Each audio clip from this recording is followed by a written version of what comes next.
Chapter 4951, Defector 4, his eyes, which had burned with silver conviction moments before, now blazed with crimson light that overwrote everything he had believed himself to be.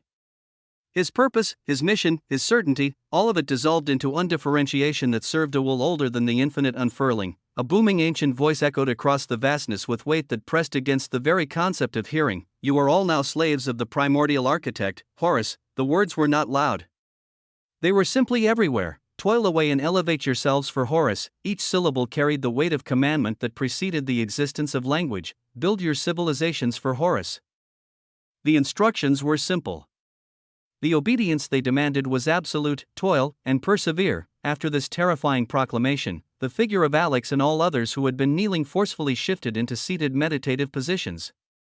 Their bodies moved without their permission, their limbs arranging themselves into postures of cultivation that their minds had not chosen. Their eyes burned with the insignia that had branded them, crimson light replacing whatever had filled their gazes before. Their very weavings of existence began to burn for the sake of forcefully elevating their civilizations. It was not cultivation as they had known it. It was not growth chosen and directed. It was consumption of self for the benefit of another, the burning of one's own potential to fuel progress that would serve Horus rather than themselves. By the time they progressed and made gains in their civilizations, their very existence may just be spent entirely. They would grow stronger, and in growing stronger, they would grow emptier, until nothing remained but hollow vessels of power that served a master they had never chosen. None of the beings here had expected this to be happening. The peacemaker had never expected this to be happening. He had possessed power. He had possessed connections, tied to the creature through the living law, and also tied to the Genesis monarch as he sought his own path when he left him. He had possessed plans, carefully laid methodologies for achieving peace through dominance across the wastes. Everything had been arranged. Everything had been prepared. Everything had been certain, but sometimes, even if you had everything, even if you had all these plans, even if you had power and backing and connections, shit happened. Existence did not care about preparations. The primordial architects did not care about investments. Horus did not care that Alexander Asmodeus had been destined for greatness, that the living law had chosen him, that the creature had empowered. Horus cared only that there was potential to be harvested, and so Horus harvested, but the awakening of ancient eyes did not go unnoticed. In the skies above the wastes, or perhaps below them, or perhaps beside them in directions that held no names, a multicolored flaming visage manifested with presence that pressed against the crimson light with weight of its own. The creature, his manifestation stared at the distant pair of gigaparsec eyes with coldness that exceeded the clinical, that spoke of recognition between beings who had known each other since before most of existence had been differentiated. The multicolored flames that comprised his visage burned with patterns that challenged the crimson undifferentiation, imposing diversity where Horus sought obedience, and beside him, another figure appeared, an entity that looked like a scholar stepped into visibility with presence that belied his humble appearance. He wore simple black robes without adornment, without insignia, without any of the marks that powerful beings typically use to declare their status. His appearance was clean, every aspect of his presentation carefully considered. His eyes were bright with possibility and somberness in equal measure, intelligence that had witnessed too much balanced against hope that refused to be extinguished despite everything it had seen. It was Anaximander, the creature's oldest friend. The first scholar. Yokel Anaximander looked over to the massive eyes that still blazed with crimson undifferentiation, that still pressed their brand upon everything within their unfathomable reach.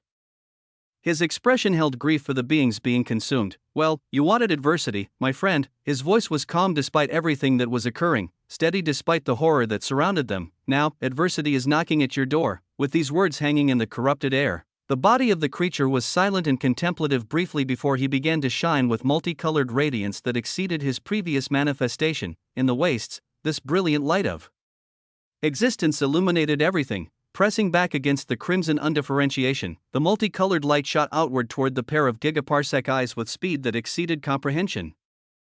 With force that exceeded calculation, with intent that exceeded mere opposition, the creature was attacking a primordial architect. The pair of eyes remained cold and devoid of any emotion as they observed the approaching assault. There was no fear in those massive crimson depths. There was no concern.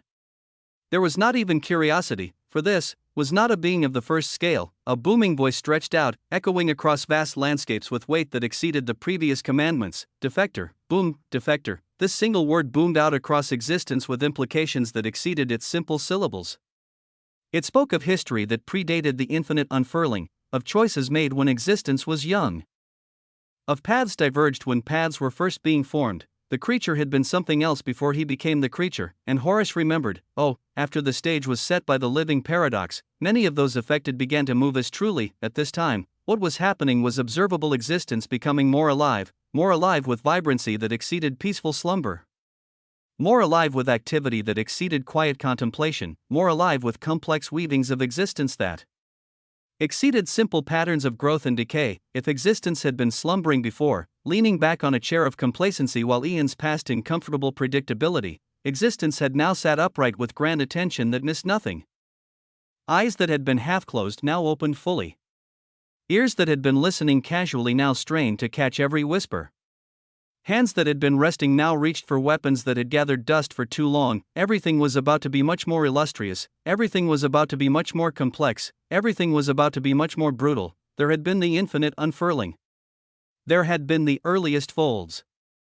There had been an era where the belly of existence held countless beings while the loom held countless others. Now, a new era was blooming. Chapter 4952, Truly Live. In the wastes, moments before, Noah's body here stood with the fisherman and his very good dog. Skull, as they were looking up and down at the humanoid figure of the great usurper, Eckhart, the being before them defied conventional understanding of progression. Where others struggled and strived and fought against existence to claim greater heights, Eckhart had achieved something that bordered on impossibility. He had grown through the absence of action. He had elevated through the presence of stillness. His path was the paradox of the unmoved mover given flesh, the jest of a being who gained by refusing to grasp. He should have been worse for whereas a crack in observable existence had bloomed exactly where his weavings were covering. The corruption of the living paradox had spread through that crack. The protomatter flooding into regions that should have been devastated by such contact. Any normal existence would have been consumed or transformed or unmade entirely, but the result that actually occurred was the ridiculous wonder of his weavings integrating and beginning to spread within the wastes and the prima indifferentia. His idle existence, by doing absolutely nothing and remaining idle, was now permeating into the prima indifferentia. The consequence was, of course, the unique depth of this being becoming ridiculously grand and reinforced. His foundation grew heavier with every moment he chose not to act. His authority expanded with every decision he declined to make. His power accumulated through the simple fact of his continued refusal to use it. When Noah looked at such a disgusting path of progression, even though he himself had just proceeded to unlock ridiculous wonders that made him powerful in ways that others would barely be able to understand, he felt the path of the great usurper was truly something else entirely, and this being was looking at him seriously. Eckhart's eyes held calculation that his idle demeanor typically concealed. There was ambition behind that pretense of inaction. He had chosen not to act for so long, but choice implied the capacity to choose otherwise. And right now, that capacity was stirring. I have been idle for quite some time. The gains from it are immense. His voice emerged with weight, but right now, I really want to be a bit more active. I want to meet this entity that holds an ability similar to mine and yet is utilizing it in a much grander fashion. He paused, his gaze growing distant as if perceiving things beyond the immediate vicinity. Since part of my existence is now this composition of corrupted protomatter and infinite seals that should be yours, he glanced at Noah with something approaching curiosity. Since all of this is pervasively spreading out across observable existence, I could allow it to flow where the entity has those she has put under control. And I can see exactly what reaction there could be between me and them. His stillness seemed to deepen rather than diminish as he considered the implications, whether they would be able to take me over, or I take them over. It's dangerous, but a light of ambition seemed to burn in his eyes. At this time, everything changed. The sensation struck Noah's existence before his perception could process what was occurring. It was pressure from below, from a direction that the wastes shouldn't have possessed, from depths that existence itself had forgotten existed. The weight of it pressed against his foundations with a force that exceeded anything the corruption of the living paradox had produced. Two massive eyes opened in the depths beneath everything. The scale of them exceeded comprehension entirely. Noah's elevated perception, his absolute vision of existence, his geodesic awareness that curved through reality along paths of minimal distance, all of it struggled to process what he was witnessing. The eyes occupied space that shouldn't have been occupiable. They existed in ways that challenged the very concept of existence. Crimson light erupted from those impossible depths. the undifferentiation within that light was terrifying. This was not the corruption of the living paradox, and not the consumption methodology of Bazuman, and not even the unity-seeking infection of the primordial mycelia. This was undifferentiation at its source. At its origin, the light spread across the wastes with speed that transcended speed, with reach that transcended reach, with authority that transcended authority. It touched everything. It pressed against everything. It sought to brand everything with ownership. Noah felt it pressing against his existence as he spoke. My existence is shielded by infinite definition that curves through all paths toward my protection. Boom! The geodesic declaration erupted from him with force that exceeded anything he had previously manifested. The words curved along geodesic paths, finding the natural geometry of existence, following routes of minimal resistance to establish protection. Blue gold light blazed around his form as the declaration took shape. Crystallizing into a circular shield filled with infinities that burned with sequential patterns of countable expression, the shield formed around him, around the fisherman, around Skoll, around the great usurper, and the crimson light of undifferentiation crashed against it. Boom! The impact was staggering. Noah felt his geodesic declaration straining against pressure that exceeded what he had anticipated. The shield held, yes, but it held through continuous effort rather than effortless supremacy. Each wave of crimson undifferentiation that struck the barrier was met with another wave of infinite definition curving along geodesic paths to reinforce what had been challenged. The sequential nature of his countable infinity revealed itself as both strength and limitation. His defense arrived endlessly, one reinforcement following another, but the crimson light pressed with weight that seemed to exist outside of sequence entirely. It was undifferentiation from before differentiation had learned to count, from before sequence had learned to sequence. His barrier held, but it was heavily strained even as it did its job. Noah stared down at the crimson eyes that seemed to be occupying nearly all space all around. They gazed back with coldness that exceeded temperature, with patience that exceeded time, with authority that exceeded the frameworks through which authority was typically understood. Those eyes seemed like they had seen existence take its first differentiated breath. Those eyes remembered what had been forgotten. Moments later, a voice emerged from those impossible depths. You are all now slaves of the primordial architect. Horace, chapter 49:53, truly live. 2. The words pressed against Noah's shield with a weight that exceeded the crimson light itself.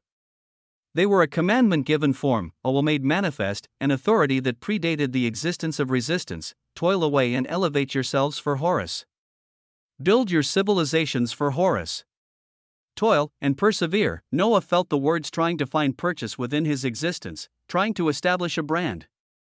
His geodesic declaration curved to intercept them, his infinite definition denying the ownership that Horus sought to impose. He remained unbranded, his shield held, but he could feel how close it had been. Then, in an area extremely far away, a brilliant multicolored light of existence flashed with intensity. Noah recognized it immediately, the creature. The light reminded him of the absolute effigy he had witnessed in Alfheim, of the multicolored flames that had surrounded that ancient being's manifestation. But this was more than mere presence. This was assault and challenge. This was one titan announcing itself to another. An instant later, the terrifying light of undifferentiation that was pressing down all around became tremendously weaker. The crimson radiance that had been straining Noah's geodesic declaration suddenly lessened in intensity, its attention divided, its authority contested by something that could actually contest it. His shield stopped straining. His infinite definitions stopped working so hard to maintain themselves. Something was fighting the primordial architect, Horus, and across the wastes, a word echoed with implications that exceeded its simple syllables. Defector. The word boomed through existence. It was accusation and recognition simultaneously. Another instant later, all of the wastes of the fallout vibrated and trembled. It was as if reality itself was quaking, as if the foundations upon which the wastes had been built were shaking from impacts that exceeded what foundations were designed to withstand. The shaking wasn't localized. It spread across distances that defied measurement, affecting regions that had no connection to each other except through the vastness of the wastes itself. But truly, it was only the impacts of utterly terrifying things going head to head. When titans fought, the masses could only huddle and hug each other for warmth, hoping that these titans didn't have their battle cross where they were and decimate everything. A conflict played out above mortal comprehension, forces that shaped existence. Itself clashing in ways that existence itself could barely contain. The crimson eyes that had bloomed seemingly across all of the wastes faded moments later. The crimson light of undifferentiation faded away, and the wastes routinely continued to shake. Each tremor spoke of blows being exchanged, of authorities being contested, of powers that exceeded absolute clashing in combat that most beings would never be able to witness or comprehend. The battle had moved elsewhere, but its echoes remained, vibrating through reality like ripples from stones thrown into an infinite pond. The great usurper looked around with expression that had finally abandoned his pretense of stillness entirely. What the hell just happened? His voice held genuine uncertainty. Noah's reply was calm and somber, his eyes still fixed on a distance where multicolored light continued to clash with something unseen. It should be a battle between monsters.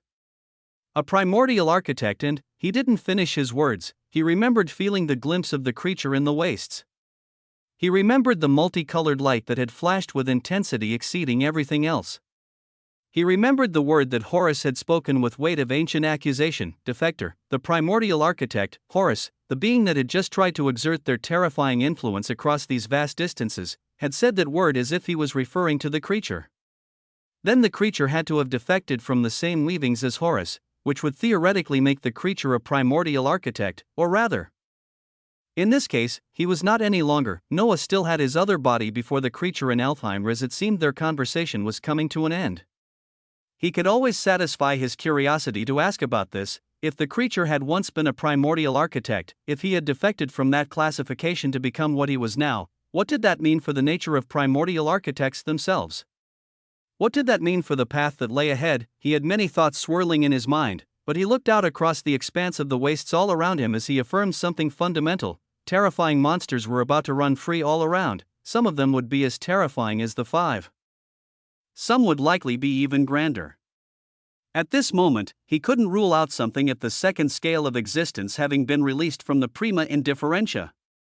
The corruption had opened doors that had been closed since the first cause, had awakened things that had been sleeping since before the infinite unfurling, and yet even with such a thought, even knowing all the problems that were echoing out all around, Noah welcomed it. All of this was adversity, and adversity would only mean that there would be some pain, but the gain from it would be even grander. The weavings of suffering resolved itself through this simple understanding. Pain existed to produce growth. Struggle existed to produce strength. The monsters that now roamed free were not merely threats. They were opportunities. They were teachers.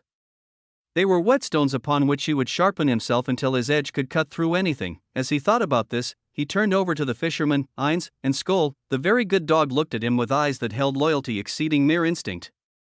His tail wagged with enthusiasm that seemed almost comical given the apocalyptic events that had just occurred. Skoll didn't understand the implications of what had happened, didn't comprehend the horror that had just attempted to brand all existence. He only knew that Noah was here. And that was enough. Noah smiled slightly at this display of pure, uncomplicated devotion. Let's unlock your full potential, shall we? My infinite seals have not yet expressed themselves through you as now that they are countable infinities. He trailed off, considering the implications. To awaken Skoll, he had infused this very good boy with his 27 seals. Since then, his seals had changed tremendously. Skoll would change as well. He also looked over to the fisherman. Eins had witnessed things that most beings would never witness, had survived events that should have ended existences far stronger than his. But his path required more than witnessing. His path required struggle. He would be sent to the Yggdrasil, and the great usurper. Noah turned to Eckhart with eyes that burned with golden infinity. This being who had grown through stillness, who had progressed through the paradox of non-progression, needed something that his idle path couldn't provide. He needed to move, and he needed to act. He needed to confront rather than avoid. And let's go ahead and throw you in the folds of adversity, shall we? Chapter 4954, Truly Live.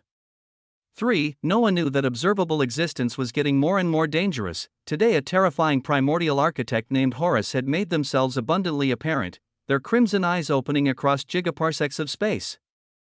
Their brand seeking to claim all who fell beneath their gaze. But others were not as showy. It was certain that as of right now, an unknown number of formless terrors, undivided ones, and primordial architects were running around freely across observable existence. They could be in these very wastes. They could be in primordial realms or in the wandering territories or in any of the myriad transformed folds. The corruption of the living paradox had opened doors that had been sealed since the first cause, had awakened things that had slumbered since before the infinite unfurling gave shape to what now existed. Coming across one, if one wasn't powerful enough, would be catastrophic. Because what happened the next time that the creature didn't appear? If Noah met a primordial architect like that entity that had just appeared, even though he was immense and unfathomable right now, would he be able to do anything against them? Or would his fate be to become a slave, branded with that crimson circle, his existence burned away to fuel the elevation of another? The mere thought caused the sense of defiance to rage within his infinities, his tyranny blazed with rejection of such a fate, with denial of such a possibility, with determination that exceeded mere stubbornness. He burned with determination. He would not accept a fate written by another. He would write his own destiny with authority that curved along geodesic paths toward whatever end he chose. He knew he had to keep moving even quicker. He needed to apply the weavings of countable infinities, the geodesic weavings of his existence, to many more things. Every aspect of his civilization that hadn't yet been elevated needed to be elevated. Every capability that still operated through conventional methodology needed to be transformed. Every portion of his existence that remained vulnerable needed to be reinforced, and so he began this process as many of his bodies continued to move. In Alfheim, in that region where he and the creature were conversing with their massive absolute effigies displayed, the multicolored stellar space still surrounded them with light that painted everything in shades that shouldn't have existed. The battle between the creature and Horus had moved elsewhere, but echoes of it still vibrated through the fabric of this space, tremors that spoke of titans clashing in distances too vast to comprehend. Noah looked up toward the creature at this moment, his golden effigy burning with infinite undifferentiated fate that pulsed in sequential patterns of countable expression. His eyes held curiosity. A primordial architect called Horus very loudly just announced himself and acted across the wastes.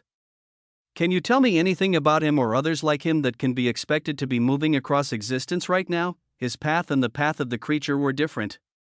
He wouldn't ask for help with his own adversities.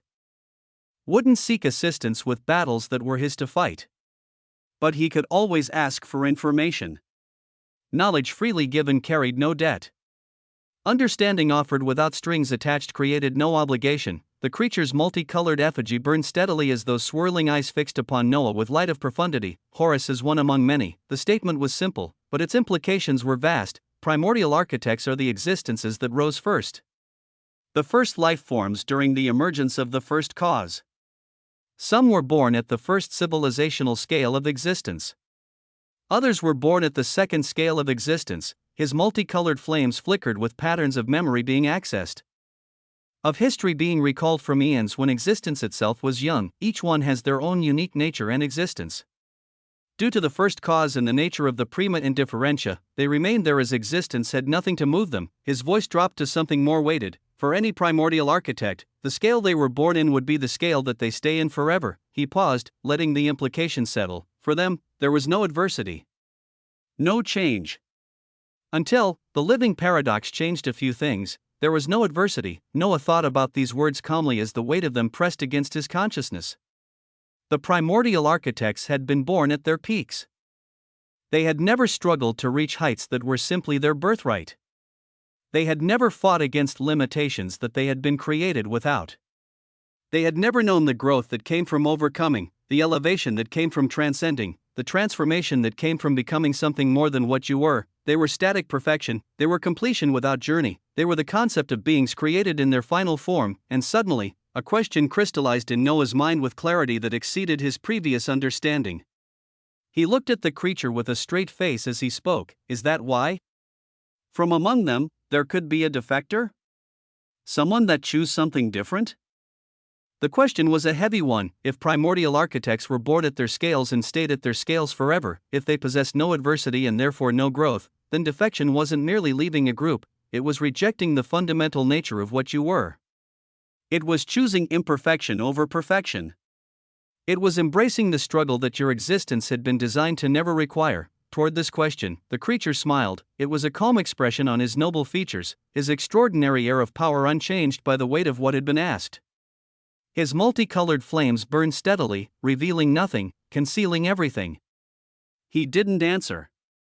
And he didn't confirm, nor did he deny. He simply smiled with the patience of someone who understood that some questions answered themselves given enough time. His gaze turned in a different direction, as if he was seeing something unfathomably far away that required his attention. His massive absolute effigy began to rise, the multicolored flames expanding as he prepared to depart. Chapter 49:55, Truly Live. 4. But before he left, he turned back to Noah with an expression that had shifted from enigmatic to sincere. Existence is vast and filled with terrors. A friend of ours loves to say this, his voice held warmth that exceeded his usual detached nobility. Existence is also filled with unfathomable possibilities and wonders. Anaximander likes to say this, something like nostalgia flickered in those swirling multicolored eyes. If things were different. If existence was different, someone like Anaximander would have been much happier to be an explorer. Someone who looked to the stars, no authority within their existence, just curiosity and wonder that would take decades of his time, until he came to rest. His flames dimmed slightly as he continued. Sometimes those existences with limited lifespans, who only live a matter of decades or a few hundred years, sometimes they live grander and more fulfilling lives than those of us who live for millions or billions of years or even eons. The weight of these words pressed against Noah's consciousness. Sometimes authority and power complicates. Sometimes you can live for eons and not be fulfilled. A long life is not necessarily a fulfilling life. His multicolored eyes fixed on Noah with intensity that exceeded everything previous. So the most that I can tell you, as you go through the adversity that you are going through, remember to actually live. To actually be alive. I played with the demarcation of life and death. Of living existences and dead existences. Of the veil between the living and the dead. And I found that at times, the dead lived more than the living. The words settled with weight that pressed against the fabric of existence itself. Live, youngest. Live. As he said this, the massive figure of the creature began to flicker and disappear. Noah looked at this being calmly and took in all of his words. This was good advice, a counsel that most beings would spend eons trying to understand. The existential question of what it meant to truly live, to be alive rather than merely existing, to experience rather than merely endure. It was the kind of wisdom in itself, but it was already something that he was doing. He wasn't only obsessed with progression and achievement. He made sure to have multiple bodies moving within the infiniverse, to be farming, to be with his family, to be with his many women. He was living, but maybe he could live even more. He thought about everything as he replied to the creature, "Good luck on all your adversities. And give my greetings to Anaximander." Until next time, the massive absolute effigy of the creature smiled. He nodded lightly. Until next time, he paused, and oh, go easy on her. With such words, the creature disappeared. The surroundings flickered in and out of brilliance as Noah found himself back near that mountain in Alfheim, the twilight of this primordial realm settling around his absolute effigy with familiarity. But at this time, the massive manifestation of the creature was no longer there. In that temple atop that grand mountain, the creature was no longer there. As for what his last words meant, Noah's expression became cold as ice forming on still water. He looked down at the mountain, his gaze piercing across many things to land on the living emotive. She stood beside her bonded undivided one, that great winged lion with its serpent mane, her pink absolute effigy burning with manic energy that matched her emotional nature. The one the creature was referring to when he told him to go easy on her was this dumb bitch. Because at this time, Noah could feel the silent weavings bound to invisible manic emotions that had flowed into the undivided one beside emotive undetected. He could perceive them with his elevated geodesic awareness. Could trace their paths with perception that curved along routes of minimal distance to find what was being hidden. The same weavings were being sent toward him. The living emotive was actually trying to form another bond, even though she had told the creature that she had utilized her last one on this undivided one. She had deceived the entity whose bond she already possessed. She was attempting to claim Noah as well, to add him to her collection, to make him the fourth of the five that she had bonded. But of course, existence was filled with liars, and the living emotive was simply one of the worst ones. She looked up toward Noah's massive manifestation with expression that held none of the guilt her actions warranted. Her pink eyes sparkled with manic interest that bordered on obsession. Her lips curved into a smile that seemed designed to disarm, to charm, to manipulate. She even waved toward him innocently, as if she wasn't already enacting a ridiculous and horrendous process right now. She was a unique existence. She had bonded with 3 of the 5 and survived to tell the tale. She was successful enough to have the creature tell Noah to go easy on her. And she now tried to make Noah the 4th one she was bonded to, her invisible emotional weavings reaching toward him with persistence that exceeded shame. Against such a being, Noah's massive absolute effigy raised its hand. The motion was slow and deliberate. His golden manifestation shimmering in the skies of Alfheim with light that painted the twilight in shades of blue and gold. His fingers spread wide, his palm turning to face the mountain below where the living emotive stood with her innocent smile and her waving hand. "Begone," the word emerged with weight that exceeded mere sound, and then his hand moved forward, the golden manifestation of his palm swept through the air of Alfheim with speed that exceeded what its slow beginning had suggested. It wasn't a punch. It wasn't a strike meant to obliterate.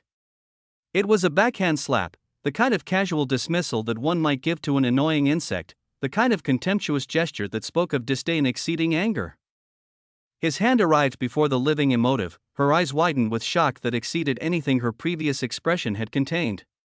Her smile froze on her face as she realized what was happening, as she understood that her manipulations had been perceived, as she comprehended that her innocent act had fooled no one. She hadn't expected this at all. The impact was devastating.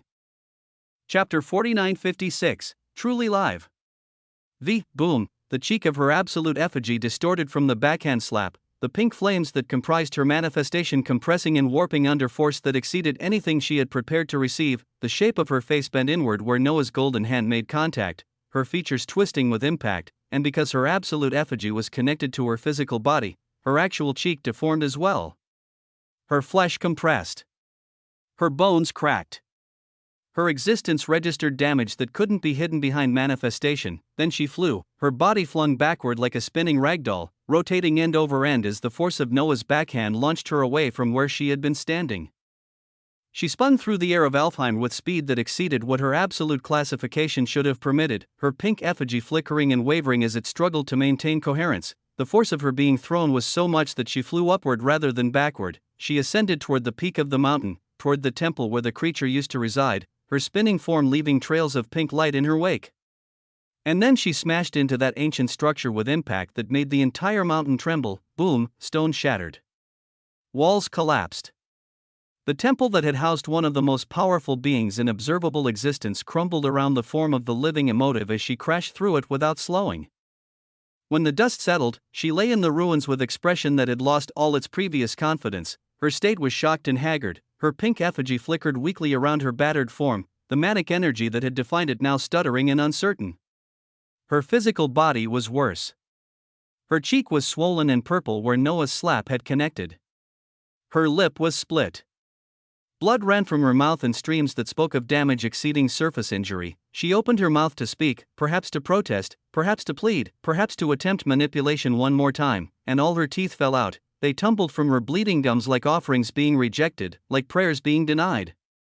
Like the symbols of her confidence being stripped away one by one.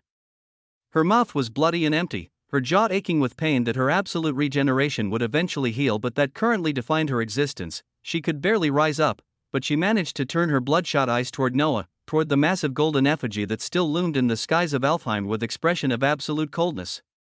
She was about to say something, about to attempt words through her ruined mouth, about to try one more manipulation despite everything that had just occurred. Then she saw his extremely cold and domineering gaze. She saw the complete lack of mercy in those golden eyes.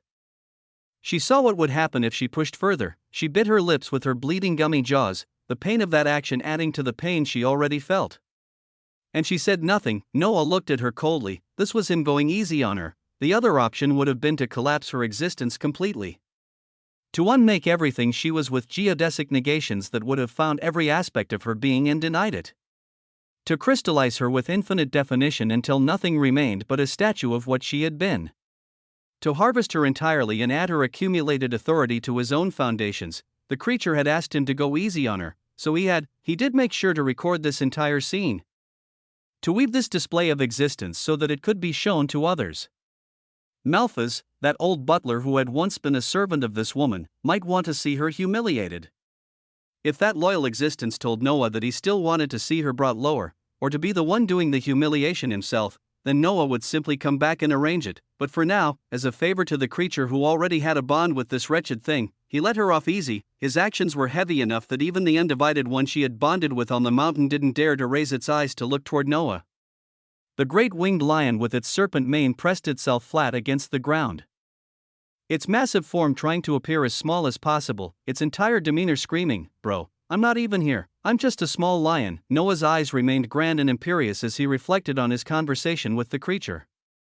The words about living, about being alive rather than merely existing, echoed through his consciousness with weight that exceeded their simple syllables. He would consider them. He would apply them. He would ensure that his path included experience as well as progression, but first, he had work to do. He turned his gaze from the ruined temple toward a distant area in the same primordial realm. There, the primordial chaos resided with his isolated territory. His cautious nature having kept him separated from the events that were unfolding across observable existence. There was where Noah's illusory manifestation had been conversing with him.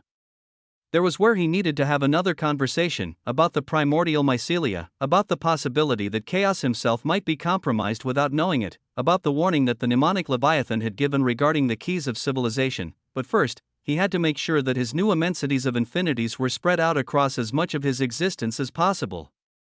Every capability needed to be elevated. Every weaving needed to be transformed. Every aspect of what he was needed to incorporate the geodesic architecture that his countable infinity had unlocked. For this, he closed his eyes and focused on his mental mindscape. In its endless seas of blue and gold, ruination was already there. Her form burned with blue-gold light that matched his own, her hair extending into infinite data points, her eyes swirling with analysis that had been preparing for this moment since his epiphany had transformed his path. She was ready to seamlessly define the changes he was implementing, and so, the work continued. Chapter 4957, The Spread of Infinities. Cultivation was hard. If it were easy, there wouldn't be so many old scheming monsters who did so much just to make convoluted plans, genocide of countless beings, and who knows what else just for their advancement. Countless cultivators had spent eons just to take a single step forward. Countless more had spent those same eons and achieved nothing at all.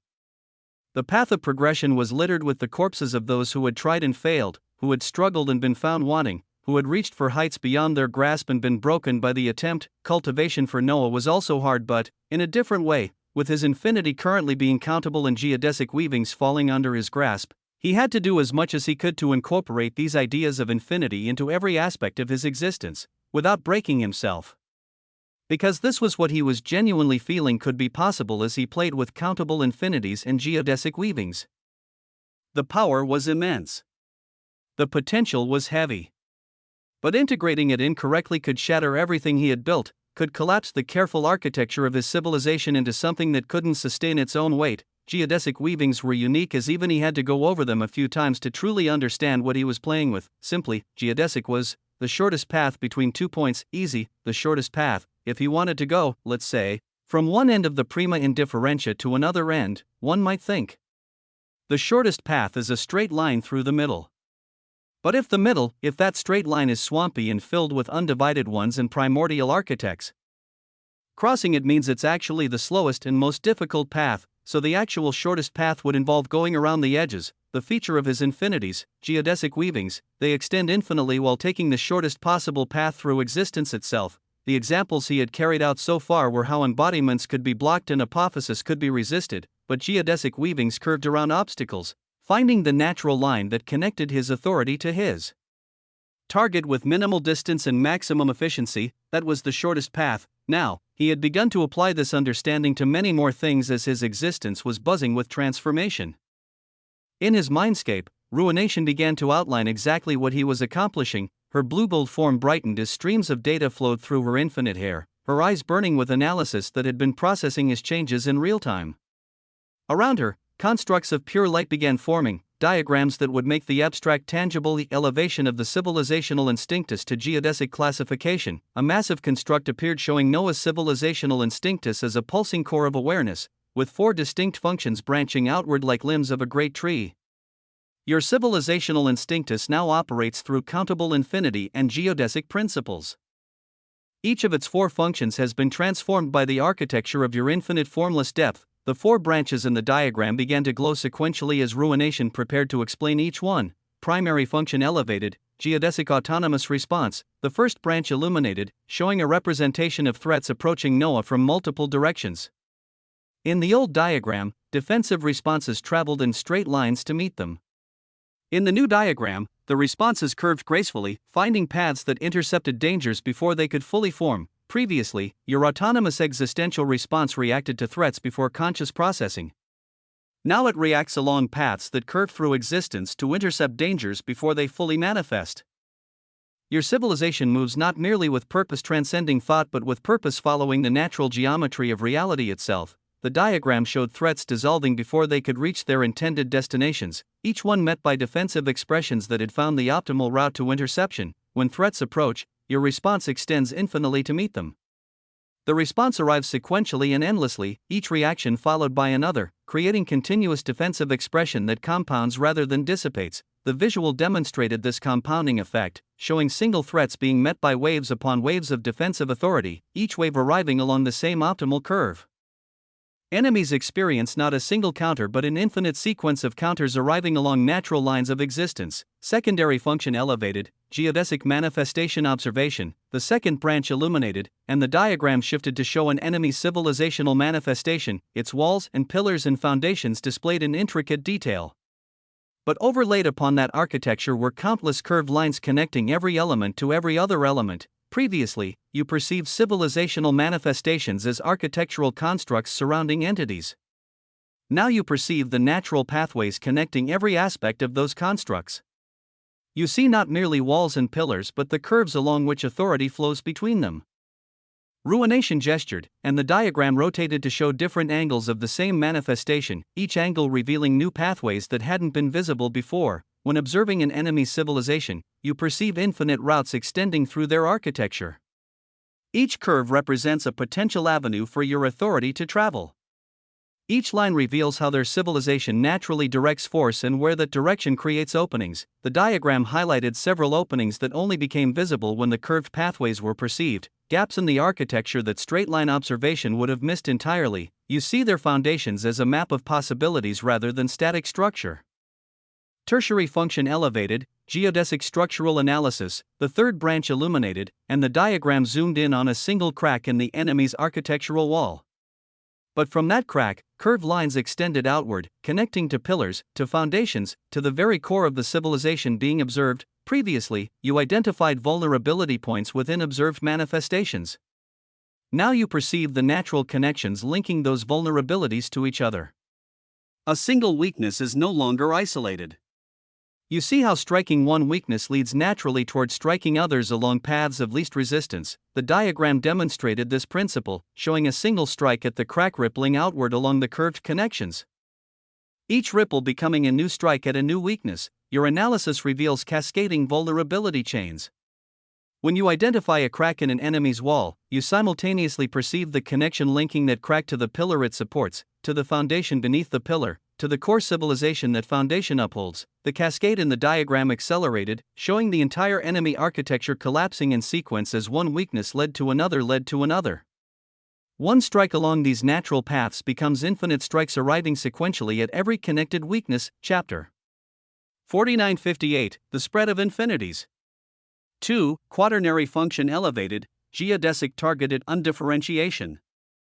The fourth branch illuminated, and the diagram showed an attack being launched at the identified crack. But instead of stopping at impact, the attack continued along the curved pathways, leaving undifferentiated potential in its wake. Previously, your attacks directed at weaknesses carried additional effectiveness through undifferentiation. Now those attacks extend infinitely along natural curves, undifferentiating everything they touch along their path. The attack follows the connection linking weakness to all related aspects of the enemy's existence. The diagram showed pillars forgetting their shape, walls dissolving into formless potential, foundations losing their memory of what they had supported. A single strike of targeted undifferentiation begins at the identified weakness and curves endlessly through the enemy's civilization, undifferentiating each connected element in sequence. Pillars forget they were pillars. Walls forget they were walls. Foundations forget they were foundations. The entire enemy architecture in the diagram collapsed into undifferentiated proto-potential, unable to remember or reconstitute what it had been. The undifferentiation spreads along natural paths until no differentiated structure remains. A new construct formed beside the first, this one showing the first tongue in its elevated state. Elevation of the first tongue to geodesic expression. The diagram displayed words being written, but instead of remaining static on their surface, the words extended outward in curved lines that traveled through the fabric of existence itself. Your mastery of the first tongue now incorporates countable infinity at its foundation. Every word you speak extends infinitely. Every sentence curves along natural paths toward its intended effect. The first tongue has become a language of endless expression following the geometry of existence. Ruination's eyes burned brighter as she continued. When you compose inscriptions, the letters do not merely form on the page. They extend infinitely in the direction of their meaning, traveling through reality along routes that connect concept to manifestation with minimal resistance. The diagram showed an inscription being written, its letters blazing with blue-gold light that curved outward toward distant targets, finding them regardless of obstacles between. Your written authority travels not in straight lines but in natural curves that find their targets regardless of what stands in the way. Elevation of the 27 seals of absolute tongue, 27 symbols manifested around the diagram, each one representing a phoneme that Noah had mastered. Each symbol pulsed with light that extended outward in its own unique curve. Each of your 27 phonemes now resonates with countable infinity. When spoken or written, each seal extends infinitely along its own path. Its sound and meaning curving through existence to affect all instances of what it represents. The diagram showed multiple seals being invoked simultaneously. Their curved extensions didn't travel in parallel but intersected and merged at natural points of convergence. The seals no longer require conscious combination to produce compound effects. When multiple seals are invoked, their paths naturally intersect and merge along curves of minimal distance. The intersection points in the diagram blazed with light that exceeded what any individual seal could produce. A declaration using 3 seals produces not merely the combination of 3 effects but the infinite intersection of 3 extensions, creating effects that exceed what deliberate combination could achieve. Ruination's form solidified as she delivered the final assessment. Your position as native speaker of the first tongue has been elevated. You speak words that extend endlessly along natural paths, affecting everything they curve toward in sequence that never terminates. Noah absorbed everything that Ruination had displayed, his consciousness processing the diagrams and manifestations with comprehension. Every aspect of his existence buzzed with the integration of these principles. His civilizational instinctus pulsed with awareness that curved through reality rather than merely observing it. His mastery of the first tongue burned with potential that extended infinitely rather than terminating at impact. It was a glorious thing as he felt it all. Across his bodies, the light of countable infinity rippled outward from Noah's body in the interstices, passing through the boundaries of his divided existence, flowing across the vastness of the infiniverse until it settled upon his body standing in the early veiled shore. Here, everything felt different. Noah felt his existence buzzing as more and more parts of him responded to the countable infinities and geodesic weavings. The integration wasn't simple. There were complex parts of him where he had to figure out exactly how to weave in these countable infinities in a way that worked, how to mix geodesic weavings in a way that didn't allow anything to break. He was trying to change many things about himself simultaneously, and each change affected every other change in ways that required careful calibration. One wrong integration could shatter foundations he had spent eons building. One misaligned weaving could collapse structures that his civilization depended upon. Careful now, he murmured to himself, feeling the delicate balance of forces within his existence. Break something here, and it echoes everywhere. A break of infinity would be catastrophic. His eyes lit up as he found his countable infinities and geodesic weavings flowing smoothly in another particular area, and to really allow it to flourish, this body in the infiniverse would make the breakthrough. His body in the early veiled shore, the field stretched before him in radiant splendor. Noah stood at the edge of cultivation zones that he had prepared across cycles of dedicated investment. The soil glowed with blue-gold light that pulsed in sequential patterns. Each field contained different configurations of planted infinities, each one an experiment in what countable expression could produce when given form through agriculture. He had been a monarch, a conqueror, an architect of civilizations. Now he would be a farmer. The results were beginning to emerge. Beside him, the infiniverse stood in her human manifestation. Her form was beautiful, and her eyes held the depths of countless realms. She smiled at the field. These were her lands. This was her territory. And Noah was making them bloom with infinities that elevated everything they touched. Moments later, Ruination's illusory figure formed beside them both. Her blue-gold form shimmered into existence with hair extending into infinite data points and eyes burning with analysis. She looked at the fields, then at Noah, then smiled. Master managed to integrate 2 major areas, one relating to your people, the other relating to farming. I'll quantify the former first. The new capability of bestowal of bounded infinity. Chapter 49:59, The Spread of Infinities. 3. A constructive light formed above the fields, displaying Noah's depths as containers of endless sequential expression. Your depths now exist at countable infinity. This grants you the authority to bestow fragments of your infinite nature upon those who follow your civilization. These fragments are designated as bounded infinities. They contain genuine infinite properties while existing within limitations that your unbounded countable infinity does not possess. The diagram showed fragments being separated from Noah's infinity, each fragment glowing with the same blue-gold light but contained within visible boundaries that his own infinity lacked. Bounded infinity operates like an interval with endpoints that nevertheless contains endless values within. Your followers would receive infinity, but infinity with a ceiling defined by your authority. They can grow endlessly within their bounds while never exceeding limits, so they get infinity. Noah said, watching the diagram with calculating eyes.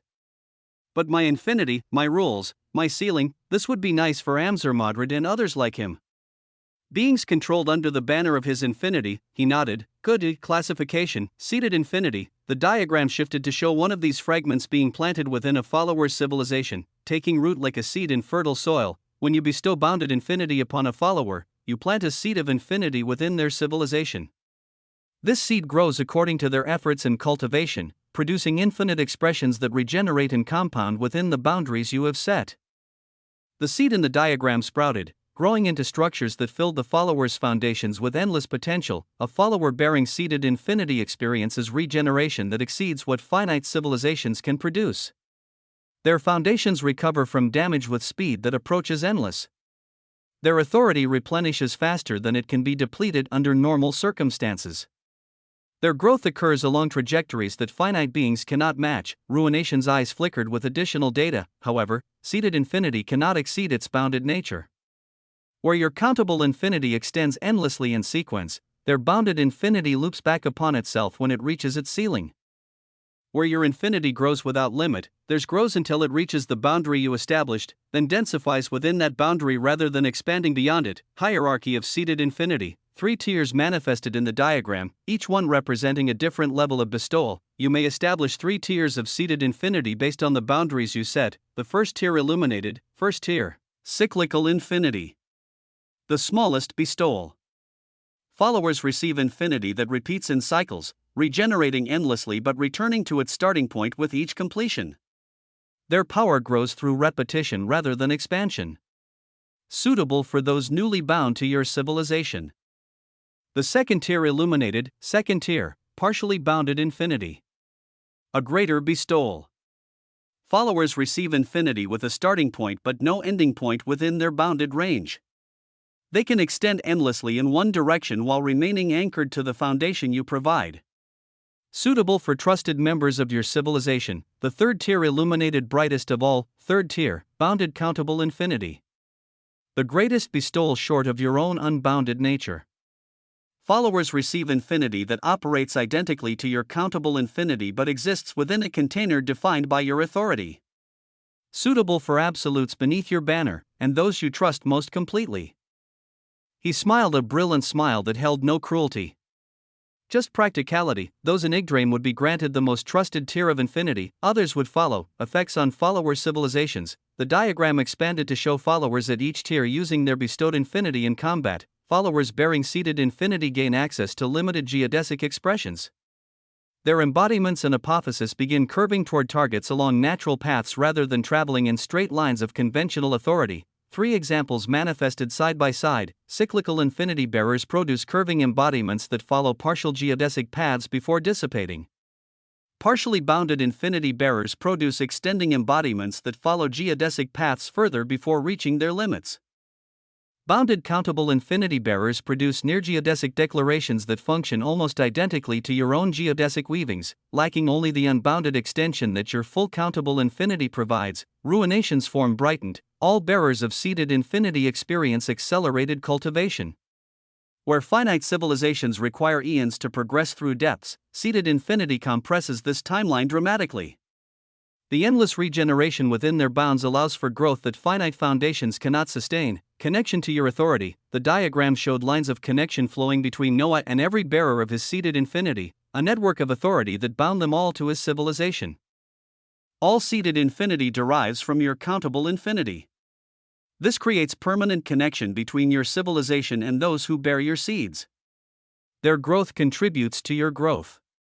Their harvest flows partially toward you. Their achievements elevate your foundations alongside their own. They grow, I grow, Noah said. They harvest, I harvest. Should a bearer of seeded infinity fall in combat, the bounded infinity they carried returns to you in full. Nothing is lost. The seed you planted simply comes home. Bestowal methodology. The diagram showed the process of investment. Infinite everything's flowing from Noah into recipients at varying quantities to bestow seeded infinity. You must directly invest your infinite everythings into the target civilization. The tier of seeded infinity granted depends on the quantity invested and the capacity of the recipient to bear infinite nature.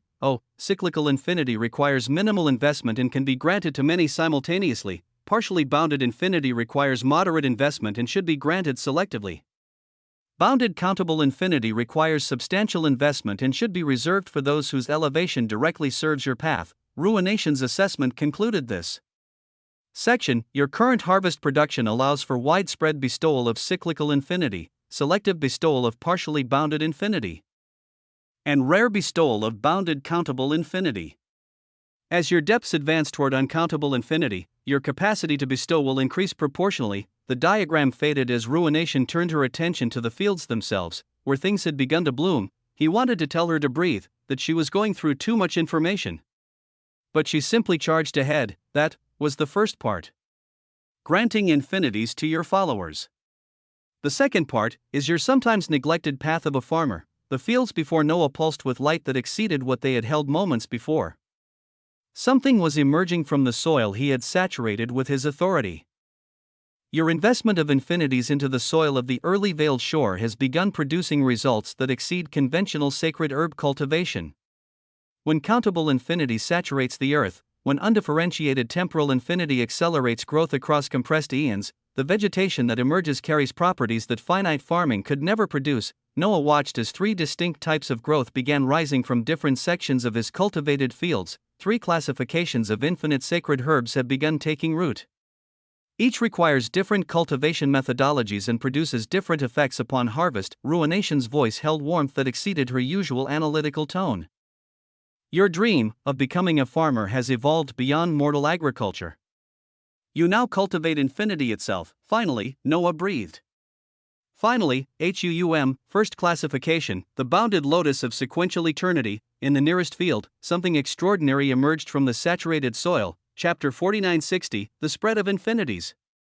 For Noah watched as a lotus began to bloom with petals that unfolded in perfect sequence. The first petal opened, revealing blue gold light within. Before that petal finished settling, the second petal began opening. Then the third. Then the fourth.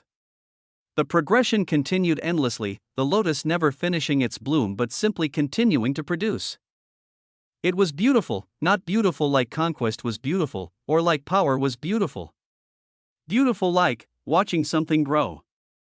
Beautiful like patience rewarded, beautiful like the simplest truth in existence. Plant something, tend it, and it flourishes. This herb grows in spiraling patterns that mirror the sequential nature of countable infinity. Its petals unfold one after another in endless progression, each petal containing the seed for the next. The lotus never finishes blooming.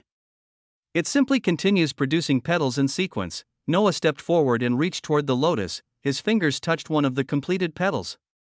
The warmth exceeded physical temperature. The weight exceeded the delicate appearance.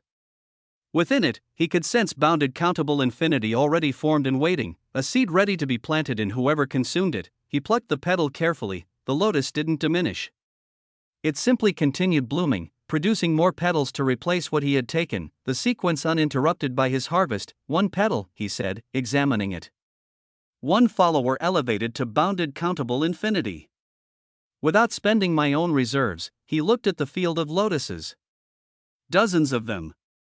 Each one blooming endlessly, effects upon consumption. A follower who consumes petals from the bounded lotus of sequential eternity receives bounded countable infinity directly integrated into their civilization. The petals bypass the need for your direct investment, carrying preformed seeds of infinity that take root within the consumer's foundations. One lotus can produce enough petals to elevate dozens of followers to bounded countable infinity without depleting your own reserves. This herb transforms your capacity to bestow seeded infinity from individual investment to mass cultivation. Your followers can be elevated through agriculture rather than direct authority transfer. Second classification, the convergent root of density absolute. Noah moved to the second field, where something very different was occurring. Instead of growing upward, the plants here grew downward.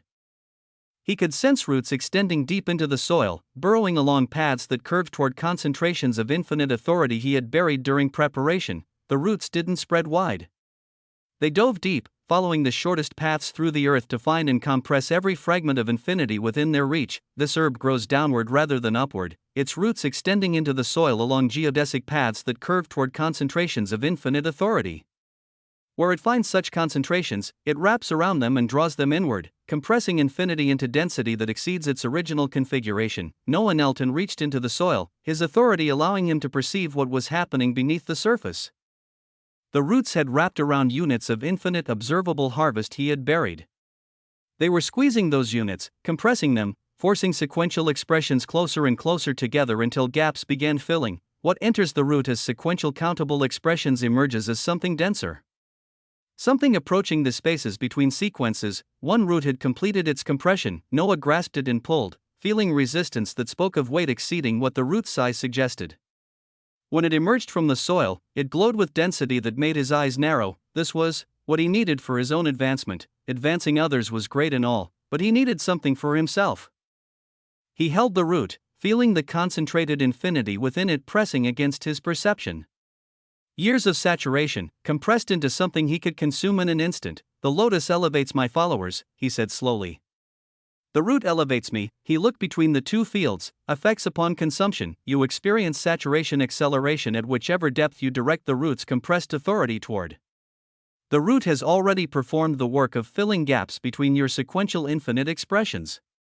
Consuming it introduces predensified infinity directly into your foundations, aiding your advancement towards your progression from countable toward uncountable infinity. Each root consumed represents compressed eons of saturation occurring instantaneously. Your advancement toward uncountable infinity becomes a matter of cultivation rather than endless waiting. First, it was a lotus, and second, it was a root, and the third and final wonder to bloom in his farming fields of infinity. Third classification, the divergent bloom of infinite variation. Noah moved to the third field, where chaos reigned in beautiful form. Plants grew in every direction simultaneously, their branches splitting endlessly as they extended toward the horizon. No two branches followed the same path. Flowers bloomed at random points along each branch, and no two flowers held identical colors or shapes. Some were blue. Some were gold. Some were colors that shouldn't have existed, each one unique, each one different, each one a possibility he hadn't conceived. This herb grows outward in all directions simultaneously, its branches splitting endlessly as they extend toward the horizon. No two branches follow the same path. No two flowers that bloom upon those branches hold identical properties. The herb embodies divergence, spreading its infinite nature across every possible configuration. Noah reached toward a flower that caught his attention. It was crimson and gold, its petals arranged in spirals that seemed to twist in directions his perception couldn't quite follow. When he plucked it, he felt something shift in his awareness, a glimpse of possibility that his current state couldn't normally access. Interesting, he murmured, examining the flower. He plucked another flower, this one blue and silver. Its properties were different entirely. This one offered a temporary glimpse of what uncountable infinity would feel like, a preview of the boundary he was working toward. Even more interesting, effects upon consumption. Each flower provides a different effect based on the variation it embodies. Some flowers enhance specific geodesic weavings. Some flowers reveal weaknesses and enemies that your current perception cannot detect. Some flowers temporarily elevate a single depth towards sensations of uncountable infinity, granting glimpses of what full advancement would feel like. Ruination's voice held something approaching awe. Most critically, certain rare flowers that emerge from extreme divergent branches contain properties you cannot predict. These flowers may provide breakthroughs in understanding that accelerate your path. They represent possibilities that your sequential countable nature cannot generate on its own but that divergent cultivation can access. It is chaos and randomness harnessed through infinite cultivation, producing boons that deliberate planning cannot achieve. Noah looked at the field of divergent blooms, each flower a gamble, each harvest a surprise. He smiled. The lotus for followers. The root for advancement. The bloom for surprises. He turned to look at all three fields together. integrated cultivation methodology. Ruination's final construct displayed all three fields working in harmony, their combined production flowing toward Noah's civilization. The three classifications of infinite sacred herbs work in harmony when cultivated together. The bounded lotus provides elevation for your followers, creating armies bearing seeded infinity without depleting your personal reserves. The convergent root provides density for your own advancement, compressing harvest into saturation that advances you toward uncountable infinity. The divergent bloom provides variation that neither you nor your followers can generate through sequential cultivation alone, offering breakthroughs and surprises that accelerate paths in unexpected directions. Her recommendation came with weight: establish dedicated cultivation zones for each classification within the early veiled shore. Maintain continuous investment through the infinite observable harvest. Apply undifferentiated temporal infinity to compress growth cycles. Harvest regularly and consume strategically based on your current priorities. Ruination's form solidified as she delivered the final assessment, her eyes meeting Noah's. Your role as the Genesis monarch now includes dominion over infinite agriculture.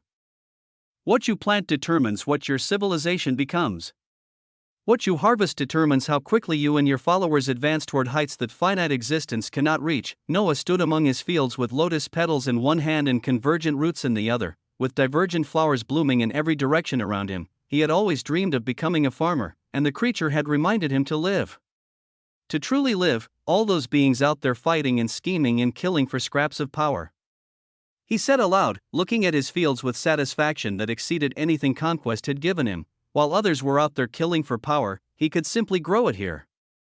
He did not necessarily need to find undivided ones or formless terrors or primordial architects to kill, only if he needed big jumps of harvests as he was still receiving a steady stream. All he truly needed was time to grow. He laughed. The Infiniverse smiled beside him. Ruination's illusory form flickered with brilliance, and the harvest had only just begun.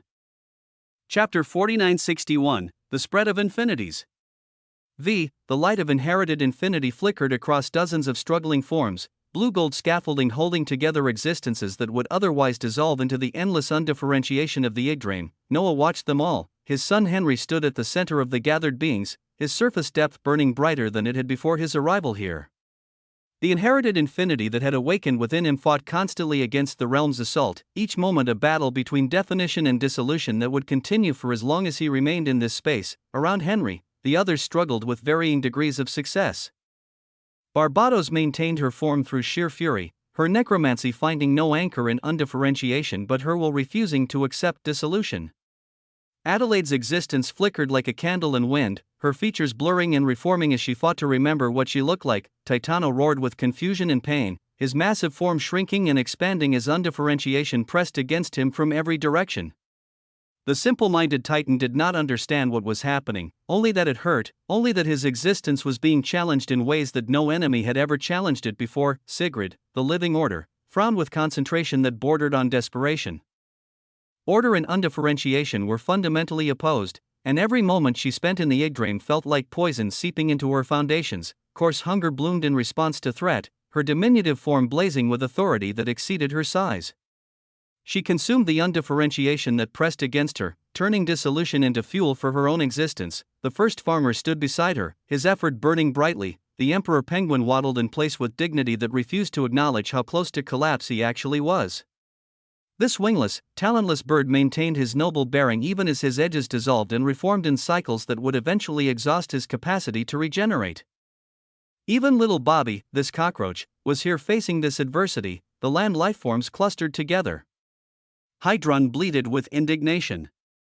Malfa's attempted composure that cracked with every wave of undifferentiation.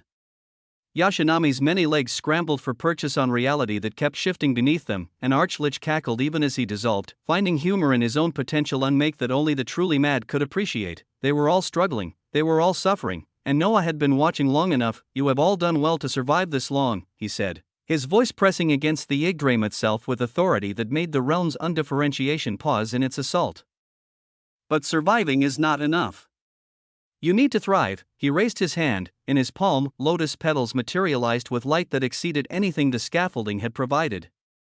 Blue-gold radiance blazed from petals that had been harvested from the bounded lotus of sequential eternity, each one containing preformed seeds of infinity that would transform whoever consumed them. The petals were beautiful, they spiraled with patterns that mirrored the sequential nature of countable infinity, each curve leading to the next in progression that could be observed and tracked even as it extended toward endlessness.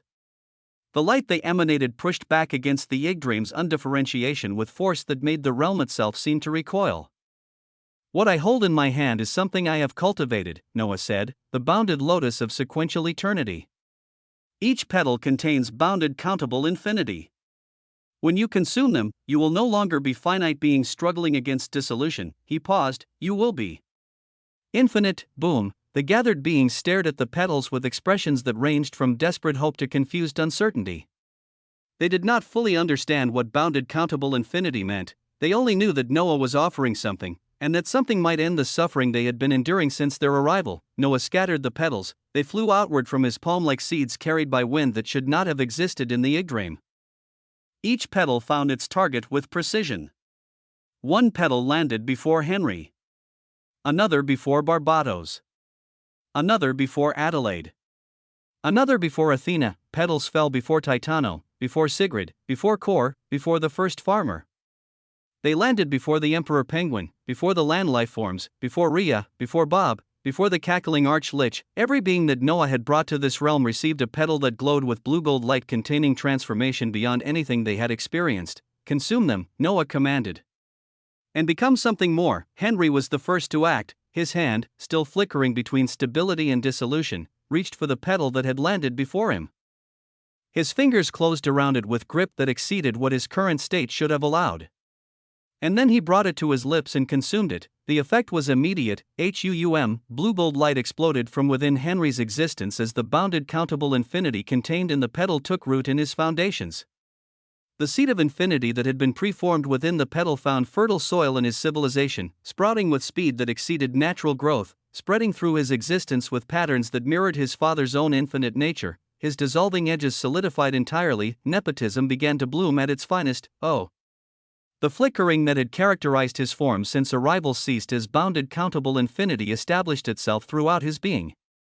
His features became distinct and stable in ways that the scaffolding alone had never achieved.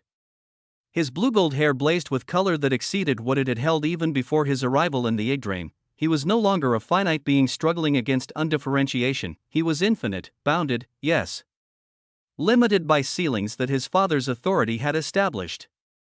But infinite nonetheless, possessing regeneration and growth that finite civilizations could never match. Prompts bloomed in Noah's awareness as ruination documented the transformation occurring in his son. Transformation detected. Henry Osmond. Previous classification: finite surface depth cultivator with inherited infinite potential.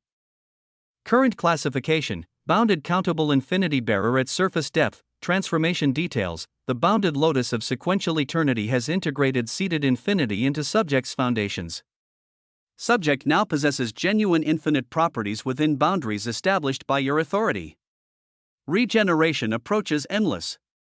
Foundation recovery exceeds finite parameters.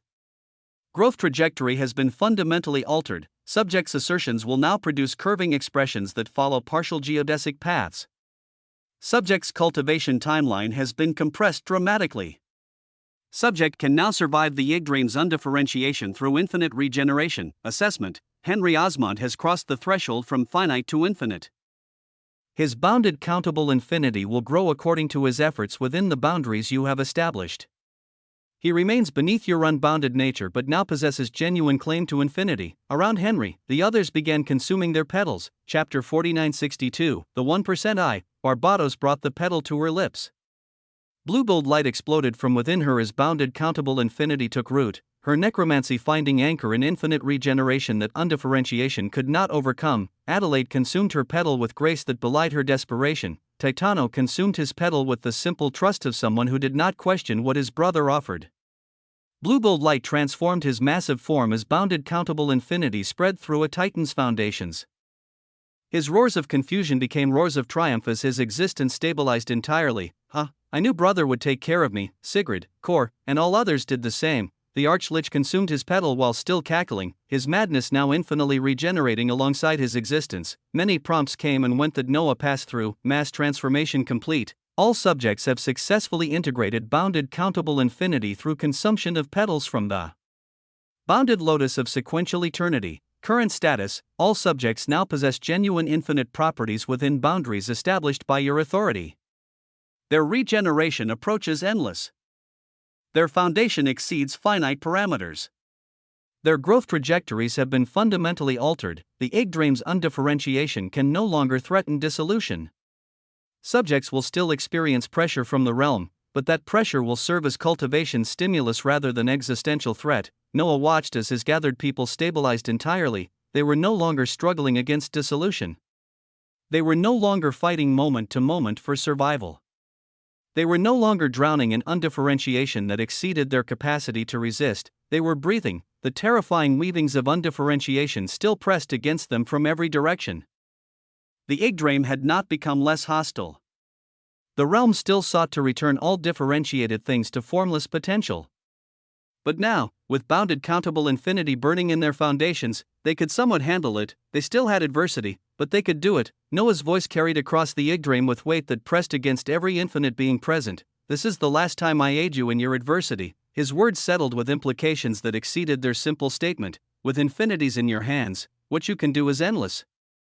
Your potential approaches endless. He paused, letting them absorb this truth. But potential is meaningless without actualization. You are infinite now, but you are infinite at surface depth, or intermediate depth, or fundamental depth.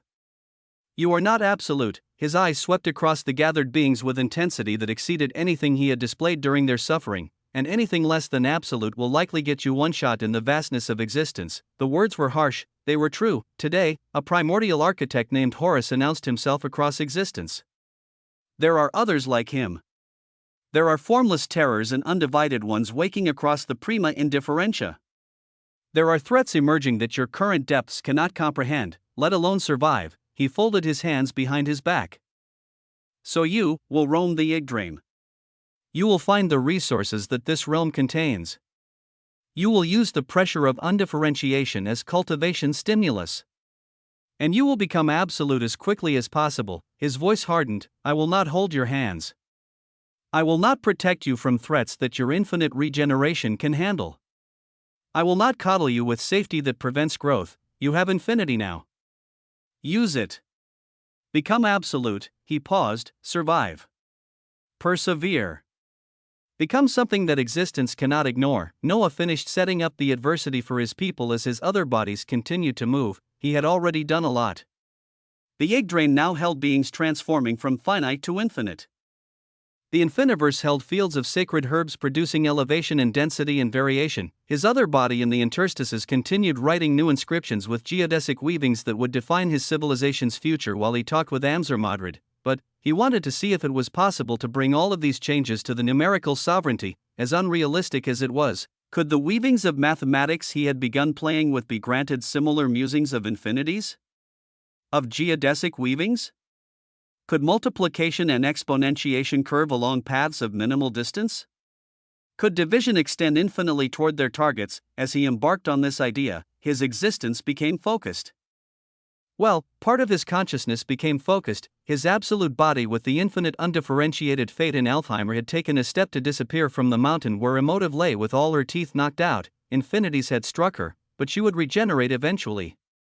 She would recover her smile and her manipulations and her endless attempts to bond with beings far beyond her station, but she would remember this lesson for a long, long time. Well, if she was among those who will survive this coming week and month without being collapsed. Noah's body shimmered across the distance of Alfheim, his absolute vision of existence allowing him to cross vast stretches instantaneously. He proceeded to meld with his illusory consciousness that had been near the primordial chaos this whole time, the projection becoming real, substance replacing shadow. Beside him, Olmareth, the big stepper, had continued to wait with patience that exceeded his usual demeanor. The hairy absolute stood at attention with seriousness. Abaddon stared at the intriguing figure of the youngest as his illusory body became real. A genuine existence now stood beside his follower, the hairy absolute, Olmareth, where moments before there had been projection and presence, there was now flesh and blood and civilization burning with golden infinite undifferentiated fate that exceeded what projections could display. The region around them had transformed during Abaddon's presence here. Rivers of obsidian chaos flowed through what had once been standard territory of Alfheim, dark currents that carried entropy and possibility in equal measure. The signature weavings of this primordial realm, its twilight and ancient mountains and forests that had stood since the first cause, all of it had become backdrop to something older, something more fundamental. For Abaddon, this was normal, as the primordial chaos, everywhere that he remained long enough became a place that would gradually change to be surrounded by chaos and entropy. The obsidian rivers were his signature. The churning darkness was his presence made manifest. The sense that anything could happen, that probability itself bent toward uncertainty in his vicinity, that was simply what it meant to stand near a being who embodied the raw potential from which all differentiation had originally emerged. After all, that was the true nature of things. Order was temporary. Structure was borrowed time. Everything eventually returned to the chaos from which it came. At this time, Abaddon watched as the youngest patted his hairy follower with casual familiarity. "Visit my little place called the Yggdrasil for a moment." "I should be okay," the words were simple. The dismissal was confident. Olmarath nodded with a serious gaze that held concern despite the directive. His eyes flickered between the youngest and Abaddon with calculation. But in the end, he was a follower, and his monarch had given instruction. He disappeared. The only ones left behind were Abaddon and the youngest. Chapter 4963, The 1% too. Abaddon had been thinking about doing many things. He had sensed all the events that had just occurred across observable existence, but instead of acting on any of these observations, he asked a different question. "Your weavings just intertwined with the creature." His voice carried the weight of rivers that flowed through realities yet unformed. "He is an interesting guy, isn't he?" Abaddon asked such a question while he thought of the creature. Whenever he did look at the youngest and the creature, he couldn't help but think of how alike they were. Not in power, though the youngest was growing at rates that defied conventional understanding. Not in methodology, though both seemed to approach existence with calculation that exceeded many things. It was something in their eyes. The first time Abaddon had met the creature was in the Prima Indifferentia. At that time, the creature looked like something that had just undergone a rebirth into another form. His manifestation had been unstable, flickering between configurations as if he hadn't yet decided what he wanted to be. Abaddon considered him younger at that moment, as his own depth had been higher than the creature's at that time. At that time, but it seemed to be on a technicality. Anyways, at that time, the eyes of the creature reminded Abaddon of something he couldn't quite identify. Now he knew, they reminded him of the eyes of the youngest, that same burning certainty. That same sense that existence itself was merely raw material waiting to be shaped according to will. It was a gaze of pride and arrogance that was dangerous. At this time, the youngest smiled and nodded at Abaddon's question, powerful beyond measure. "A very interesting guy," his golden eyes held appreciation, "but I was curious about you a bit more." Abaddon's obsidian chaos swirled with interest at this statement. The youngest had been keeping him back from attacking the infection spreading across existence for some time now. "And I wanted to ask you about probabilities." Probabilities? Chaos was filled with probabilities and possibilities. Every moment contained infinite potential outcomes. Every action spawned countless branches of what could be. Every decision collapsed wave functions of maybe into singular expressions of is. There was so much to be done right now. The entity spread further with every passing moment. The primordial mycelia's infection claimed more beings with every breath. And yet the youngest wanted to discuss probabilities, but the youngest spoke still. His form shimmered with blue-gold flames as infinite undifferentiated fate manifested visibly around his existence. The golden light pressed against Abaddon's obsidian chaos without conflict. Two fundamental forces acknowledging each other without competing. Let's use an undivided one as an example. His voice held the weight of something being constructed. Let's say there was something called Bazuman. An undivided one of tremendous power who had existed since before the infinite unfurling. A being of undifferentiation and consumption who believed himself invincible because nothing had ever truly threatened his existence. Abaddon listened with attention that exceeded casual interest. The youngest was building toward something. Now let's say that despite all of Bazuman's power, despite all of his accumulated authority and consumed existences and invincible reputation, there existed a 1% probability that collapse was coming for him. The youngest paused. 1%. 99 roads lead to Bazuman's continued dominance. But one road, just one, leads to his complete and utter annihilation. His golden eyes fixed on Abaddon with intensity that exceeded the hypothetical nature of the question. Would Bazuman take this 1% seriously even though the chance of it happening was so low? Would he ignore that single percentage point because 99 others favored his survival? Or would he do anything, absolutely anything, to make sure that 1% didn't even exist? Abaddon raised his brows and blinked. What was the youngest up to? His reply didn't take long. This was, after all, a question that touched upon the very nature of what he represented. A percent chance is still a percent chance. His voice deepened with authority that predated the infinite unfurling. It is as if there are 100 roads. 99 roads will lead to the same result. But that one road is still there. It exists. It waits. It holds potential that the other 99 cannot negate through mere numerical superiority. The rivers of obsidian chaos around them churned with emphasis as Abaddon continued. You see, youngest, this is what many beings fail to understand about probability in chaos. They look at percentages and see safety in large numbers. They look at 1% and see something so small that it can be dismissed. They calculate their odds and feel comfort in 99% certainty. He shook his head slowly, but certainty is illusion. And probability is not prediction. It is description of possibility space, nothing more. The obsidian rivers began flowing in patterns that demonstrated what he was explaining. Everything that can happen will happen given sufficient time and iteration. Every possible outcome exists within the probability space of every moment. The 1% is not less real than the 99%. It is merely less frequent in a single sampling. His eyes fixed on the youngest with intensity that matched what he had received. But collapse is not a single sampling. Collapse is permanent. If Bazuman faces 100 threats across his existence, and each threat carries 1% chance of his annihilation, then across those 100 encounters, the cumulative probability of collapse approaches certainty rather than remaining negligible. The patterns in the obsidian rivers became more complex. Furthermore, entropy favors the unlikely. Chaos tends toward maximum disorder. The state space of existence is not static. It evolves, it shifts, it transforms in ways that can take that 1% and make it 10%, or 50%, or absolute certainty without warning. Abaddon's presence seemed to expand as he delivered the core of his philosophy. This is what chaos teaches those who truly understand it. The improbable is not impossible. The unlikely is not avoidable. And the 1% that seems negligible today may be the guaranteed outcome tomorrow because you chose to ignore it rather than address it. He paused, letting his words settle like sediment in the obsidian rivers. I have watched civilizations fall because they calculated their survival at 99% and dismissed the remaining percentage as acceptable risk. I have witnessed absolutes collapse because they believed their foundations too strong to be threatened by improbable outcomes.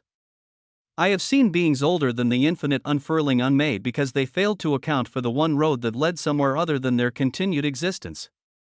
His conclusion came with weight that pressed against the very fabric of Alfheim. So yes, regardless of how low the percentage is, it has to be taken care of. It has to be addressed. It has to be eliminated if elimination is possible. Because if you leave that 1% existing, if you allow it to remain within your probability space, then entropy will find it. Chaos will favor it. And what seemed impossible will become inevitable. The 1% must be erased, or it may be guaranteed to happen. Chapter 4964, The 1% 3. After he finished this lengthy discourse on the nature of probability and chaos, Abaddon looked at the youngest. The youngest was looking at him with bright eyes.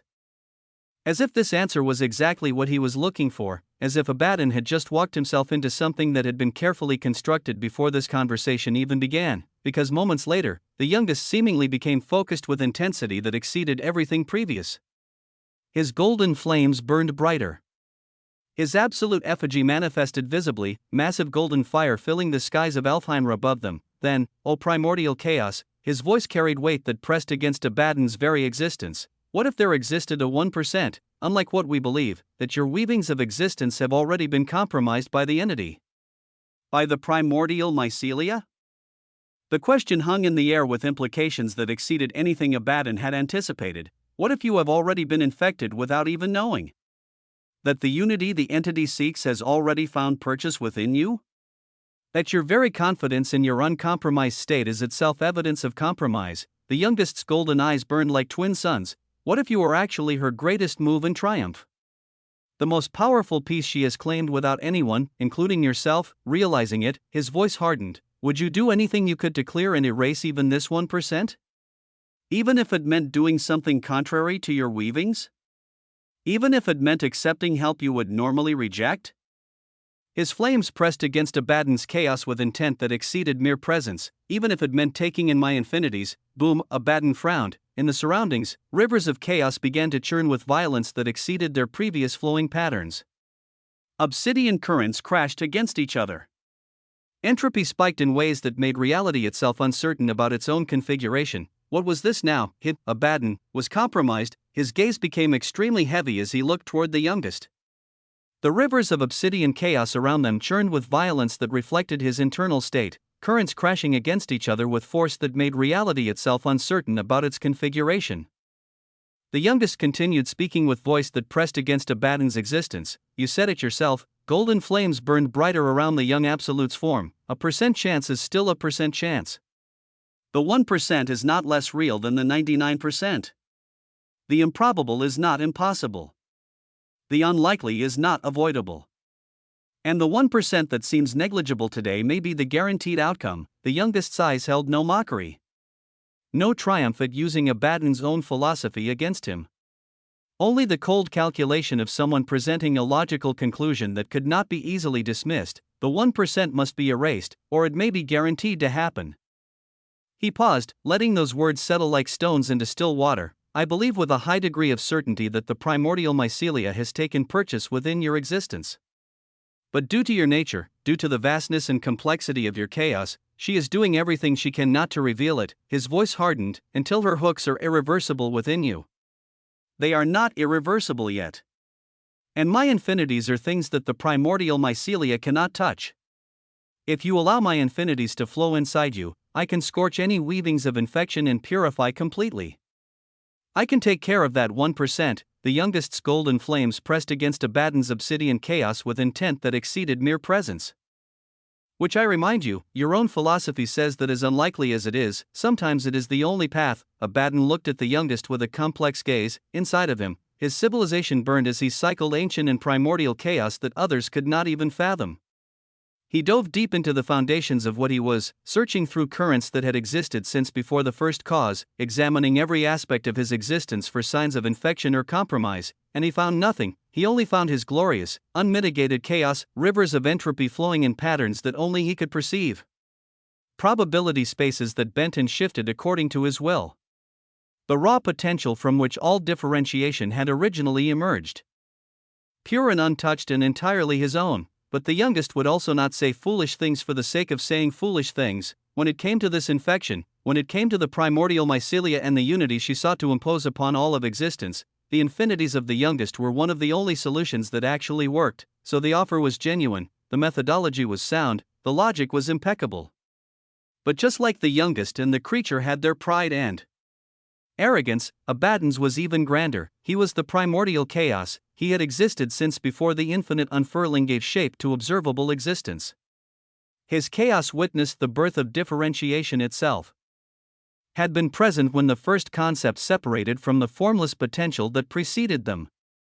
His chaos was fundamental to reality in ways that most beings could not comprehend, and truly, he did not think that 1% chance the youngest talked about even existed. His chaos was too grand to be grasped by another. Too vast to be infected without his knowledge. Too fundamental to be compromised by an entity that was itself merely a product of existence rather than a shaper of it. But again, the words of the youngest were not simply foolish ones. Two things could both be true without them competing against reality. Abaddon could be uncompromised, his chaos pure and untouched as he believed it to be. And the youngest could be correct that the possibility of compromise needed to be addressed regardless of how unlikely it seemed. So this was a problem, and it had to be corrected. It seemed that the time of staying still had come to an end. Abaddon's obsidian rivers began flowing in new patterns as decision crystallized within his existence. His presence expanded, his chaos pressing outward with authority that exceeded anything he had displayed during their conversation. The backdrop of Alfheim seemed to fade entirely as his power filled the space around them. When he spoke, his voice carried weight that pressed against the youngest's golden flames with force that made them flicker. I have observed the civilizations of many absolutes across eons uncounted. His words emerged slow and deliberate, each one settling into existence with permanence that exceeded mere sound. I have seen walls built from crystallized authority and pillars forged from compressed depths. I have witnessed foundations that spanned territories and architectures that defied the very concepts they were constructed upon. The rivers of chaos around them stilled as he continued, grand things. Impressive things. Things that made their bearers believe themselves complete. He paused. But the civilizations of primordial architects are not walls or pillars or foundations. They are not things that can be observed and understood through observation.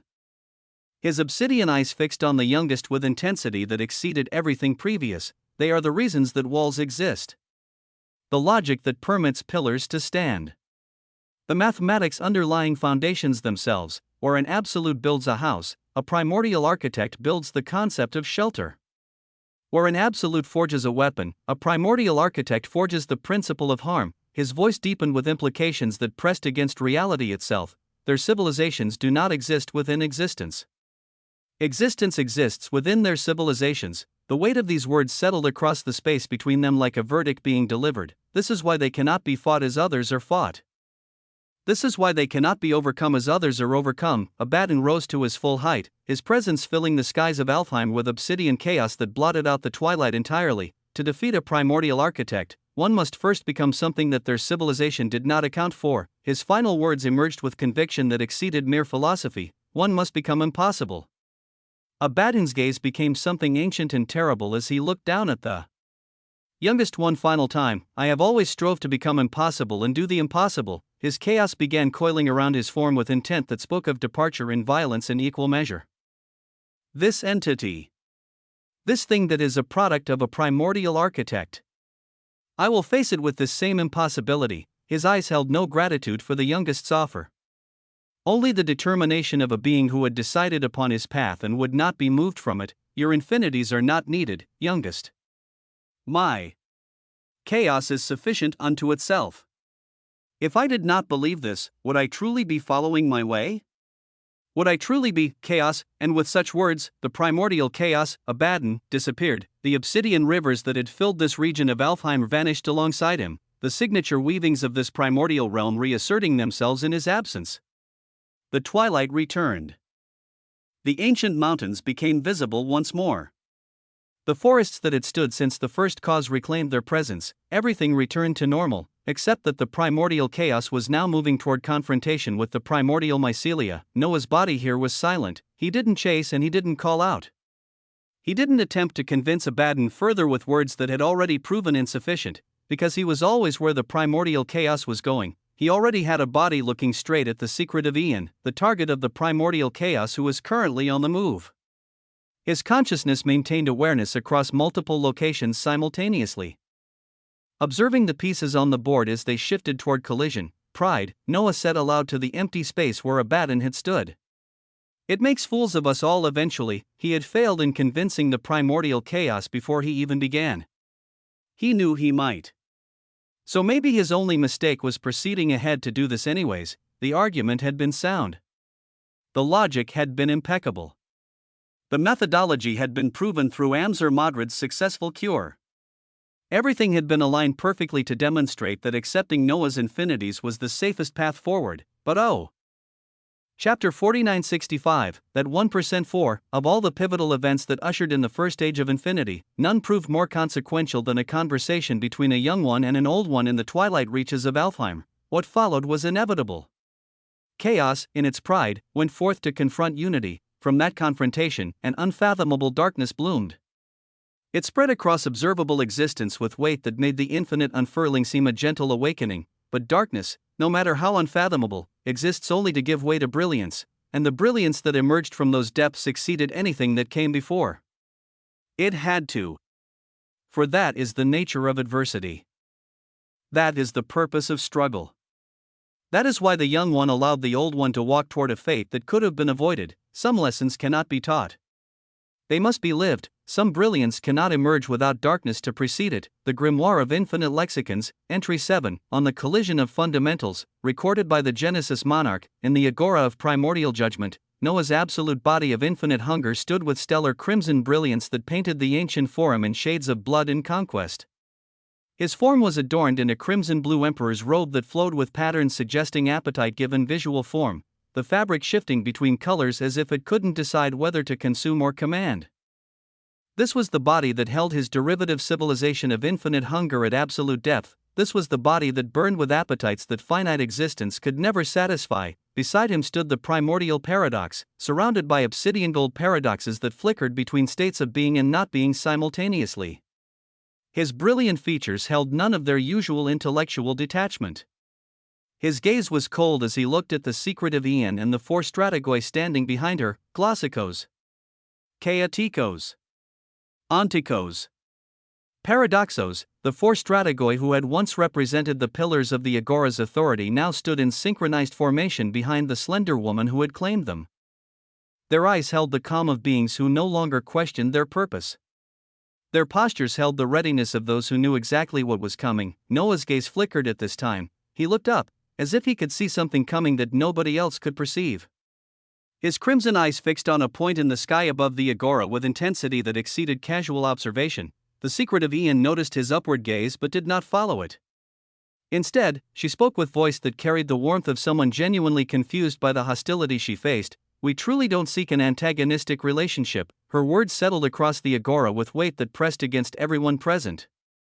"Even you, after all you have done against us, after you have taken away temporal from us when he was so close to salvation, we don't really hate you." Her expression held something that might have been sadness, something that might have been pity. "We just wonder how we can help you see." She looked toward Noah as she said this, and seeing his gaze still fixed upward as if he was looking for something, she only continued, "We know civilization has at its core, working together. One day, in the near future, I hope for you all to remember this. That whatever may come, the ultimate goal is to work together." Her voice grew softer. "Even you, the youngest of the five. You could understand all of this right now if you so choose."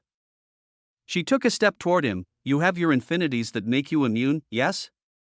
Take my hand. Let me just show you how the rest of us feel when we have countless civilizations connected. Your infinities will still protect you, yes." Her hand extended toward Noah with gesture that seemed genuinely inviting. "So just give me your hand to show you. It would make things so clear." The secretive Ian stretched her hand out toward Noah, and Noah did not even look down to see it. His crimson eyes remained fixed on the sky above the Agora, on the point where something vast was approaching with speed that exceeded comprehension. When he spoke, his voice carried weight they could not fully grasp. "All actions are choices. There is no going back if you do this. It will be all-out war, HUUM." Whatever could he be referring to with these words? Even the primordial paradox frowned as he looked toward Noah, wondering what he was missing. His brilliant mind raced through possibilities, calculating scenarios, attempting to determine what the youngest had perceived that he himself could not. There was no going back if they did this. What was this referring to? The primordial paradox did not know, but the secretive Ian and the four strategoi behind her smiled a calm smile as if they knew exactly what Noah meant. Their expressions held no surprise. Their postures held no uncertainty. They had been waiting for this. They had been preparing for this. Everything that had occurred since the secretive Ian's arrival at the Agora had been leading to this exact moment. The four strategoi moved. They came up beside the secretive Ian with synchronization that spoke of unity exceeding mere coordination. Two of them, Glossicos and Chaoticos, raised their hands and placed them on her back with pressure that suggested support against immense weight. Two others, Onticos and Paradoxos, knelt down and held her legs as if they wanted to shoulder them against something that would press down with force beyond imagination, for absolutes seemingly gave their support to the secretive Ian. Their civilizations burned with authority being channeled directly into her form. Their foundations pulsed with power being offered freely. Their existences blazed with sacrifice being made willingly for something they believed in completely. The secretive Ian's outstretched hand going toward Noah changed directions. She instead looked up in the same direction where Noah was looking, her eyes fixing on the point in the sky that had held his attention. Her knees bent with preparation for impact. Her hands raised, both of them now, palms facing outward as if she was ready to receive something terrifying. Her smile never wavered, her calm never broke. She had been waiting for this. And an instant later, the region above the Agora was torn apart. Boom! Raging embodiments and apophysis of obsidian chaos roared out from the rupture in reality, dozens of them screaming with entropy-given voice. The sky split with violence that exceeded anything the Agora had witnessed since the first cause. Probability itself seemed to collapse as certainty fled from the presence descending through the breach. The primordial chaos had arrived. Abaddon descended through the torn sky like a meteor composed of endings themselves. His form was that of a human titan, massive beyond mortal scale, his proportions perfect in ways that spoke of fundamental truth given flesh. His face held utmost confidence that bordered on certainty. His features displayed no doubt, no hesitation, no concern for what awaited below, and his eyes carried boundless primordial chaos. Obsidian depths swirled with patterns that predated the infinite unfurling, with currents that had existed since before differentiation learned to differentiate, with entropy that remembered when existence was merely potential waiting to become actual. These eyes quickly glanced at Noah, the primordial paradox, and all others below. And then, this being made his descent at terrifying speed. He was surrounded on all sides by dozens of embodiments and apophysis, obsidian expressions of his chaos that screamed ahead of him like heralds announcing the end of everything. They carved through the air of the agora with force that made the ancient forum tremble. They painted reality in shades of entropy that spoke of things returning to formless potential, but Abaddon himself was the true weapon. He shot down like a missile toward the secret of Ian, channeling all his power and boundless chaos through his body and into his single outstretched obsidian fist. That fist seemed like a hammer of endings. That fist contained enough force to collapse civilizations. That fist held the concentrated authority of a being who had existed since before existence learned what it meant to exist. Everything seemed to play out in slow motion. Noah observed all of this happening with crimson eyes that missed nothing. He watched Abaddon descend with impossibility made manifest. He watched the secret of Ian brace for impact with palms raised and smile intact. He watched the four strategoi burn with existence being offered to support what was about to occur. The terrifying fist of the primordial chaos thundered down. The secret of Ian's raised palm met it. The impact should have destroyed everything. The collision should have unmade the agora entirely. The force should have rippled across observable existence with consequences that would take days to fully manifest. The absolutes supporting her burned with righteous existence as they channeled everything they had into helping her withstand what should not have been withstandable. And this whole time during this impact, this moment where chaos met unity with force that exceeded comprehension, this instant where impossibility confronted inevitability, the secret of Ian and the four strategoi were smiling absolutely brilliantly. Chapter 4966, Existential Intermission. The five, before the five, there were the four. This is known, and this is recorded. This is truth that predates the infinite unfurling and persists through every transformation that observable existence has undergone since its first differentiated breath, the creature. The primordial paradox. The primordial chaos. The living paradox. And for a time, before betrayal rewrote the hierarchy of claim. There was only a single bearer of paradox rather than two. What is less known, what is debated in whispers among those who dare to debate such things, is the nature of what these beings claimed. For they did not merely accumulate power as lesser absolutes accumulate power. They did not simply grow strong through cultivation and conquest and consumption.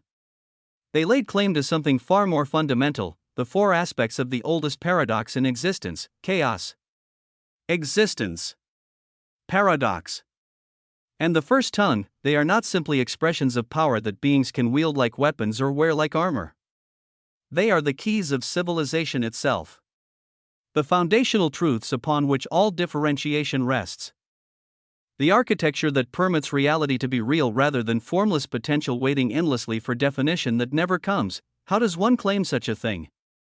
How does a being, even a being of tremendous power, lay hold of concepts so fundamental that existence itself depends upon them? For three of the four, the answer lies in origin. The creature emerged from circumstances that even the oldest records do not fully describe. Some say he was born in the prima indifferentia during the moment when existence first learned to distinguish itself from non-existence. Some say he defected from something older, something that predates even the primordial architects, and in that defection, he became the living embodiment of existence choosing to be. His claim to the aspect of existence was not made through conquest. It was made through being. He is existence examining itself. He is differentiation celebrating its own emergence. His claim was easy because there was no separation between the claimer and the claimed. The primordial chaos emerged similarly, though his origin lies in different territory. Where the creature embodies existence, Abaddon embodies the potential from which existence emerged. He was present when probability first learned that it could collapse into actuality. He was there when the endless maybe became the singular is. His claim to the aspect of chaos was made in the moment before moments existed. When all things were equally possible and nothing had yet been chosen. He did not claim chaos. He remembered being chaos before chaos became something that could be claimed. The primordial paradox's claim is perhaps the most elegant among the original three. He emerged at the intersection where truths learned they could contradict themselves and still remain true. He was born in the space where logic first broke and discovered that breaking made it stronger rather than weaker. His claim to the aspect of paradox was made through the very nature of claiming. For to claim paradox is itself paradoxical. To hold contradiction is to be held by it. To master impossibility is to be mastered by its implications. For these three, most architects believed their claim was birthright. They did not take their aspects. They simply were their aspects, and in being, they held. Who knows how accurate that is, but then came the living paradox, the apprentice. The student. The one who learned at the primordial paradox's feet and absorbed the teachings of contradiction until he understood something his master had not anticipated. That paradox, true paradox, permits the impossible.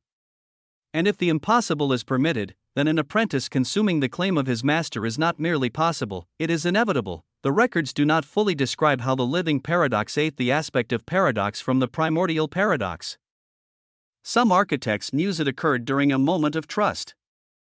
Some say it occurred during a moment of teaching. Some say it occurred across eons of subtle consumption that the primordial paradox did not perceive until the eating was complete. What is known is that the living paradox now holds what his master once held. The aspect of paradox answers to him rather than to the being who originally claimed it. And the primordial paradox, brilliant and ancient and wise beyond measure, was left with echoes of what he once possessed fully. This is why some call the primordial paradox the primordial rather than the living.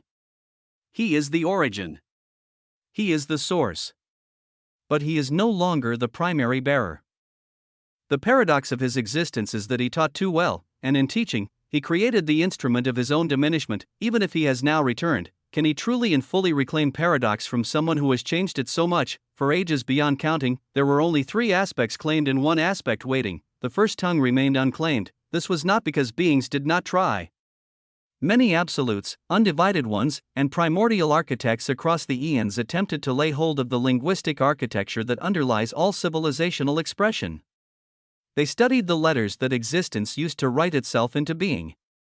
They practiced the words that transformed concept into reality. They devoted eternities to understanding the grammar of creation. All of them failed. The first tongue rejected every claimer as insufficient. The aspect of linguistic architecture required something that mere power could not provide. It required something that mere age could not accumulate. It required something that mere understanding could not achieve. It required infinity. And then came the Genesis monarch. He was born so long after everything was established that his arrival seemed impossible. The first cause was ancient history. The infinite unfurling was settled fact. The prima indifferentia had been sealed away behind boundaries that most believed eternal. The great conflicts that shaped observable existence had concluded or settled into stalemates that seemed permanent.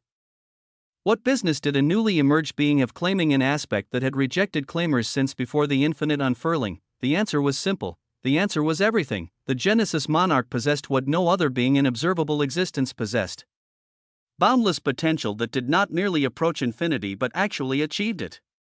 Where others had vast power that seemed infinite but eventually found its limits, he had power that genuinely extended forever in sequential progression that could be counted but never completed. And on the day he fully decided that his way was the way of manna, on the day he committed his existence entirely to the first tongue and accepted no alternative.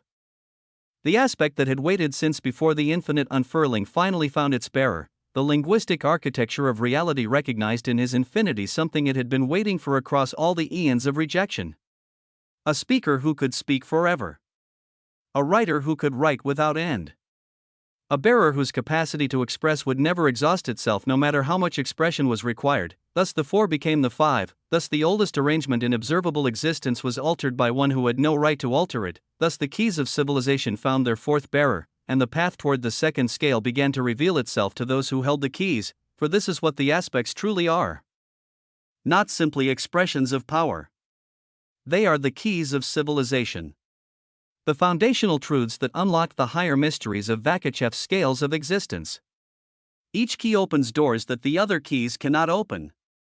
Each aspect reveals understanding that the other aspects cannot reveal. it does not matter who among the five is the strongest, strength is irrelevant when considering the keys.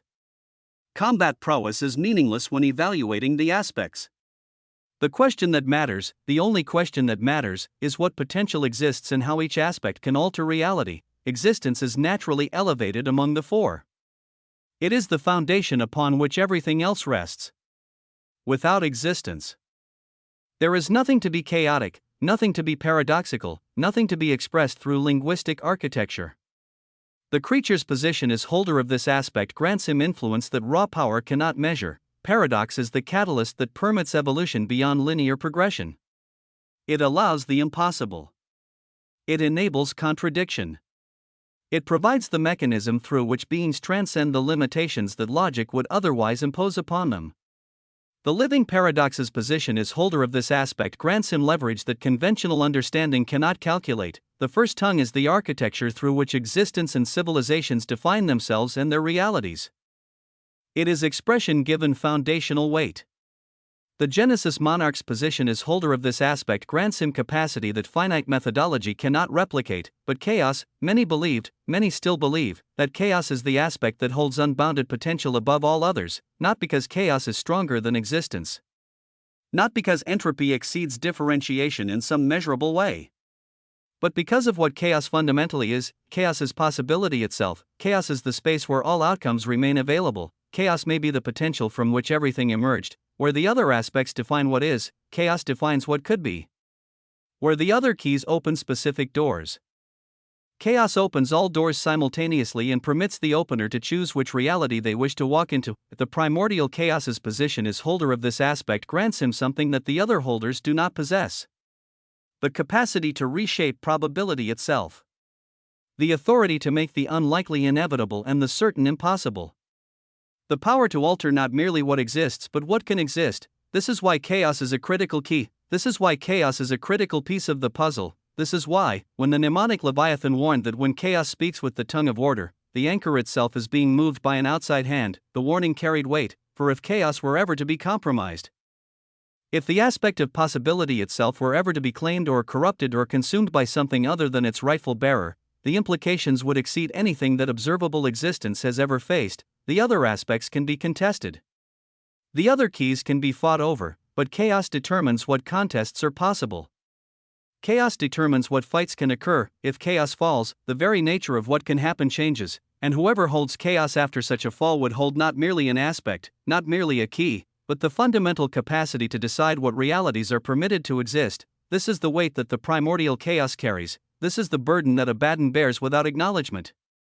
This is why, when the youngest warned him of the 1%, the warning carried implications that exceeded mere infection. If the primordial mycelia has truly taken purchase within chaos, if the aspect of possibility itself has been touched by the unity that entity seeks to impose upon all existence, then the era of undifferentiation is not merely approaching, and if chaos has been compromised, then the possibility of preventing what comes next may have already been removed from the probability space of observable existence. This is why the four mattered before the five. This is why the five matter now. Chapter 4967. One door closes, Noah's crimson eyes, burning with infinite hunger at absolute depth, watched the collision between the primordial chaos and the secret of Ian with perception that missed nothing. Time seemed to stretch as the hammer of endings met the palms of unity, as impossibility confronted inevitability, as two fundamental forces clashed in ways that observable existence had never witnessed. The secret of Ian carried a terrifying force of unity within her civilization. It did not seem singular in nature. It did not feel like the authority of one being, no matter how powerful that being might be. It seemed unfathomably unified. Countless civilizations merged into something that exceeded the sum of its parts. The four strategoi supporting her body were akin to massive pillars that did not only support her physical form but were passing through unfathomable waves of authority unto her. Plasikos channeled the linguistic foundations of the agora itself. Chaotikos channeled the chaotic underpinnings that gave the agora its capacity for judgment. Ontikos channeled the existential weight of a primordial realm's accumulated history. Paradoxos channeled the contradictions that allowed the agora to function despite its own impossibilities. All of it flowed into the secret of Ian. All of the entities that she had unified under her banner had their strength in civilizations, with all their meanings and all their concepts simultaneously flowing through her. She was not one being receiving support. She was countless beings expressed through a single form, their authorities merged into unity that exceeded individual expression. It was a terrifying thing when one thought about it. Through the legs of the secretive Ian, Noah saw the glimmer of quantum from the living quantum. That flickering uncertainty that characterized beings who existed in superposition, present and absent simultaneously, their authority drawn from the space between observation and manifestation. Through her arms, Noah saw a glimmer of dimensional authority from the living dimensional. That spatial weight that characterized beings who commanded the architecture of reality itself, their authority drawn from the distances between points that existence used to measure itself, and through her palms, through the very surfaces that met the primordial chaos's descending fist, Noah saw an obsidian glimmer of chaos that caused his expression to become heavy. Every single possibility he had considered was confirmed at this moment, because, why would chaos be flowing so serenely within the secret of Ian? Why would the authority of the primordial chaos, who stood above her with fist descending like judgment itself, already be present within her existence as if it belonged there? The answer was obvious, the answer was devastating. The primordial chaos had been compromised long before this moment. The infection had taken root without his knowledge, without his perception, without any indication that his glorious and unmitigated chaos had been touched by something other than himself. And now, in this collision, that infection would complete itself. Noah saw it all, at the tip of the fist that looked like a hammer of endings, all the force of the primordial chaos's embodiments and apophysis gathered with concentration that exceeded anything Abaddon had displayed before. Every ounce of his authority, every expression of his chaos, every aspect of his civilization that had existed since before the infinite unfurling, all of it focused into a single point of impact that should have unmade the secret of Ian entirely. When everything was expressed, when the hammer met the palms, when impossibility confronted unity with force that should have ended the confrontation instantly. A crack bloomed between the primordial chaos and the secret of Ian. This crack was not like any of the cracks of observable existence. Those cracks were wounds in reality, tears in the fabric of differentiation that allowed corruption to flood through. Those cracks were damage. Those cracks were harm. Those cracks were things that needed to be sealed or avoided or destroyed. This crack was purely obsidian in nature. It seemed to connect the already maintained chaos within the secret of Ian and the primordial chaos himself. It was not a wound. It was a bridge, it was completion. It was the final link between infection and source, between the chaos that had been claimed without knowledge and the chaos that remained ignorant of its own compromise. The moment it bloomed, the moment the obsidian crack covered both figures inside of it, the moment the connection was established fully and irreversibly, everything changed. The chaos within the crack transformed, the chaos surrounding the two figures transformed, the chaos flooding and raging in the sky space above, which had been torn and split entirely during the entrance of the primordial chaos. All of it transformed, it became silent, and it became ordered. The raging entropy that had characterized Abaddon's arrival settled into patterns that should not have been possible for chaos to display. The screaming embodiments and apophysis fell silent as if they had forgotten what sound was. The obsidian currents that had churned with violence stilled into rivers that flowed with serenity that contradicted their fundamental nature. Chaos was speaking with the tongue of order. The anchor itself had been moved by an outside hand, and then, a moment later, whap, the figure of the primordial chaos disappeared, the secret of Ian disappeared, the four pillars that had been supporting her, the four strategoi who had burned with righteous existence while channeling their authorities into her form, all of them disappeared. They were simply gone. The only things left behind were the bodies of Noah and the primordial paradox. All around them, rivers of serenely flowing and ordered chaos remained as testament to what had just occurred. The obsidian currents that had once raged with entropy now moved with patterns that spoke of purpose rather than possibility. They flowed in directions that seemed predetermined. They carried weight that seemed unified rather than chaotic. Noah looked around, sensed emptiness. The agora of primordial judgment had become a monument to the entity's victory. Noah was silent and contemplative during all of this. One could question and say that his actions of talking with the primordial chaos led to all of this. One could argue that by warning Abaddon of the 1%, by attempting to convince him to accept infinities that would have purified any infection, Noah had prompted the confrontation that resulted in chaos's fall. But the primordial chaos was already infected long before any of this. This turned out to truly be the trump card of the entity since nobody knew it. Not the creature. Not the primordial paradox. Not the youngest. Not even the primordial chaos himself, who had searched his own existence and found only his glorious, unmitigated chaos because the infection was too subtle to perceive. Whether Noah had gone to speak with the primordial chaos or not, the infection within him would still be there. He had only gone there to provide the possibility of infusing his infinities and changing things for the primordial chaos before they went too far. A chance. An option. A path that could have led somewhere other than here. But the primordial chaos believed in himself far too much to accept this help, and this was why they were where they were. Beside him, the primordial paradox sighed at this moment. Chapter 4968. Another door opens. The sound carried weight that pressed against the ordered chaos around them, paradoxical breath that contradicted the serenity with implications of struggle yet to come. It seems that the entity had already won a great victory without any of us realizing it. His voice was measured but heavy, and we have simply observed its completion right now. With my revival, I didn't expect to be relaxing and taking a breather. But I also did not know that I would have to work so hard. His brilliant features held calculations. Youngest, before I can get anywhere close to the second scale of existence, I need to rectify the paradox between me and my student.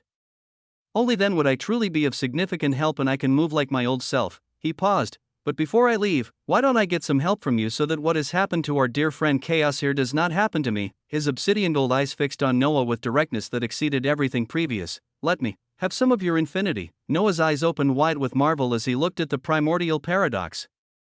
How unique existence was. He went to talk and try to convince the primordial chaos and failed. He had presented logical arguments. He had used Abaddon's own philosophy against him.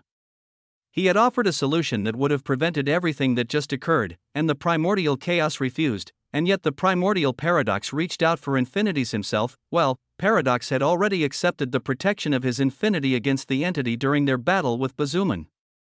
And he had already been infected by the primordial mycelia once, had felt what it meant to have his existence touched by unity that sought to consume individual identity. He was much more careful and open-minded, but Noah still had to ask. Chaos said no to my infinities. How are you so carefree of it?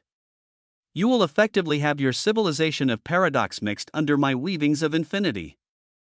At such words, the primordial paradox waved his hands dismissively. What nonsense is that? His voice carried the confidence of a being who had existed since logic first learned to contradict itself. I am confident of my way in civilization as I don't worry about such things. I was paradox. I will always be paradox.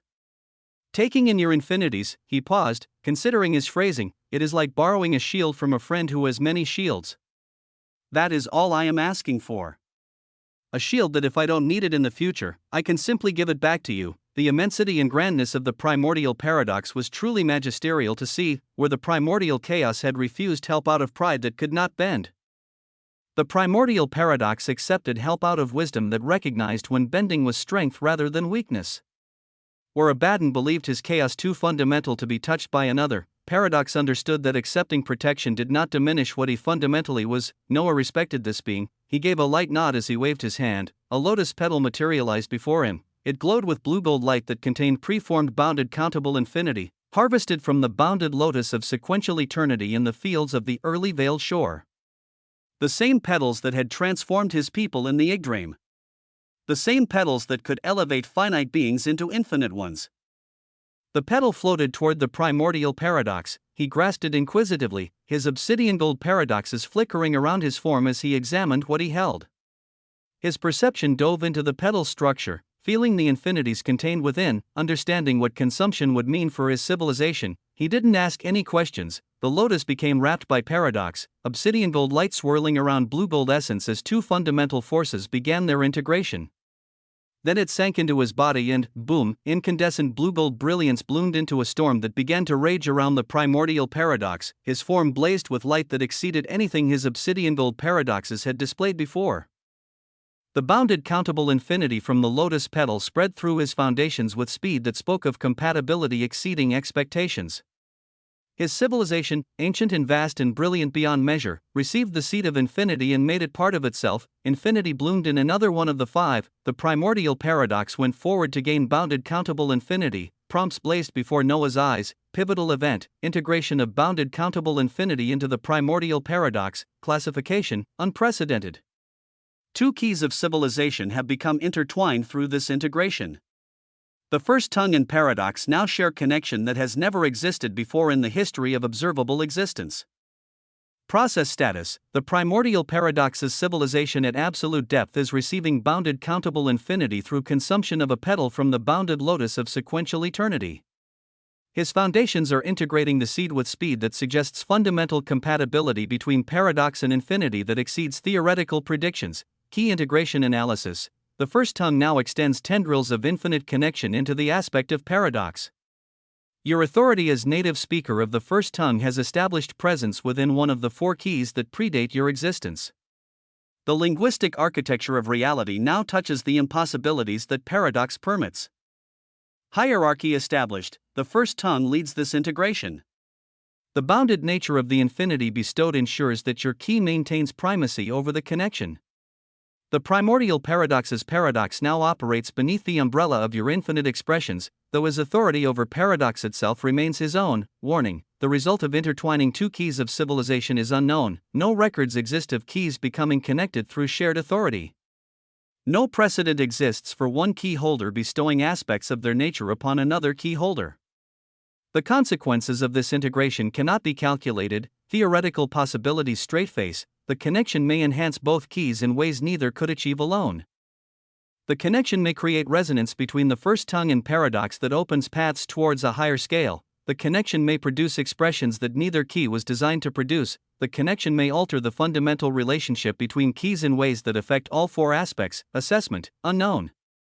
This is territory that observable existence has never mapped. You and the primordial paradox are now pioneers in understanding that no being has explored. Current status: the primordial paradox at absolute depth now possesses bounded countable infinity derived from your authority over the first tongue. His embodiments and apophysis will curve along partial geodesic paths. His civilization will regenerate with speed approaching endless. His growth will proceed along trajectories that his previous state could not access. Protection status: should the entity attempt to claim the primordial paradox as it claimed the primordial chaos, your infinities will burn away any weavings of compromise before they can take root. The shield has been borrowed. The shield is in place. You have done something that has never been done. The consequences remain to be seen. The youngest had gone ahead and given an old monster infinities. It was unknown just what all of this would lead to. Chapter 4969, Unity. What Abaddon felt was a moment of impact that pushed everything away. And then everything went white, pure white, to the point that he could not see anything else but white.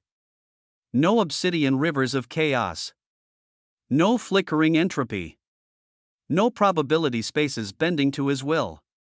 Just endless, perfect, serene whiteness that stretched in every direction without boundary or definition. For the first time in eons beyond counting, the primordial chaos felt himself floating in something that held no chaos at all. He looked around, his form turning in the blankness as he searched for something, anything, that could orient him within this space. His hands rose before his face. And they were still his hands. His existence still felt like his existence. But the surroundings held nothing that his chaos could grasp or influence or understand. What happened? His voice emerged into the whiteness and was swallowed without echo. Behind him, footsteps approached with rhythm that felt familiar even though he could not immediately place why. You went out there for a second. The voice belonged to someone he knew. Someone he trusted. Someone whose presence made the whiteness feel less empty and more like a space meant for rest rather than confusion. Are you okay? The secret of Ian came into view with a smile that held warmth exceeding anything Abaddon had expected. Her features were kind. Her eyes held concern that seemed genuine. She moved toward him with grace that spoke of care rather than threat. She helped him up. He took her hand naturally, as if he had taken it many times before, as if this gesture was as familiar as breathing. Her palm was warm against his. Her grip was supportive without being controlling. She steadied him as he found his footing in the white expanse. Abaddon scratched his head with his free hand, trying to recall what had brought him here. I could have sworn I was doing something critical. I just cannot remember what. His brow furrowed with concentration that produced nothing but fog, something with chaos. Something with unity. The memories were there, he was certain of it. They lurked just beyond the edges of his awareness like shapes glimpsed through thick mist. He had been angry about something. He had been determined about something.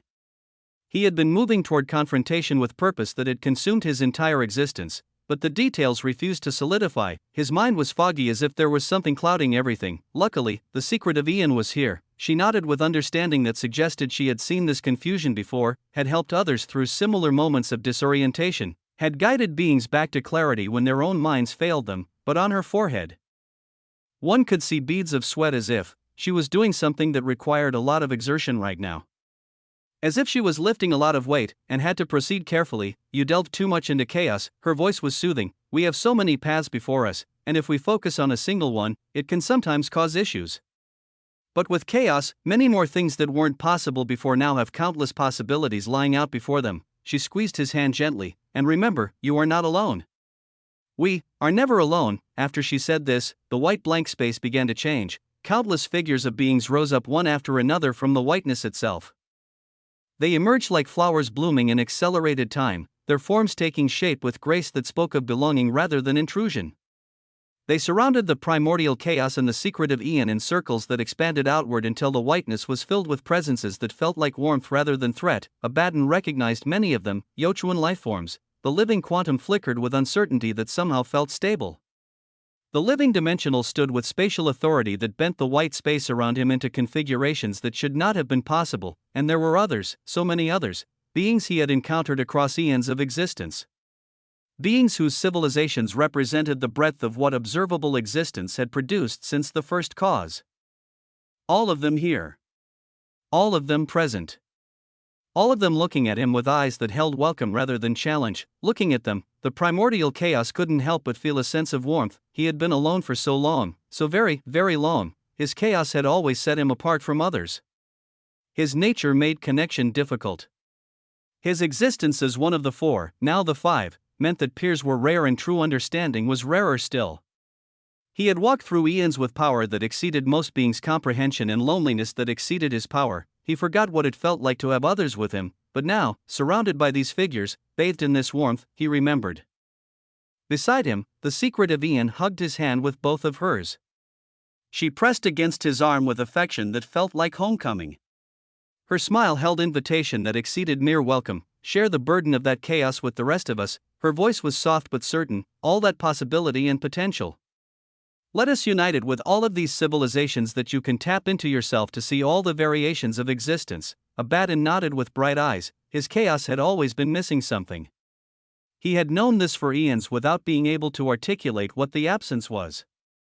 His probability spaces had been vast but empty. His entropy had been powerful but purposeless.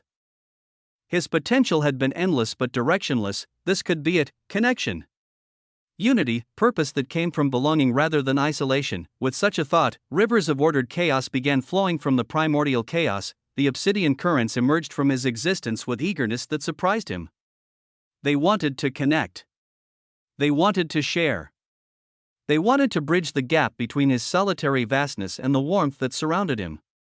The rivers extended outward like endless streams, reaching toward every single unified being in this white space. They connected rapidly, one after another. Each river found its target and established link that felt like completion rather than compromise.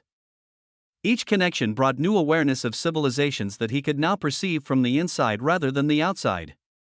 Each bridge opened paths that his chaos could flow through to touch existences that had been separate from his own. If one were to look down from above, they would see an endless web of chaos flowing into a united cluster of beings. Chapter 4970, Unity 2. The cluster was shining brighter and brighter with every connection established, the primordial chaos at the center, the secret of Ian beside him. And all the unified beings around them, their civilizations now linked through rivers of ordered chaos that carried possibility and potential to every corner of their shared existence. As they were doing this, a sense of joy and euphoria spread across all of them. Abaddon felt it most strongly. The warmth was no longer just external. It flowed through his rivers and returned multiplied. It touched his chaos and made it feel purposeful.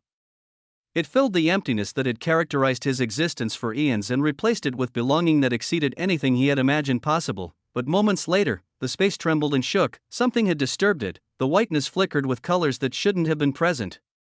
The unified beings turned their attention toward a direction that the disturbance originated from. The joy and euphoria paused as awareness of external events pressed against their shared consciousness. The primordial chaos blinked. What is that? the secret of Ian looked out into the distance with expression that held annoyance mixed with fondness. One of our core future family members seems to have made some trouble again. She tugged at his hand. Let's go see. The vision of the primordial chaos changed once more. An instant later, he found himself in his home, Jotunheim. The primordial realm that he had claimed since before the infinite unfurling spread out before him, with grandeur that made his chaos swell with recognition. Mountains of crystallized entropy rose toward skies that held no single color but all colors simultaneously. Rivers of pure probability flowed through valleys where reality itself remained in constant flux. And the citadel of giants dominated the landscape. The grand structure rose from the center of Jotunheim with architecture that defied conventional understanding. Its walls were built from solidified chaos that shifted patterns even as it maintained structural integrity. Its towers reached heights that changed depending on the observer's expectations. Its foundations extended into probability spaces that contained every possible configuration the citadel could ever take. Within and around the citadel, many Yochuan lifeforms patiently cultivated. They sat in meditative positions across platforms in courtyards and floating spaces that the citadel provided for their advancement. Their massive forms held still with concentration that exceeded their usually turbulent natures. Their eyes were closed. Their civilizations were cycling through chaos that Abaddon had shared with them across eons of mentorship. They were his people. They were his family even before he understood what family could mean, and now they were part of something larger. He and the secret of Ian stood at the peak of the grand structure, at the highest point of the citadel where chaos concentrated with intensity that would unmake lesser beings. From here, they could perceive everything occurring in Jotunheim and beyond. Currently, all of them were looking up. The primordial chaos was perceiving a change in the flow of existence around them. A change in energy and authority. A change in the principles that weave the surrounding existence. A change in the expression of the first tongue itself. Something fundamental had shifted, something that touched the very architecture of how civilizations express themselves. Fire. The primordial chaos tried to utter the phoneme of fire, wanting to test what he was perceiving, but the word felt wrong in his mouth. It twisted. It contradicted itself. It became a tongue twister that his ancient authority could not navigate smoothly. The simple phoneme that powerful beings across observable existence used without thought now held layers of complexity that made clear pronunciation nearly impossible, as if it now held infinite paradoxical variations for anyone who wanted to say it. As if the first tongue itself had been altered by something that understood how to weave paradox into linguistic architecture. The primordial chaos was skeptical at this. He blinked with confusion that exceeded mere surprise. The first tongue has become more paradoxical. Beside him, the figure of the secret of Ian nodded with expression that held exasperation and something that might have been grudging respect. The youngest is on his rebellious phase right now, her voice carried weight that pressed against the chaos around them. Making the weavings of the first tongue more paradoxical is only one of the things that he will do. Which is why a lot of things rest on your shoulders. Abaddon, she turned to face him fully, her eyes holding intensity that exceeded everything else. We actually need your help to make our family complete. Her hands found his again, holding them with grip that communicated desperation beneath the warmth. With you, with all the countless possibilities you hold, even if it is 1 in a trillion or 1 in a quintillion, there is a possibility of unity with infinity. We need your help to lock on to that possibility and to make it a reality, so that we can gain the capability to bring the youngest into our family. You are the only one who can help us with this. Her eyes shimmered with something that might have been tears, so we can show him all of this. She gestured at the unified beings below, at the Yochuan cultivating peacefully, at the web of chaos that connected everything to everything else. Do you think that you could get started working on this? The primordial chaos looked toward the secret of Ian. She was looking at him with an almost pleading gaze. Her features held hope that seemed genuine. Her warmth pressed against his existence with affection that made his ancient loneliness seem like a distant memory rather than a constant companion. And her forehead was filled with sweat as if she was truly carrying a heavy weight right now. His own gaze softened. Family helped each other. His ancient chaos had many purposes across his time. He had used it for conquest and for defense and for exploration and for countless other objectives that his will had directed toward. He had wielded probability and entropy and possibility as weapons and as tools and as expressions of what he fundamentally was, but just this once, he wanted to use it to help all those it was connected to. After all, he was no longer alone, and in existence that was so vast and filled with terrors, being alone was one of the more terrifying things. I will help. His voice emerged with conviction that pressed against Jotunheim itself. Show me where to begin, the secretive Ian smiled, with brilliance that illuminated the peak of the citadel. Welcome to the family, Abaddon, she hugged him. Welcome home. Chapter 4971, The Last Strategoi. Noah looked at the primordial paradox as the storm of blue-gold brilliance continued to rage around the ancient being's form. Even he questioned whether he did the right thing. It was literally akin to giving a monstrous beast wings to be able to fly even higher. The primordial paradox had already been one of the most dangerous beings in observable existence before this moment. His mastery of contradiction, his capacity to make the impossible inevitable, his authority over paradox that had existed since logic first learned to break itself, all of it had been formidable beyond measure. Now he had infinity as well. The primordial paradox seemed unshackled and unbounded as his existence filled with paradoxical infinities that blazed through every aspect of his civilization. The bounded countable infinity that Noah had bestowed through the lotus petal was integrating with paradox in ways that exceeded theoretical predictions. The two authorities were not merely coexisting. They were enhancing each other in configurations that neither could produce alone, and of course, Noah also felt his own weavings of paradox reach terrifying levels. The connection between them, the intertwining of two keys of civilization, was producing resonance that flowed in both directions. Where the primordial paradox gained infinity, Noah gained deeper understanding of paradox. Where bounded countable expressions spread through ancient foundations, paradoxical comprehension spread through infinite architecture, he felt like he could further elevate himself in a paradoxical manner. His biggest aim right now was going from countable to uncountable infinity. The transition required saturation rather than accumulation, required filling the gaps between sequential expressions with additional expressions that couldn't be listed. It was a monumental undertaking that conventional methodology would require eons to achieve. He did not give eons, but paradox permitted the impossible. Paradox allowed things that shouldn't happen to happen anyway. Paradox could potentially compress eons of saturation into moments of breakthrough if the contradiction was framed correctly. Noah felt like this action, this intertwining of keys, was going to help him with that tremendously. The resonance between the first tongue and paradox was opening doors that neither key could open alone. The connection was revealing paths that had been invisible before the intertwining occurred. He observed the primordial paradox with perception that missed nothing. The ancient being's transformation was stabilizing now. The storm of blue-gold brilliance was settling into patterns of integration completing rather than integration occurring. The bounded countable infinity had found its place within paradox's foundations and was no longer fighting to establish itself. What remained was something that observable existence had never witnessed. The primordial paradox stood before Noah with form that had transformed entirely. His body was titanic now, larger than it had been before, his obsidian presence expanded by the infinity that now burned within his foundations. But the obsidian was no longer pure darkness. It was filled with blue-gold dots that scattered across his form like stars scattered across the void of space. Each dot was a point of infinite expression. Each dot was a seed of countable progression that would grow and expand according to paradox's efforts. He looked like a canvas of infinite paradoxical space. He looked like contradiction given form and then given infinity to fuel that form's expansion. He looked like something that shouldn't exist and yet existed anyway, which was perhaps the most paradoxical thing of all. The primordial paradox turned toward Noah with eyes that held blue-gold light swirling through their obsidian depths. His expression was one of amazement that his usual detachment could not fully conceal. Youngest, this is the infinity you are playing around with. His voice carried weight that pressed against the agora itself. Damn, you almost made me doubt paradox. Almost. But my entire existence lives and dies with paradox. So I still kept my sanity. He looked down at his transformed hands, at the blue-gold dots that now scattered across obsidian flesh like constellations being born. This will be a bigger boon than simply acting like a shield. And I actually don't know if I'll be returning it. The primordial paradox smiled as he said this, and Noah smiled back. Very few truly understood infinity. Him included, if he was being honest. He worked with countable expressions that extended endlessly in sequences he could observe. He pushed toward uncountable density that would fill the gaps between those sequences. He theorized about absolute infinity that transcended all other infinities while containing them simultaneously.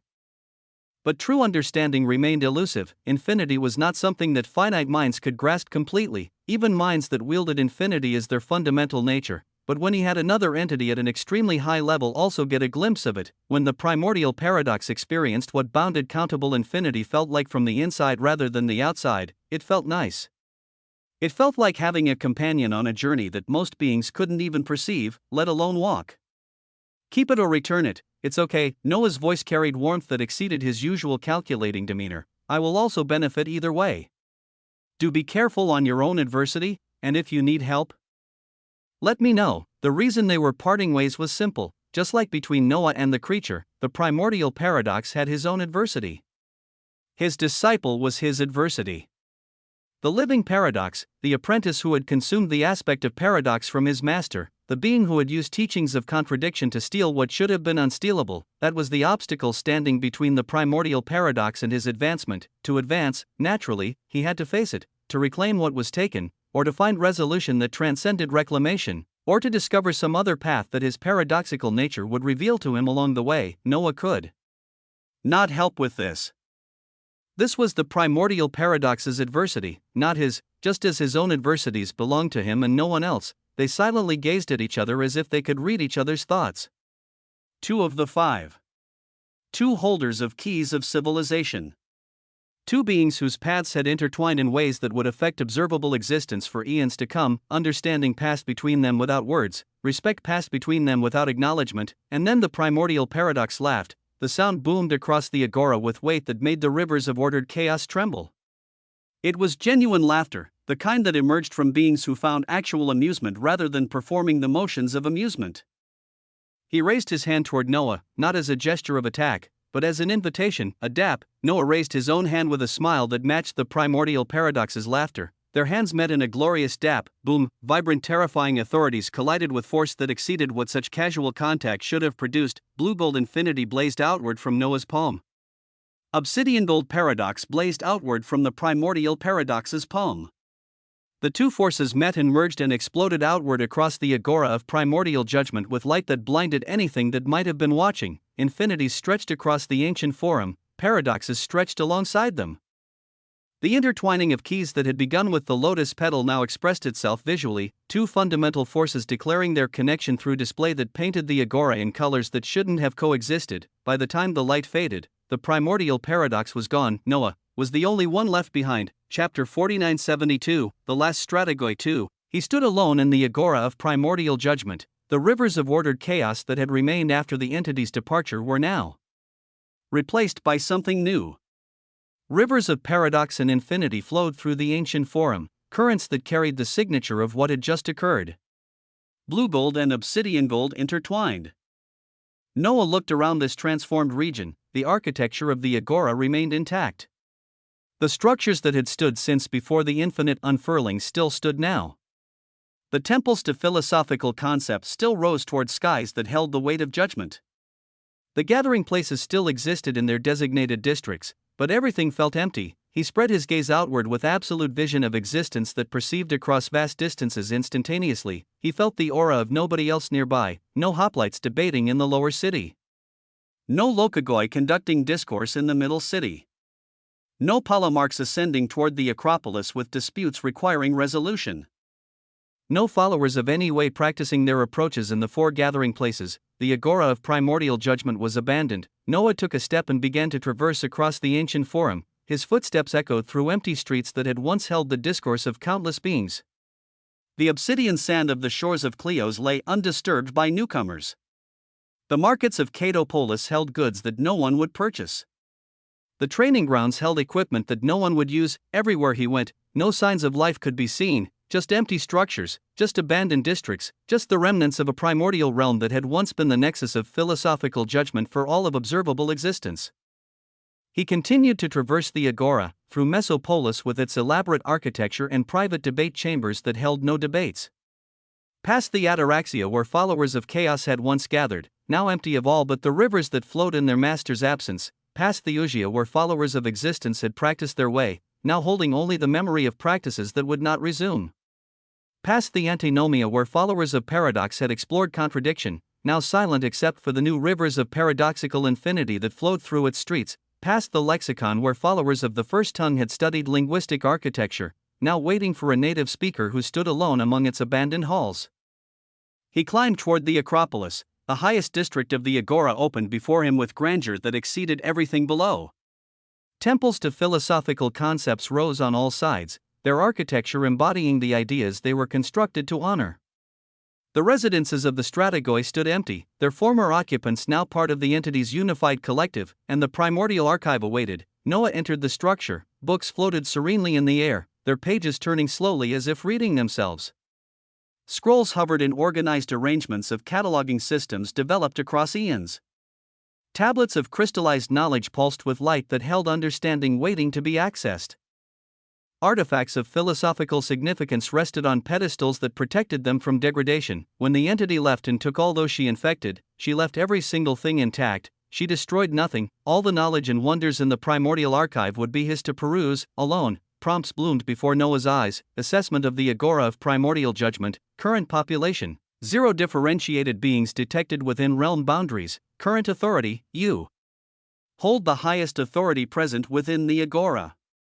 Your civilization exceeds all remaining signatures. Your claim to this Nexus primordial realm is uncontested. Classification: you possess the qualification to be a Strategoi. The position is available. The realm awaits leadership. Noah looked around the primordial archive with a sense of melancholy that exceeded his usual emotional containment. The books continued floating. The scrolls continued hovering. The knowledge continued waiting for someone to access it. But there was no one else here to share in that access. No Strategoi to debate interpretations with. No polemarchs to challenge conclusions. No followers of any way to apply the knowledge toward their advancement. Just him, alone in a realm that had once held countless beings pursuing understanding. Will become the last Strategoi, inside the primordial archive. Multicolored lights of the Agora descended upon Noah with weight of a realm itself responding to his declaration. The lights swirled around his form with patterns of authority being transferred, of position being granted, of classification being established. They touched his existence with warmth. A crimson-blue toga bloomed on his body, the fabric materialized from the multicolored lights, draping across his form with elegance that spoke of highest office.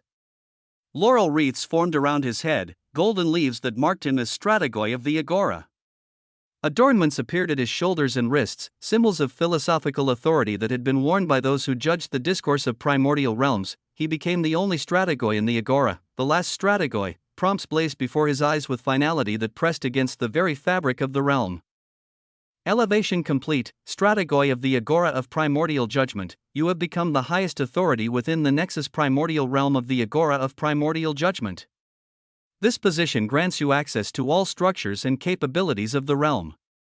This position grants you authority over all aspects of the Agora's function and purpose. Available resources: straight face, the primordial archive, complete access to all accumulated knowledge since the first cause, the chamber of judgment, authority to render verdicts on any dispute brought before the Agora, the 4 gathering places, dominion over all districts dedicated to the 4 ways, the shores of Cleos, control over arrival and departure from the realm. The Acropolis, residence befitting your classification. Note, you are the sole authority. You are the sole inhabitant. You are alone. The Agora awaits your direction. Noah stood in the primordial archive wearing the toga and laurels of highest office, surrounded by knowledge that may take days to fully absorb, holding authority over a realm that had no one left to govern. He looked at the floating books with eyes that held something complicated. Alone, he said aloud to the empty archive. But free, he thought of the primordial chaos, now likely surrounded by countless unified beings. He thought of himself, standing alone in a realm that had been emptied by the entity's harvest. 2 states. 2 conditions. 2 ways of existing in the vastness of observable existence, one surrounded by many, one surrounded by none. But which one was real? Which one was genuine? Which one held truth rather than illusion, freedom rather than chains, existence rather than consumption disguised as connection? Noah knew the answer, and the answer made his loneliness feel less like burden and more like choice. But as Noah thought about loneliness, as the weight of the empty archive pressed against his consciousness with implications that exceeded mere solitude, the air beside him shimmered with light of arrival rather than departure. The Infiniverse manifested in her humanoid form. She stepped into the primordial archive with grace. Her eyes held the depths of countless realms, and her smile held warmth that made the emptiness of the Agora feel less absolute. Moments later, Ruination's illusory form flickered into existence as well, Her blue-gold presence materialized with hair extending into infinite data points and eyes burning with analysis that had been tracking Noah's movements across all his bodies simultaneously. She appeared beside the Infiniverse with familiarity. The two of them moved toward their master. Noah smiled. The Infiniverse looked around the primordial archive with eyes that calculated resources and potential and expansion. Her gaze swept across the floating books. The hovering scrolls, the crystallized tablets of knowledge, the architectural wonder of a Nexus primordial realm that now stood empty and unclaimed. It seems Master has found another place for me to devour and integrate. Noah's smile widened as he nodded toward her. They began talking, the three of them, discussing what the Agora could become under his authority. The Infiniverse spoke of how her territory could extend, how the liquid potential of unrealized futures could feed her expansion. Ruination contributed analysis of the knowledge contained within the primordial archive as she began to sort through everything. Their voices filled the empty archive with warmth, their presence filled the abandoned realm with life. Noah listened and responded and planned alongside them, his toga and laurels marking him as Strategoi while his companions marked him as something more important than any title could convey. He was not merely the highest authority here. He was not merely the last inhabitant of a realm that had been emptied by the entity's harvest, he was someone who had built existence alongside others who chose to walk with him. The floating books continued their eternal rotation. The scrolls continued hovering in organized arrangements. The knowledge continued waiting for access. But now there were voices in the primordial archive. Now there was laughter echoing through halls that had known only silence since the entity's departure. In the end, Noah was not truly alone. He was both free and still with those he had built existence with, and that, perhaps, was the greatest paradox of all. Chapter 4974, The Shadowy Cast 2. The words were shocking to Alex. His expression became heavy as implications pressed against his consciousness with force that exceeded the brand's cultivation commands. Connected to him? Infinities, the only one Alex could think of was Osmont. The man whose Infiniverse he had departed from.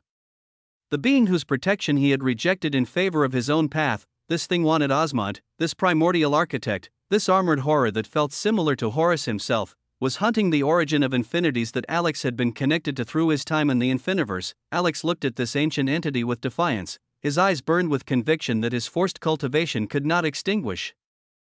I do not know anything regarding infinities, his voice emerged steady despite everything, and even if I did, I certainly would not share with something that is the same as Horus. At these glorious defiant words, the armored primordial architect's armor did something that should not have been possible. It smiled. The platinum plates shifted and rearranged themselves into configuration that displayed amusement where no features should have existed. The visor curved. The helmet's structure bent. The armor itself expressed emotion through metallic protomatter that responded to the entity's will. Little guy, the voice held warmth that contradicted its earlier weight. Horus has you bound forever now. Even a thing at the second scale of existence won't be able to get you out of it. The hammer shifted again, but me? I may just be able to. I can talk to Horus.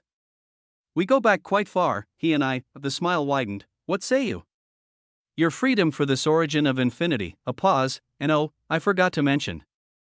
I can also extract what I want very, very painfully from you. The hammer rose slightly. So, what choice will it be? Alex gritted his teeth with defiance, his eyes reddened with emotion that exceeded mere anger, frustration, grief, and rage. Rage at himself, and at existence itself for placing him here, for making him choose between betraying someone who had once offered him shelter and suffering at the hands of a monster who could make pain last for eternities. But he shed no tears. He would not give this thing the satisfaction. He thought of Osmont. Alex had made his choice when he left the Infiniverse. He had chosen his own path over Osmont's shadow. But that didn't mean he would betray the man who had offered him a place when he had nothing. For the first time in unknown eons, Alexander Asmodeus became the first entity to look at a primordial architect and say words that no one else had ever dared to speak. Fuck off, boom, the. Words echoed across the wastes with weight that exceeded what a being at Alex's depth should have been capable of producing. The armored primordial architect's smile became brilliant. The platinum plates rearranged themselves into expression of genuine delight that made the previous smile seem restrained. The visor curved further. The helmet's structure bent into configuration that displayed anticipation, excitement, eagerness for what would come next. I was hoping you'd go that route. The voice held joy that contradicted the horror of what it promised. Makes things much more exciting. In the next moment, devastation bloomed across the wastes. The armored primordial architect waved its hammer with casual motion that belied the destruction it would produce. The weapon moved through the air with speed that Alex's absolute perception could barely track, its head of condensed metallic protomatter leaving trails of undifferentiation in its wake. The wave struck everything behind Alex.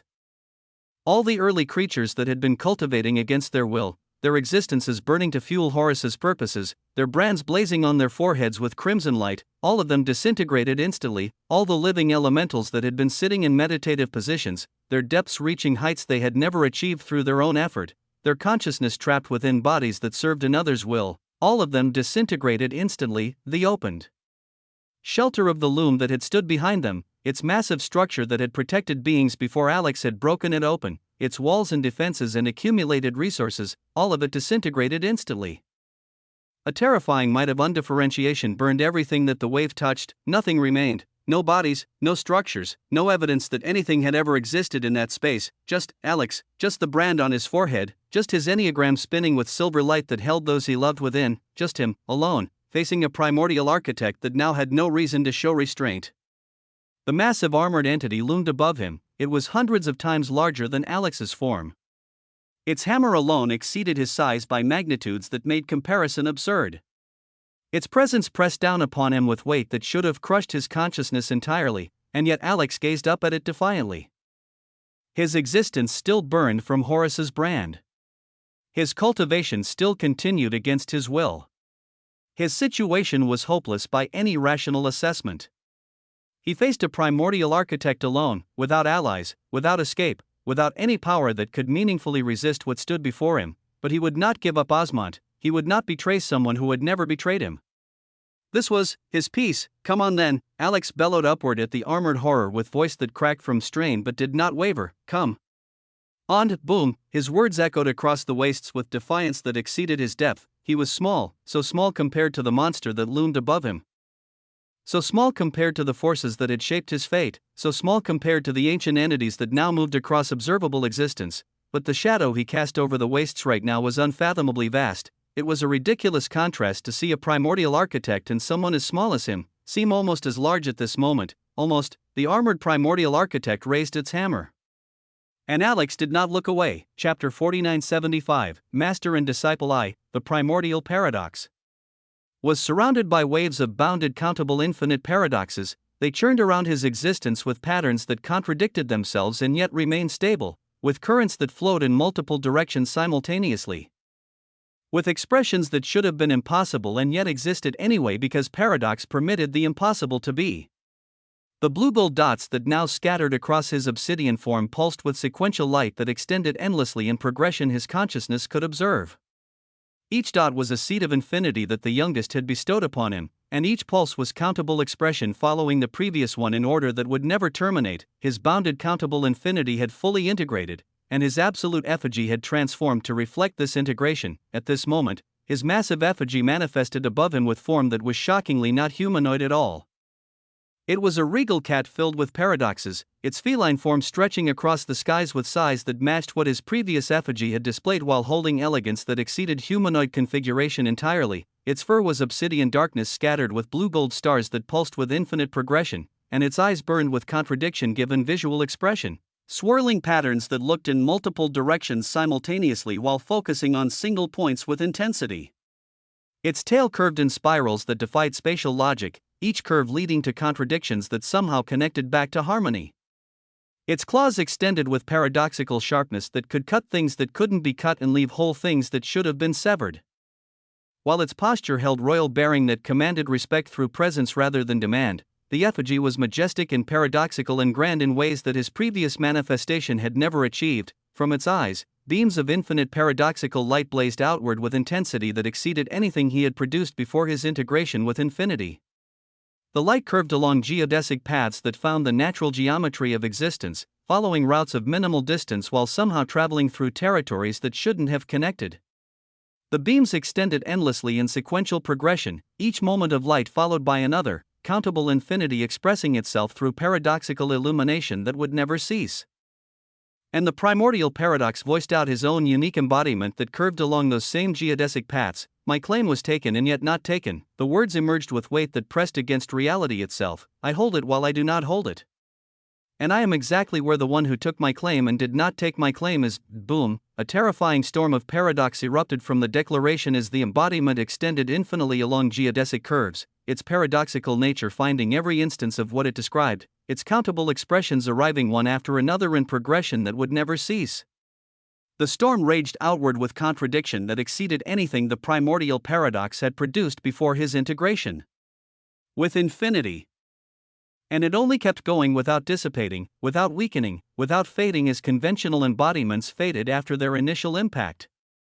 It continued extending along natural paths through existence, its paradoxical nature compounding with every moment that passed. The primordial paradox felt calm within the storm of his own creation, expressing slight amazement at this infinity that now burned within his foundations. So this was what the youngest played with, this endless nature that had drawn his attention from the moment he first perceived it. It was remarkable and terrifying and exactly what he needed, gloriously, with the light of paradoxical infinity blazing around his regal feline effigy. The primordial paradox paradoxically crossed unfathomable distances across observable existence in a single impossible moment. He moved through space without traversing it, arrived at destinations without departing from origins, and existed in multiple locations simultaneously while being singular in his consciousness. The journey took no time because time had contradicted itself during the travel, and the distance meant nothing because distance had forgotten what measurement was. He appeared, in the prima indifferentia. The corrupted protomatter that filled this space pressed against his existence with weight. The corruption was dense here, the formlessness was active, and the undifferentiation sought to consume everything that possessed definition with hunger that had existed since before the infinite unfurling. Mixed within the corruption, he saw glimmers of infinite seals scattered throughout the protomatter like blue gold stars scattered throughout void, the youngest's infinities having spread here and mixed with everything to create the combination of paradoxical protomatter and infinite expression that was causing so much chaos across observable existence.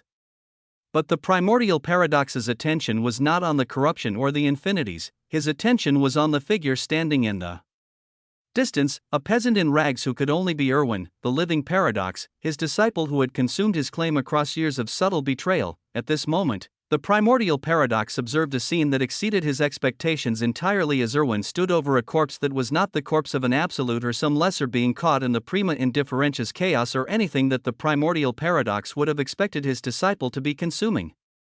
It was the corpse of a primordial architect. The ancient entity lay collapsed across the corrupted protomatter with form that resembled a massive kongamato, its wings that had once spanned distances beyond measurement now broken and still against the formless ground, its beak that had once torn through realities with casualties now hung open in the stillness of true death, and its feathers that had once burned with authority predating the infinite unfurling now held no light at all. The corpse was massive and ancient and utterly dead, and Irwin was consuming it with hunger that exceeded anything the primordial paradox had witnessed during their time together. The living paradox leaned down over the primordial architect's corpse with posture that held no dignity and no shame. His ragged clothes stained with essences that shouldn't have been possible to extract, while his wild hair fell across features that burned with ambition exceeding anything the primordial paradox remembered. He was paradoxically consuming the primordial architect's essence while utilizing corrupted protomatter and the glimmer of infinite seals to amplify his harvest, the three substances mixing within his consumption in ways that should have been impossible, but Irwin had always been comfortable with impossibility, and that was why the primordial paradox had chosen him as disciple in the first place. Chapter 4976, Master and Disciple 2. He looked grand and wild and unkempt and glorious, like a peasant who had somehow found his way to a king's feast and was devouring everything before anyone could remove him. He looked like the living paradox should look when the primordial paradox arrived, when his regal feline effigy manifested in the skies of the prima indifferentia with paradoxical infinities raging around its form. Irwin looked over from his meal with eyes that held no fear, they shone with recognition, with complex emotion that exceeded simple categorization. He actually nodded with respect that seemed genuine despite everything between them. Master. It has been quite some time. The primordial paradox looked over at his disciple with eyes that shone with their own complex light. His regal effigy settling into stillness above them while its blue-gold-starred fur pulsed with infinite progression that matched the rhythm of his thoughts. He observed the collapsed primordial architect and the consumption that was still occurring in the mixture of corruption and infinity that his disciple was utilizing to amplify everything. It has been some time, my disciple. You seem to be going wild nowadays, filled with endless ambition that I never would have expected. his eyes fixed on the Kangamato's corpse with appreciation. "I never would have pegged my disciple to be killing primordial architects, and for you to even be elevating your harvest with paradox and infinity. You have grown into someone I can be very proud of." A complex expression appeared on Erwin's face as the recognition shifted into something more complicated, the history between them pressing against the moment. He actually sighed with indignation that held genuine grievance beneath its theatrical surface. "Master, you do not understand just how hard your peasant disciple has had it. Even now, while I am making all of these advancements in harvests, someone else will actually benefit from this." He gestured at the primordial architect's corpse with frustration that exceeded the gravity of what he was consuming. "Someone you should know, as it seems you have taken boundless infinity from him. I am barely keeping it reined in right now, and that guy who helped you come out will actually get a portion of my harvest." His eyes flickered with something between annoyance and grudging respect as he spread his hands with theatrical despair. "How crazy is that? A peasant like me has to work really hard." The primordial paradox actually laughed, the sound booming across the prima indifferentia with weight that pressed against the corrupted protomatter surrounding them. It was genuine laughter. He looked around at the chaos of this space, at the corruption and the infinities and the collapsed primordial architect and his disciple who had apparently been killing beings that most absolutes couldn't even perceive. He smiled with an expression that held pride beneath its paradoxical nature. "How unique it is that at this point in time, my paradox and your paradox are both influenced with infinity. But never mind that, my disciple, it has been such a long time." His eyes met Erwin's with directness that exceeded everything else. "But I must ask. Do you want to talk first, or do you want to fight?" The living paradox smiled back at his master, but then his expression shifted into something that held concern beneath its surface as he looked toward the being who had taught him everything about contradiction, who had shaped his understanding of impossibility, who had been betrayed by the very lessons he had taught. And he saw something that made his theatrical persona fade into something more genuine. "Teacher, you have become a bit old and feeble, and I would feel bad attacking an old man like you right away." His voice carried care that exceeded mere words. "Let's have you be comfortable first, and we can talk. Hey, we can even share a meal, and for the first time in eons, I can serve you again just like I used to." His eyes held something that might have been nostalgia, and might have been grief, or might have been love for a teacher whose claim he had consumed. A disciple once, a disciple always. A teacher once, a teacher for life. Please, let your disciple serve you a meal one last time." The primordial paradox watched as his disciple carved out a portion of the collapsed primordial architect with care that exceeded what the violent consumption had suggested, the portion offered with hands that held respect beneath their ragged appearance. And the primordial paradox accepted. The two of them actually sat opposite each other cordially, master and disciple, teacher and student, the one who had been betrayed and the one who had done the betraying. They sat across from each other in the prima indifferentia with the corpse of a primordial architect between them, with corruption and infinity swirling around them. It was a ridiculous scene to see. The living paradox moved seriously to set up the portions for his master. Arranging the carved essence with attention of genuine care and positioning the meal with formality that exceeded what his peasant persona typically displayed, he served his teacher one last time with reverence that contradicted everything else about their relationship, and in the region around them, in this place where the prima indifferentia's chaos should have dominated everything, something else had long since begun to rage with intensity that exceeded the surrounding corruption. Unfathomably dense paradoxes filled with countable infinities stormed around their peaceful meal, the geodesic embodiment the primordial paradox had spoken still extending endlessly along its natural paths. Now, with both master and disciple present, with both paradoxes existing in the same space, the density of contradiction exceeded anything the prima indifferentia had witnessed. Blue gold light mixed with obsidian gold patterns as bounded countable expressions intertwined with unbounded paradoxical currents, and master and disciple sat peacefully within a storm that could have unmade lesser existences entirely. They ate and they talked of old times, reminiscing of the past they shared as they prepared for what would come next. Because this meal was exactly what the living paradox had called it between them, the last one. Chapter 4977, Severing the Relationship. Master and disciple continued their feast amidst the raging storm of paradoxes and infinities. The carved essence of the primordial architect tasted like contradiction itself, like consuming impossibility made manifest in finding nourishment in what should have unmade the consumer. The primordial paradox ate with the patience of a being who had witnessed the first cause, savoring each portion his disciple had prepared for him while the corrupted protomatter of the prima indifferentia churned around their peaceful gathering. Erwin watched his master eat for a long moment before speaking. "Master, just how did your existence manage to be where it currently is?" His eyes held genuine curiosity beneath their theatrical surface. I felt your claim weakening across the eons. I felt your presence fading from observable existence. And yet here you sit, restored and filled with infinity no less. How while the primordial paradox chewed thoughtfully before swallowing, I knew the whole time, my disciple. His voice remained calm, unbothered by the weight of what he described. I was simply making my preparations while you believed me fading. And then the youngest made some things possible that had not been possible before. Irwin's expression cooled at those words, theatrical warmth giving way to something more calculating. The youngest. He said the title like he was testing its weight on his tongue. Man. What an anomaly that one is. I'm pretty sure he was not even at the first scale of existence a few days ago. And yet eons ago, he was already at the first scale of existence and helping you. He shook his head slowly. He is more paradoxical than either of us, and yet his weavings affect both of us.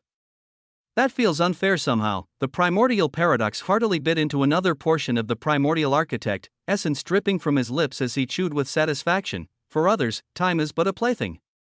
I was born so long ago, but just being born in an era of differentiation and undifferentiation doesn't mean I am necessarily the oldest. His regal feline effigy pulsed with blue-gold light above them. Who knows, maybe unbeknownst to us, the youngest was also around when primordial architects were first born. Boom, the words pressed against the prima indifferentia with implications that made even Irwin pause mid-bite. The corrupted protomatter around them seemed to shudder at the suggestion, at the possibility that the youngest's paradoxical relationship with time ran deeper than anyone had calculated. Irwin shook his head and waved his hands dismissively, trying to dispel the weight of what his master had suggested. Don't say such scary things, master. He set down his portion with care that contradicted his casual tone. But tell me something. Are you proud of your disciple? I have come far from that peasant you picked up all those eons ago. The question hung between them with vulnerability that Irwin's theatrical nature rarely permitted. The primordial paradox looked at his disciple with eyes that held complexity no simple answer could address. He saw the peasant he had found and the monster that peasant had become. He saw the student who had learned and the betrayer who had consumed. He saw everything Irwin had been and everything Irwin now was. Your master is proud of what you have become. Irwin's eyes brightened at those words, but the means you went about it. The primordial paradox's voice hardened. I have to discipline you one last time. In life, there are things one should do and things one should not do. What you did, consuming your master's claim while he still lived, you really shouldn't have done it. My disciple, the brightness in Irwin's eyes dimmed. You remember my old lessons? The primordial paradox set aside his portion and rose slowly to his full height. I will begin another right now. HUUM. The surroundings began to rage with paradoxes unlike anything the prima indifferentia had contained before. These two entities were both here and not here, their presences occupying the same space while simultaneously existing elsewhere entirely. Their paradoxes were both here and not here, their authorities overlapping and contradicting and somehow coexisting in configurations that would have driven lesser beings to madness simply from perception. The primordial paradox's regal feline effigy blazed with obsidian gold light scattered with blue gold stars. The living paradox's own authorities surged in response, peasant rags billowing around a form that held power no peasant should possess. At this time, Irwin rose from their meal with solemnity, replacing his theatrical nature entirely. I had hoped to use this time to sever the relationship between master and disciple. His voice carried no humor, no performance, no pretense of anything other than what he truly intended. I wanted this meal to be our farewell, not our battlefield. But I see now that you did not come here for closure. The primordial paradox rose as well, his restored form burning with bounded countable infinity. I have been your master. I am your master. And I will always be your master. Each statement landed with weight that pressed against Irwin's existence. And what I will teach you now is that in observable existence, there cannot be two paradoxes. The words hung between them with finality that made the raging storm around them seem quiet by comparison. Irwin nodded seriously at his master's declaration, all traces of the theatrical peasant gone from his bearing. He rose to stand coolly with his hands clasped behind his back, posture straight, eyes burning with resolve that matched the primordial paradox's own. On this, we agree, master. His voice held no tremor, no hesitation. There cannot be two paradoxes. Which is why I have prepared for you just like I prepared for countless others. His hands tightened behind his back, I have prepared to declare with surety that in observable existence, there is only one paradox. He met his master's gaze directly. My paradox, a pause, for what I am about to do to you, I am sorry, O primordial paradox, boom. For the first time, Irwin did not refer to the primordial paradox as his master. Behind him, something hazy and undiscernible began blooming in the prima indifferentia's corrupted space. It had no clear form, no obvious shape, no definition that conventional perception could grasp. It simply existed as presence that should not have been possible, as preparation that had been building across eons while the primordial paradox believed himself fading and his disciple believed himself ascending. The primordial paradox looked at what bloomed behind his disciple, his eyes opened wide in astonishment. What have you done? The question emerged without his usual composure, without the calm that had characterized every word since his arrival. Genuine shock colored his voice as he perceived what Irwin had prepared, as he understood just how thoroughly his disciple had planned for this moment. Irwin's expression held no satisfaction at his master's surprise.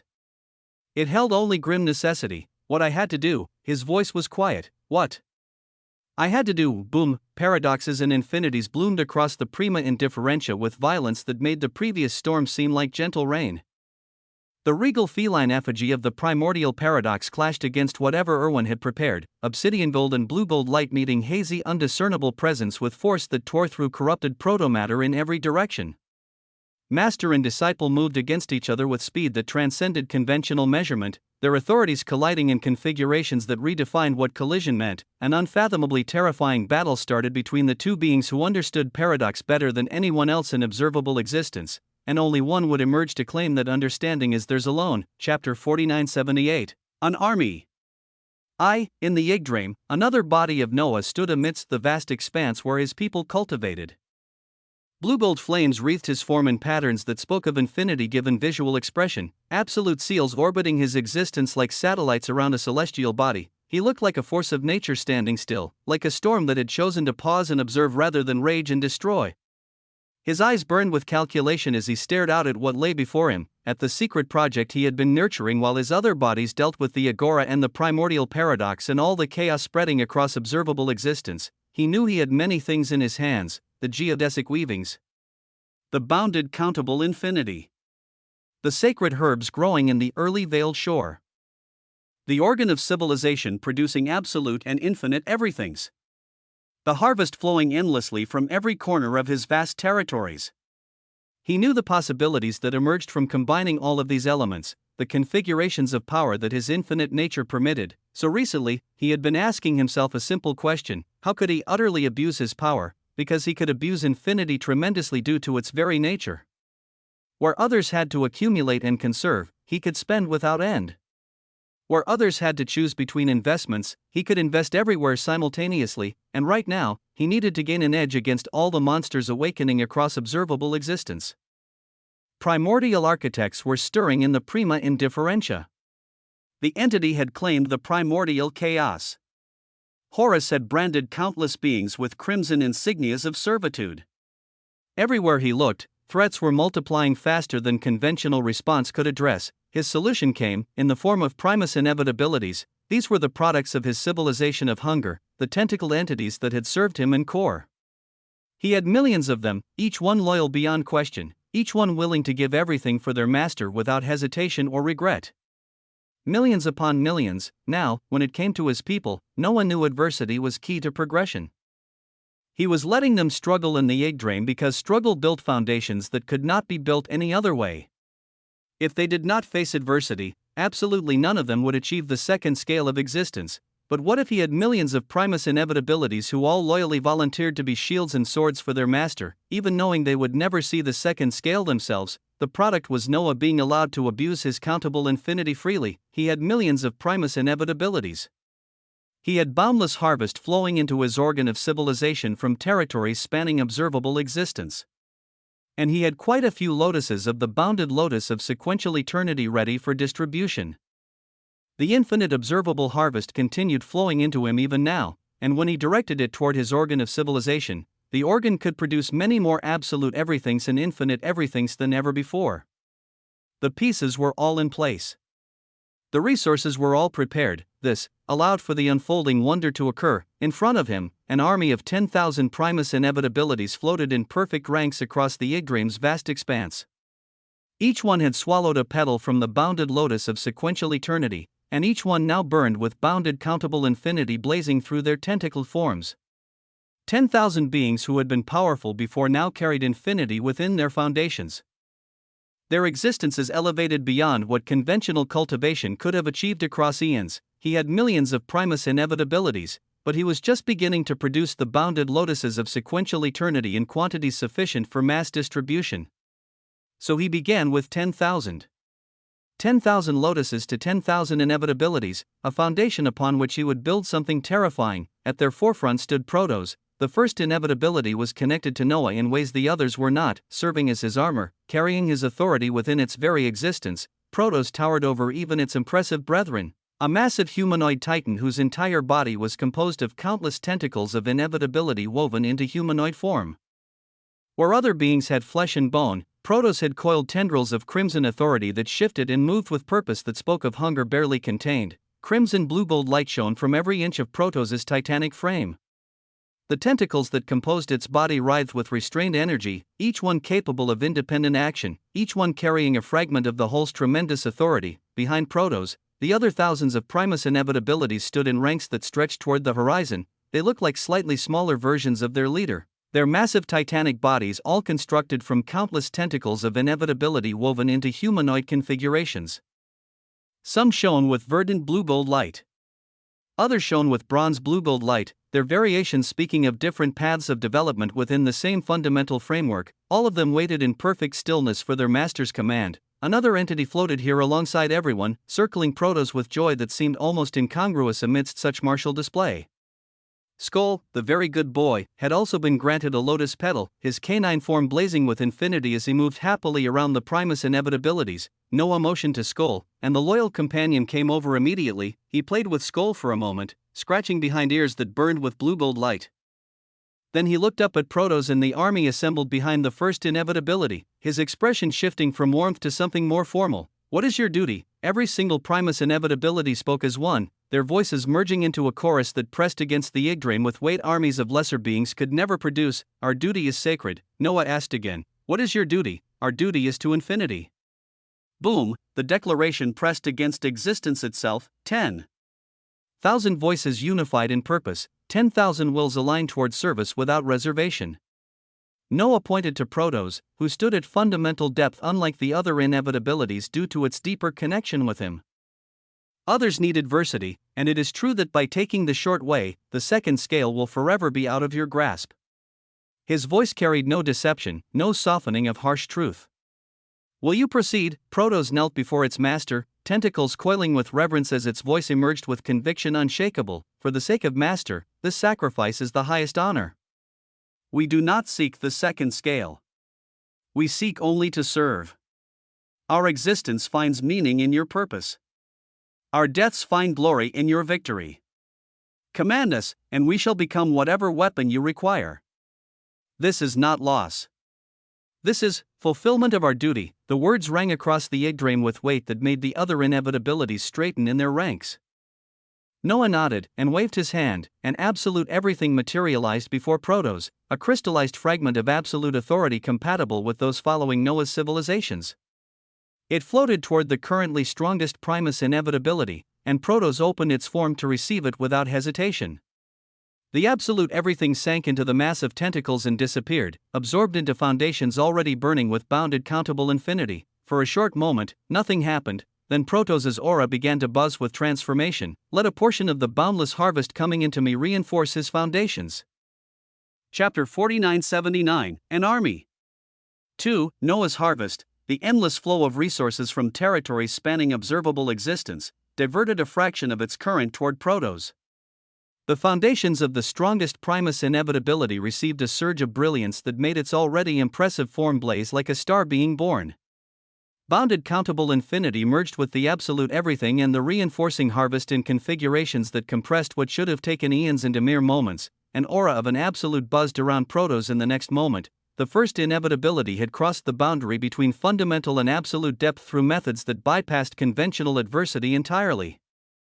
It knelt before Noah with its new authority pressing against the Yggdrasil, tentacles coiling with power unlike anything it had possessed before. But Noah was not done. He produced a piece of the convergent root of density absolute, the sacred herb that grew downward along geodesic paths and compressed infinity into density approaching the spaces between sequences.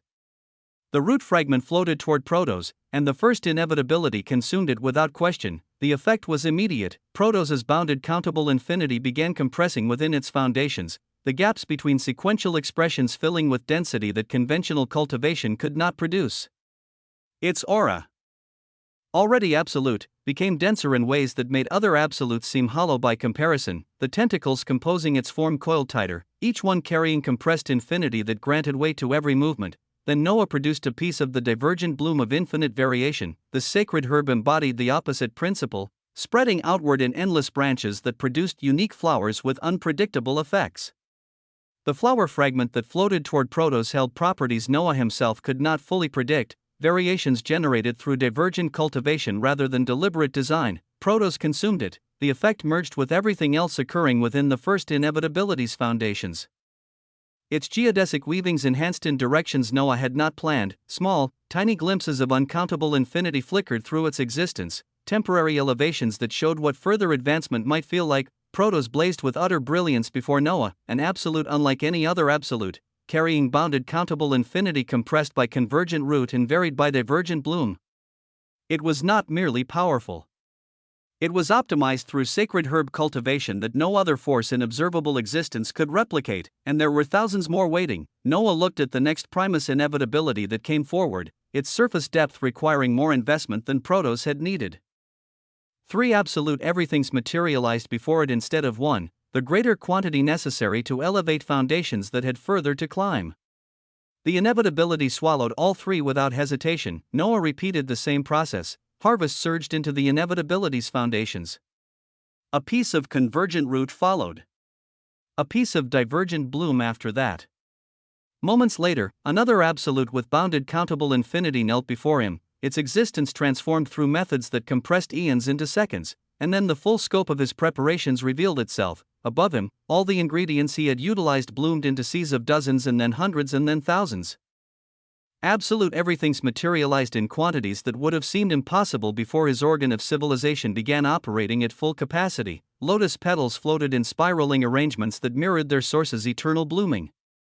Pieces of convergent root and divergent bloom multiplied through cultivation he had been conducting across his territories. Prompts blazed before his eyes. Assessment: your organ of civilization is finally truly performing its intended function.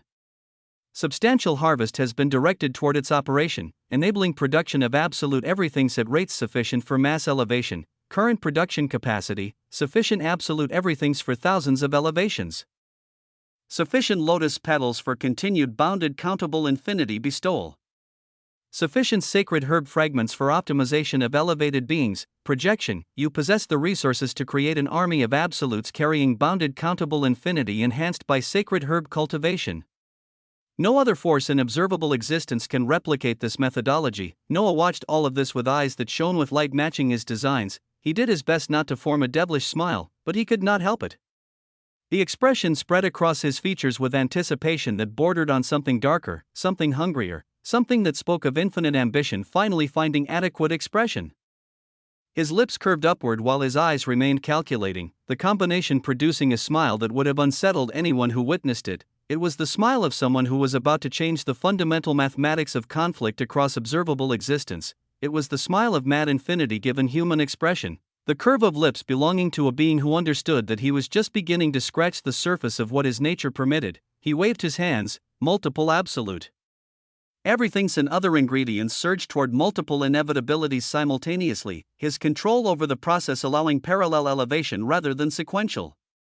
The primus inevitabilities received their gifts without hesitation.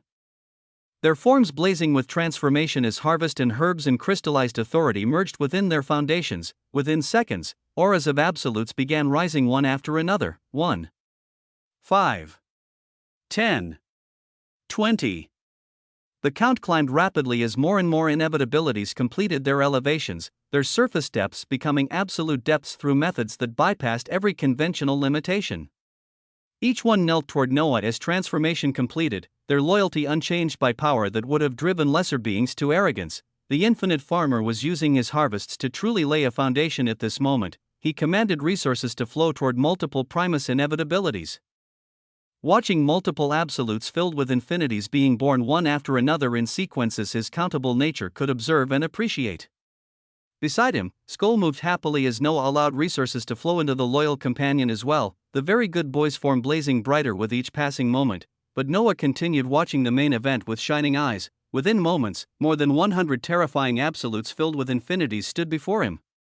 100 beings carrying bounded countable infinity compressed by convergent root and varied by divergent bloom, 100 weapons that had not existed an hour ago, each one loyal beyond question, each one optimized through sacred herb cultivation. And there were thousands of primus inevitabilities remaining. Noah truly could not help himself. The devilish smile on his face deepened into something that would have made observers shudder with instinctive unease. His lips curved further while his eyes narrowed, the expression carrying traces of mad infinity. Existence was tough, yes, existence was filled with adversities that crushed the unprepared and humbled the arrogant. He wanted to build an army that would give a glimpse of such adversities to others, and even while he built all of this, even while absolutes multiplied before him like harvest being reaped from infinite fields, this did not yet account for the specializations among his inevitabilities. Some were optimized for defense, some were optimized for attack, and some were optimized for healing and revival, their authority capable of restoring collapsed allies to full function mere moments after apparent death, an army that could defend and attack and heal itself, each member carrying bounded countable infinity at absolute depth.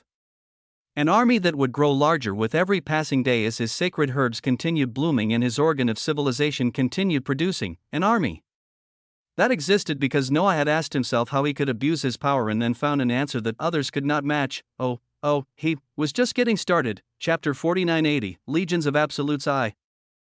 The idea of mass-producing absolutes came to Noah's mind simply when he saw what the embodiment of the creature did to the living origin in others. If the creature could achieve such elevation with his finite resources, then what could Noah accomplish with infinite resources?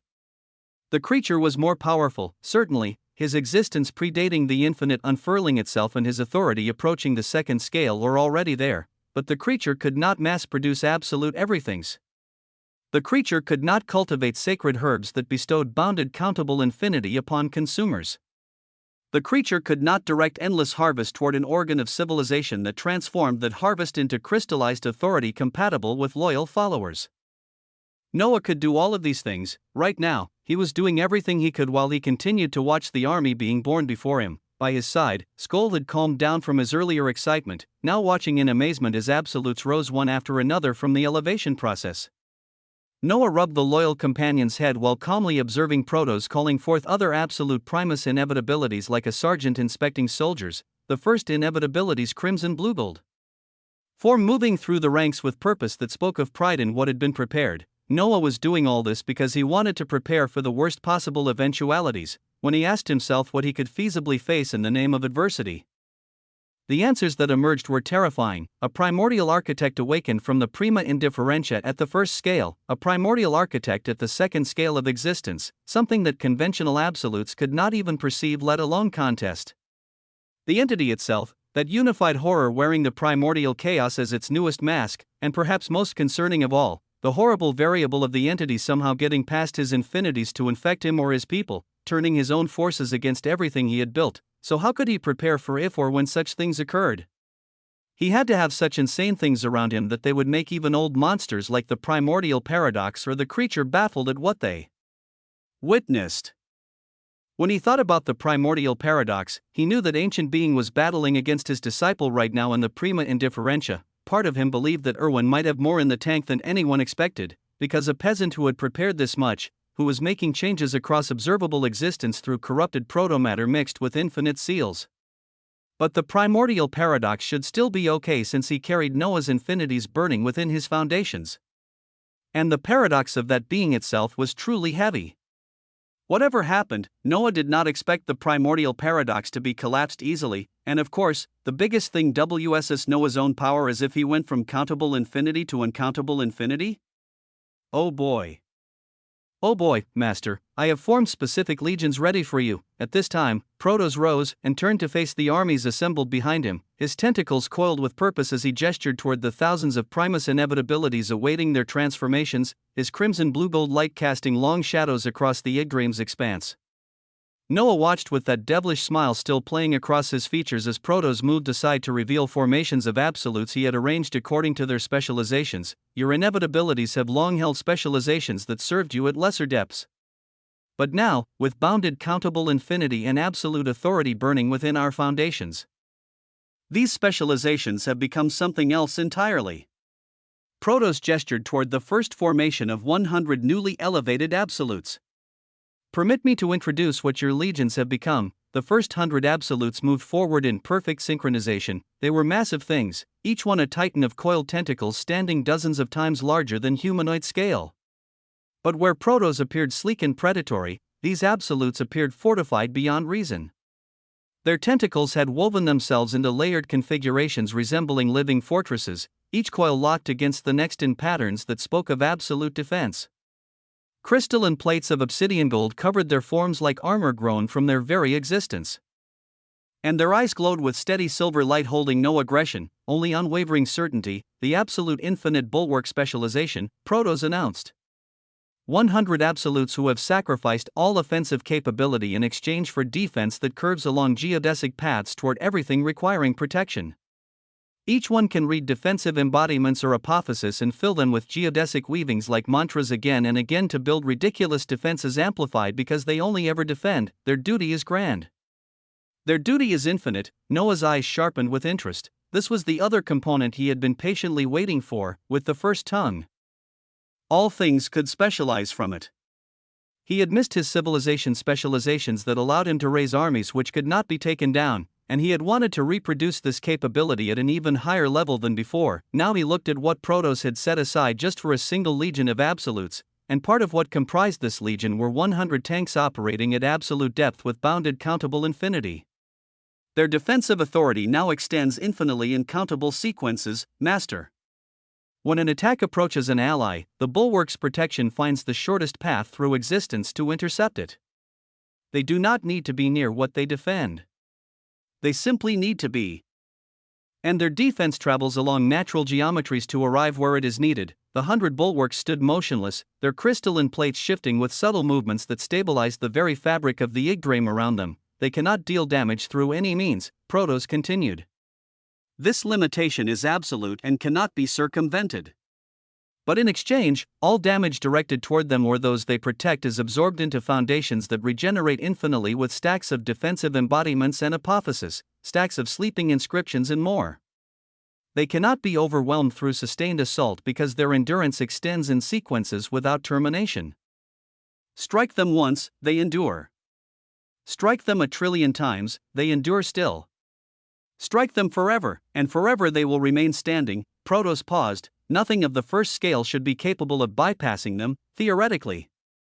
We still have to see how they would perform against those more powerful since we do not have enough information on what the second scale truly represents. Chapter 4981, Legions of Absolutes 2, Infinite Bulwark Specialization, Absolute Configuration, Core Transformation, Total Offensive Capability Sacrificed. Defensive authority multiplied through bounded countable infinity, extending protection along geodesic paths toward all designated allies regardless of distance. Geodesic defense propagation, protection travels along shortest paths through existence, arriving at threatened allies before attacks can land. Multiple bulwarks create overlapping geodesic networks that make protected zones effectively impenetrable. Infinite damage absorption, all damage received is absorbed into foundations regenerating in countable sequences. Cannot be overwhelmed through sustained assault. Damage absorption of embodiments and apophysis and other forms of attacks continues indefinitely without degradation. Existential anchoring, present stabilizes reality in countable radiating waves. Spatial tears, dimensional collapse, and reality manipulation become impossible within their geodesic sphere of influence. The very fabric of existence strengthens around them. Fortress convergence, multiple bulwarks can merge defensive fields along shared geodesic paths, creating barriers whose strength multiplies rather than merely adds. 100 bulwarks merged could theoretically withstand assault from beings approaching the second scale. Damage conversion reservoir, all damage absorbed is stored in infinite reservoirs that can be channeled to offensive specialists. The bulwarks become batteries of redirected destruction, feeding power to those who can use it. Noah nodded slowly. 100 beings who could not be overwhelmed, who could protect allies across any distance through geodesic propagation, who stored absorbed damage for redistribution to those who could use it offensively. They were infinite fortifications that moved and adapted and refused to fall no matter what struck against them. Show me the next ones, Protos gestured, and the bulwarks moved aside in perfect formation. The second 100 absolutes came forward, and Noah felt the hunger radiating from them before they fully arrived. These titans were sleek where the bulwarks had been fortified, their tentacles configured for speed and precision rather than layered defense. Crimson obsidian coloration dominated their forms, multiple serrated maws visible across their bodies where the tentacles parted to reveal depths of concentrated aggression. Their eyes burned with ravenous red light tinged with blue-gold infinity, and wisps of pure hunger escaped from every surface like heat rising from flames. They looked like predators shaped from nightmare and given absolute authority. The absolute hungering maw specialization, Protos announced. 100 absolutes who have sacrificed defensive capability for offensive power that strikes along geodesic paths toward everything they wish to consume. The maws shifted restlessly even while standing in formation, their tentacles writhing with barely contained violence that made the bulwark's stillness seem peaceful by comparison. Their attacks now find the shortest path to their targets. Master. They do not need to be near what they strike. They simply need to hunger, and their destruction travels along natural geometries to arrive where it is directed. Distance becomes irrelevant. Conventional defense becomes meaningless. Their strikes attack existence itself along curves that bypass barriers entirely. Noah watched the maws with appreciation that matched their own hunger. They are fragile, Protos admitted. Their defensive capability has been reduced to nearly nothing, and sustained assault could collapse them if unprotected. But the bulwarks are always protecting them. Any embodiments or apophysis thrown their way is tanked by their defensive counterparts. Unless the bulwarks die. These maws will never receive damage, his tentacles coiled with emphasis, and in exchange for their fragility, every kill strengthens them in countable sequences without termination. The first kill makes them stronger. The 1,000th kill makes them devastating. The 1,000,000,000th kill makes them approach forces that conventional absolutes cannot comprehend. Hungering maw specialization, absolute configuration, core transformation, defensive capability reduced to minimal thresholds. Offensive authority multiplied through bounded countable infinity, extending strikes along geodesic paths toward all designated targets regardless of distance or defense. Geodesic strike propagation, attacks travel along shortest paths through existence, arriving at targets through routes that bypass conventional barriers. Cannot be blocked through position defense. Can only be avoided through movement exceeding geodesic calculation speed. Reality severance, embodiments and apophysis attack existence itself rather than physical or spiritual forms. Ignore defensive constructs by targeting the fundamental nature of what is being struck. Even beings with absolute defense take damage to their existential foundations. Infinite hunger stacks, each successful kill increases offensive power in countable sequences without termination. Power accumulates indefinitely during extended conflict. Theoretical maximum does not exist. The longer battle continues, the more devastating maws become. Predatory geodesic instinct can perceive the weakest point in any defense or existence along natural geometric paths. Strikes automatically curve toward vulnerabilities that conventional perception cannot detect. Feast of Conquest can temporarily consume and wield defeated enemies' abilities, storing them in infinite reservoirs for later deployment.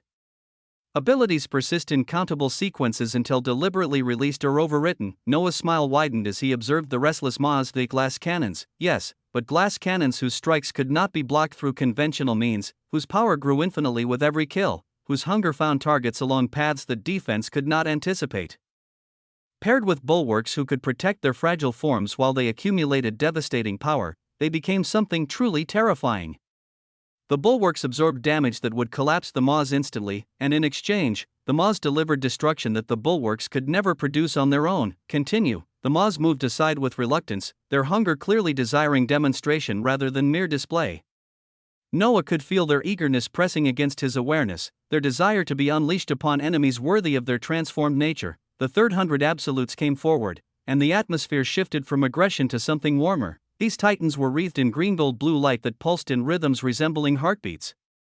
Their tentacles configured in intricate mandala-like patterns that glowed with soft radiance. They appeared gentler than their brethren despite their massive size, their eyes shining with compassionate emerald light holding no violence whatsoever. Halos of infinite light orbited their forms like crowns given to those who preserved rather than destroyed, the vital chorus specialization, Protos announced. 100 absolutes who have sacrificed offensive capability for healing and resurrection that travels along geodesic paths toward everything requiring restoration. The chorus stood in perfect stillness, their mandala patterns pulsing with synchronized rhythm that seemed to match the heartbeat of the Yggdrasil itself. Their healing now extends infinitely in countable sequences, Master. When an ally suffers damage, the chorus's restoration finds the shortest path through existence to reach them. Distance becomes irrelevant for preservation just as it becomes irrelevant for destruction. And their resurrection capabilities have transcended what we previously understood possible. Noah's interest sharpened at those final words. When an inevitability falls in battle, resurrection requires time. But the chorus can reduce that time along geodesic paths until it approaches instantaneous. Protos' tentacles coiled with emphasis. If a maw is collapsed during combat, the chorus can restore them within moments rather than hours. And their life-binding capability now extends in infinite sequences. One chorus member can bind to thousands of allies simultaneously, ensuring resurrection persists so long as even a single healer survives. Vital chorus specialization, absolute configuration, core transformation, offensive capability reduced to minimal thresholds. Healing and resurrection authority multiplied through bounded countable infinity, extending restoration along geodesic paths toward all designated allies regardless of distance or damage severity. Geodesic restoration propagation, healing embodiments and apophysis travel along shortest paths through existence, arriving at wounded allies through routes that bypass interference. Cannot be blocked or prevented. Healing arrives with inevitability matching the strikes of hungering maws, infinite life binding, can establish permanent soul bonds with allies in countable sequences without termination. One chorus member can bind to thousands simultaneously. Bound allies resurrect automatically upon collapse so long as their bound chorus survives. Resurrection acceleration, collapse recovery time reduced along geodesic paths until approaching instantaneous. Allies restored to full capability within moments of falling. Sustained assault cannot permanently eliminate protected forces. Symphonic resonance, healing multiple targets simultaneously creates resonance that multiplies effects along geodesic intersections.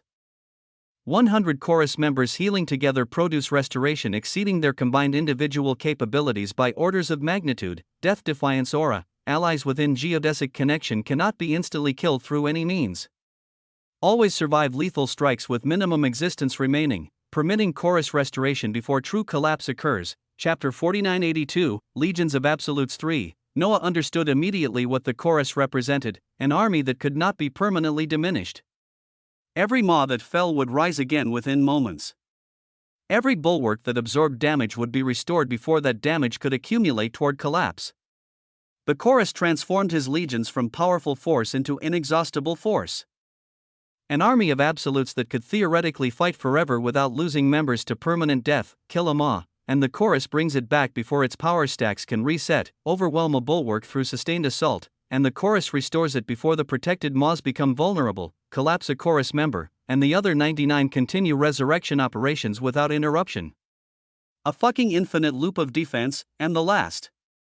A new wonder. The chorus moved aside with gentle precision, their mandala patterns continuing to pulse as they joined the other formations. The 400 absolutes came forward, and these were different from all the others in ways that went beyond mere combat capability. Their tentacles had configured into forms covered in constantly shifting geometric patterns and floating holographic interfaces that orbited their massive bodies like moons around planets. Streams of data and architectural schematics flowed through their eyes like rivers of calculation given visual form. Tools and materials and half-manifested constructs surrounded each one, suggesting beings who created rather than destroyed. The architects of infinity specialization, Protos announced.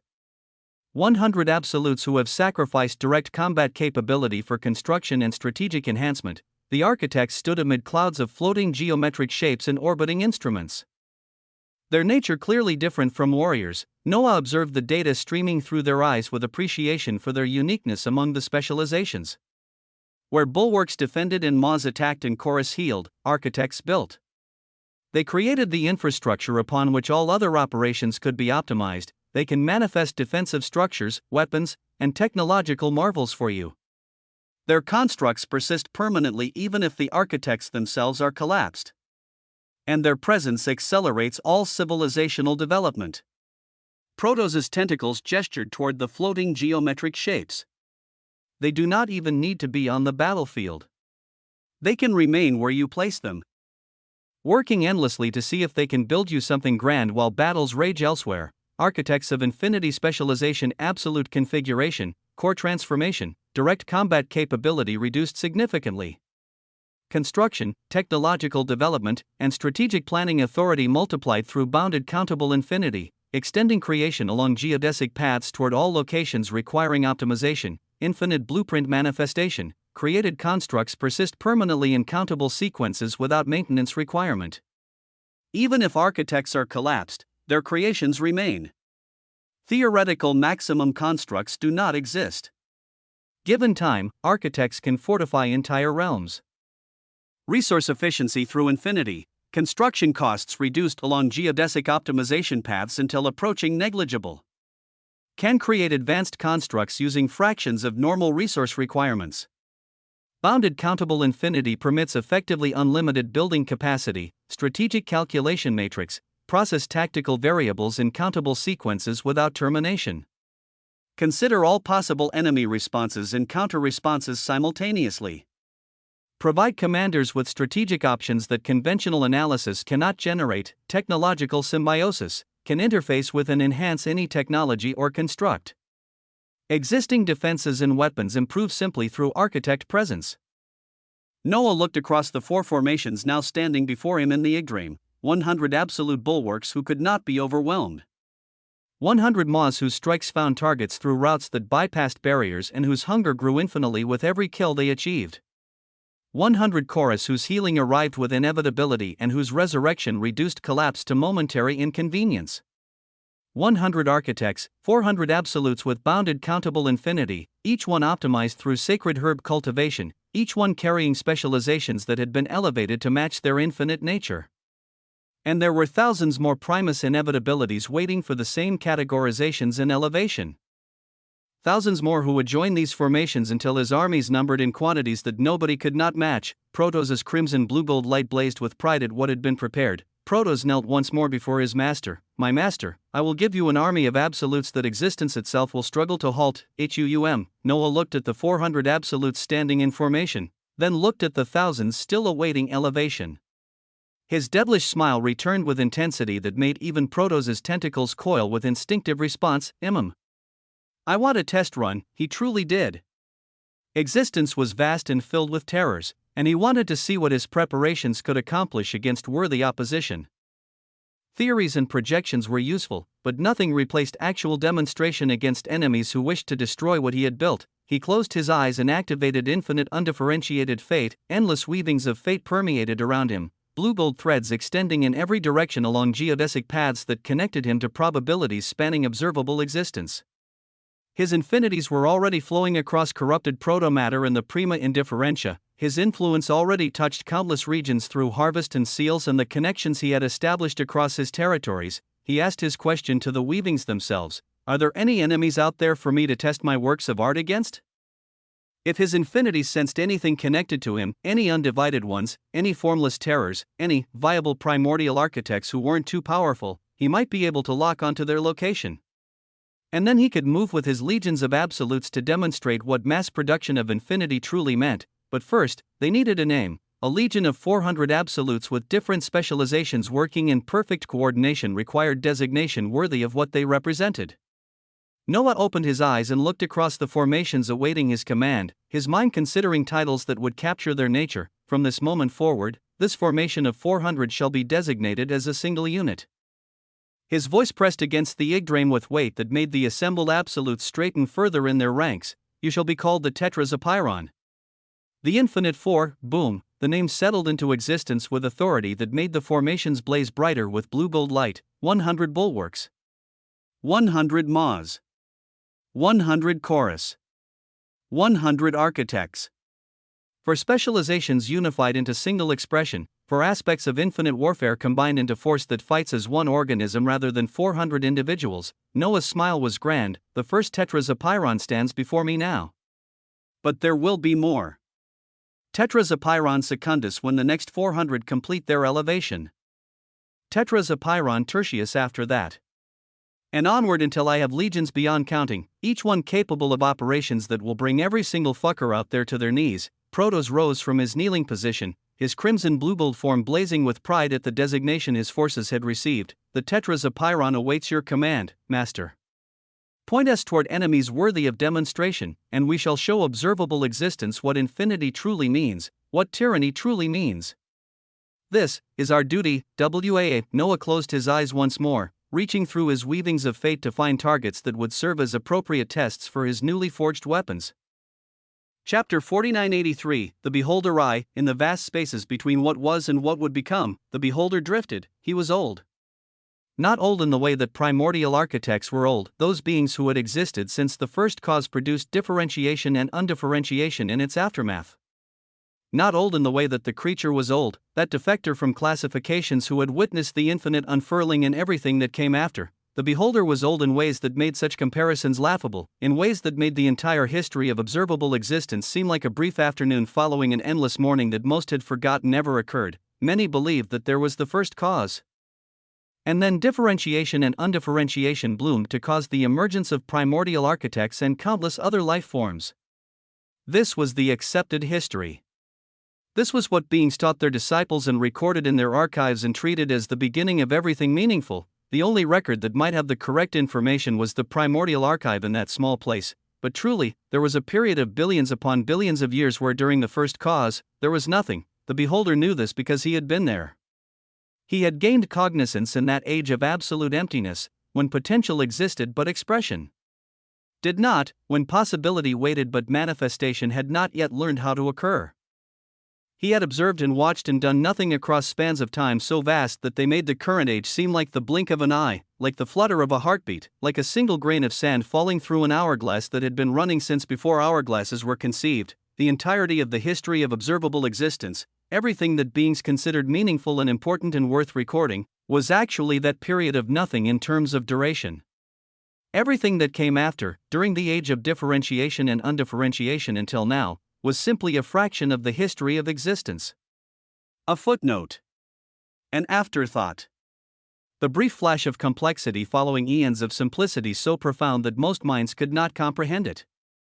In the grand scheme of existence, even primordial architects and undivided ones could be considered accidents, happy accidents, perhaps. Interesting accidents, certainly. But accidents nonetheless, random emergences from the interplay of differentiation and undifferentiation that had not existed for most of existence's duration. They thought themselves ancient. They thought themselves fundamental. They thought their conflicts and their civilizations and their pursuits of power actually mattered in the existential sense. The beholder found this perspective amusing in the way that a being who had witnessed true emptiness found most things amusing. He was what later classifications might call a singular cognizance. Though no classification system had ever properly categorized his kind because so few of them existed and even fewer interacted with the complex life that came after, where primordial architects had emerged with vast authorities and tremendous presence, where absolutes had developed civilizations and pursued advancement, where even the simplest differentiated beings possessed multiple aspects of existence working in concert, the beholder possessed only one thing: awareness, pure, undiluted. Singular awareness that had crystallized during the age of nothingness when there was nothing else to be. No hunger. No ambition. No civilization. No authority beyond the simple capacity to observe what was and what was not. He was consciousness without complexity, perception without pursuit, understanding without desire to apply that understanding toward any particular end. In the terminology of later ages, he might be considered the equivalent of what simple organisms were to complex life.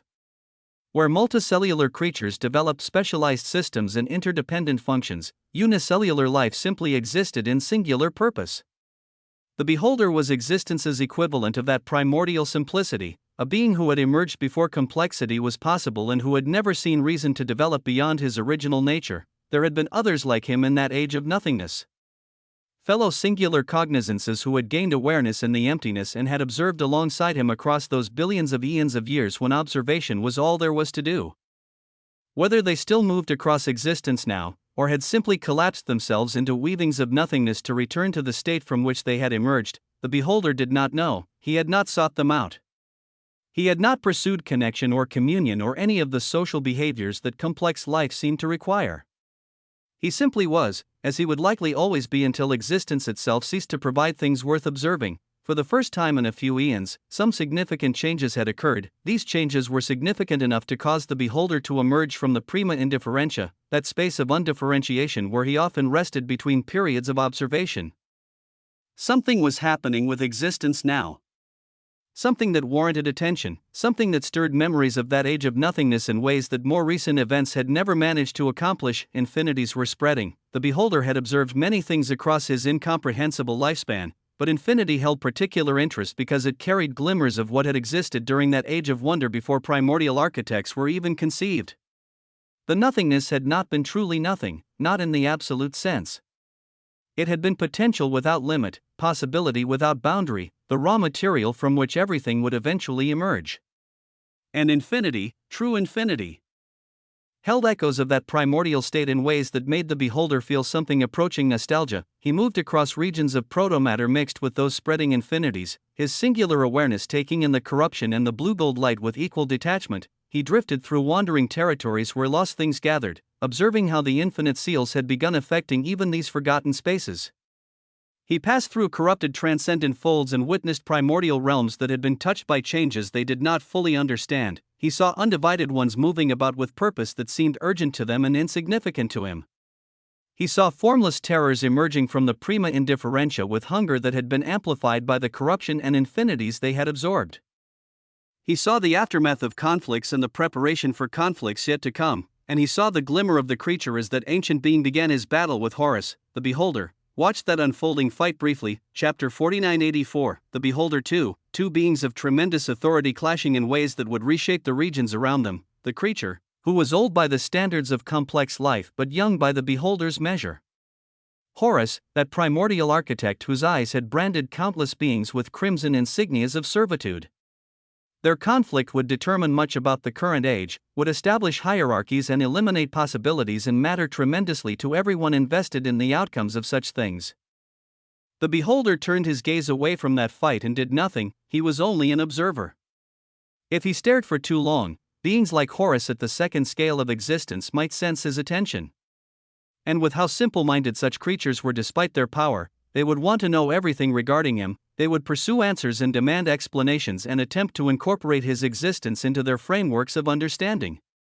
They would ruin his life of doing absolutely nothing, which was the only life he had ever wanted or needed. Some of those that had inherited aspects of his weavings understood this truth.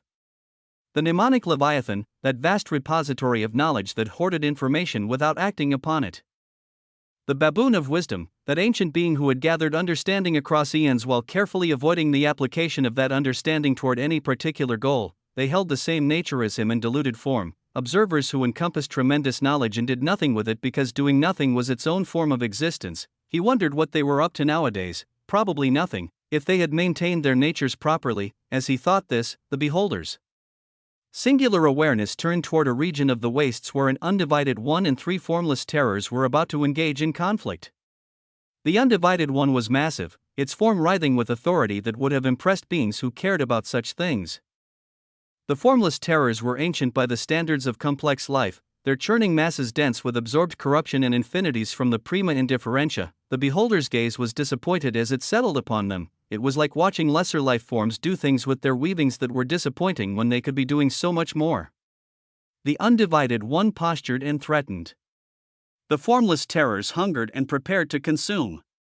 Neither understood what they truly were in the existential sense, what accidents of differentiation their existences represented, what brief flickers of complexity they embodied in the vast darkness of existence's true duration. His gaze was about to pass by them, to continue its drift toward other observations more worthy of his attention, when something unexpected occurred. Existence flickered around the region, from the corrupted infinities permeating the area, from the blue-gold light that had spread across so much of observable existence in recent times. There was the emergence of a figure that made the beholder's singular awareness sharpen with interest for the first time in quite a while, a single man surrounded by infinities, and a dog. The beholder observed the newcomer with the patient attention he had cultivated across billions of years of practice. The man was not particularly large by the standards of beings who valued size. His form was humanoid in configuration, wrapped in blue-gold flames and orbited by absolute seals that spoke of tremendous authority. But what drew the beholder's interest was not the man's physical presence, it was what burned within him, infinities. True infinities, not the pale imitations that most beings called infinite when they really meant very large. These were expressions extending in sequences without termination, genuine endless progressions that echoed the nature of that age of nothingness when potential had no boundary. And mixed with those infinities, weavings of paradox that spoke of impossibilities made manifest, contradictions given form and function. The beholder's awareness processed what he observed with the detached analysis that characterized his nature. This should be one of those that held the keys of civilization. The first tongue, if the linguistic architecture of his infinities was any indication. And paradox as well, though the paradoxical weavings seemed borrowed or shared rather than natively claimed. Interesting. But what exactly did this thing want to do here? A pair of formless terrors and an undivided one had turned their attention toward the newcomer, their hunger and hostility redirecting from each other toward this new arrival who had interrupted their conflict. The man was not weak, certainly. His infinities and his absolute depth made him formidable by the standards of complex life. But against an undivided one and three formless terrors simultaneously, even formidable might prove insufficient. The beholder prepared to observe what would likely be an educational demonstration of how complex life handled overwhelming odds. Perhaps he would fight and fall and provide the beholder with data about how infinity was at this time, and then existence flickered again. Boom, boom, boom. Terrifying eruptions of absolute depth began flaring one after another behind the newcomer. The beholder's singular awareness, which had remained calm across billions of years of observation, actually sharpened with genuine surprise as dozens of absolute monstrosities began appearing in the space surrounding the infinity bearer. They were massive things. Titans of coiled tentacles and crystalline plates and writhing aggression. Some appeared fortified like living fortresses. Others appeared predatory like nightmares given form. Still others glowed with gentle light that spoke of preservation rather than destruction. The dog that had arrived with the newcomer circled happily among the emerging absolutes, apparently unbothered by the tremendous authorities manifesting around it. The undivided one and the formless terrors paused in their redirected aggression, their primitive awareness recognizing that the situation had changed dramatically. The newcomer looked toward them with coldness that held no fear, no concern. No uncertainty about what would happen next. What was this now? The beholder observed with interest that approached genuine engagement, his singular awareness processing the implications of what he witnessed. Very rarely did he get a chance to observe infinity in action, to watch how beings wielding that authority actually applied it toward goals and conflicts and demonstrations of power. Infinity was one of the things that had held glimmers of itself present in that age of nothingness, one of the few concepts that connected the current age to what had come before. Part of the reason he had moved to begin observing recent events was because of the spread of infinities across observable existence. It truly made him nostalgic. Almost as if things were returning back to that age of wonder countless eons ago, when even primordial architects were not a thing, when complexity had not yet emerged to complicate the beautiful simplicity of pure potential, and now he was watching someone who held infinity demonstrate what that authority could accomplish when paired with the ambition that complex life seemed unable to abandon. Dozens of absolutes with infinity burning in their foundations, all of them apparently serving this single infinity bearer who had emerged from corrupted protomatter with a dog at his side. The beholder settled his awareness more fully upon the scene, for the first time in quite a while. He found himself genuinely curious about what would happen next. Not curious enough to intervene, certainly. Not curious enough to abandon his nature as pure observer. But curious enough to watch with attention he had not granted to complex life in eons. The undivided one roared challenge toward the newcomer. The formless terrors surged forward with hunger that had consumed countless beings across their existence, and the infinity bearer simply smiled with expression that held something the beholder recognized from his observations of complex life across the ages: anticipation.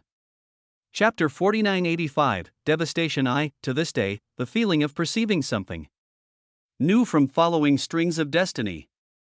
Fate, or really mana, felt unique for Noah. It was like being connected to an endlessly vast sea he should have no way of accessing, and yet he was.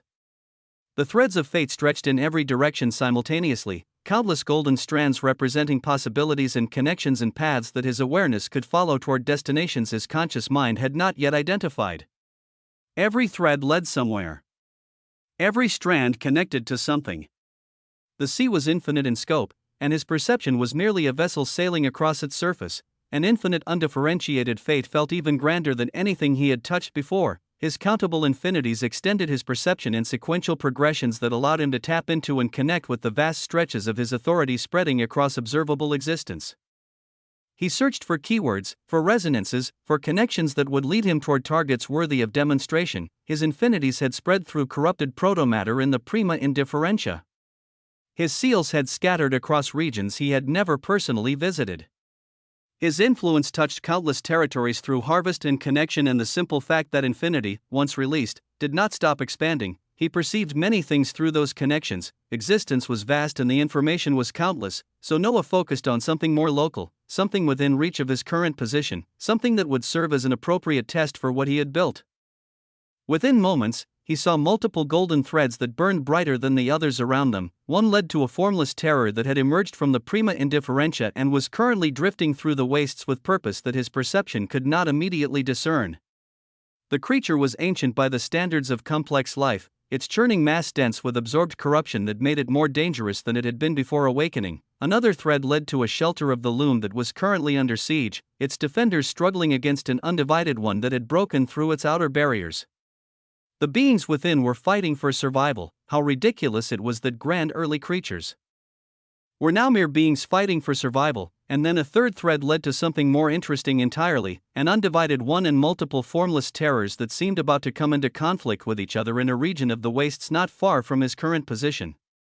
For entities of tremendous power preparing to clash over territory or hunger or whatever motivations drove such beings toward violence, it's decided. Noah came to a decision. Noah waved his hand, and the tetrazopiron responded to his command with precision that spoke of the connection between master and forces bound through infinity. Skull circled Noah happily, the very good boy's infinite enhanced form eager for whatever adventure was about to unfold.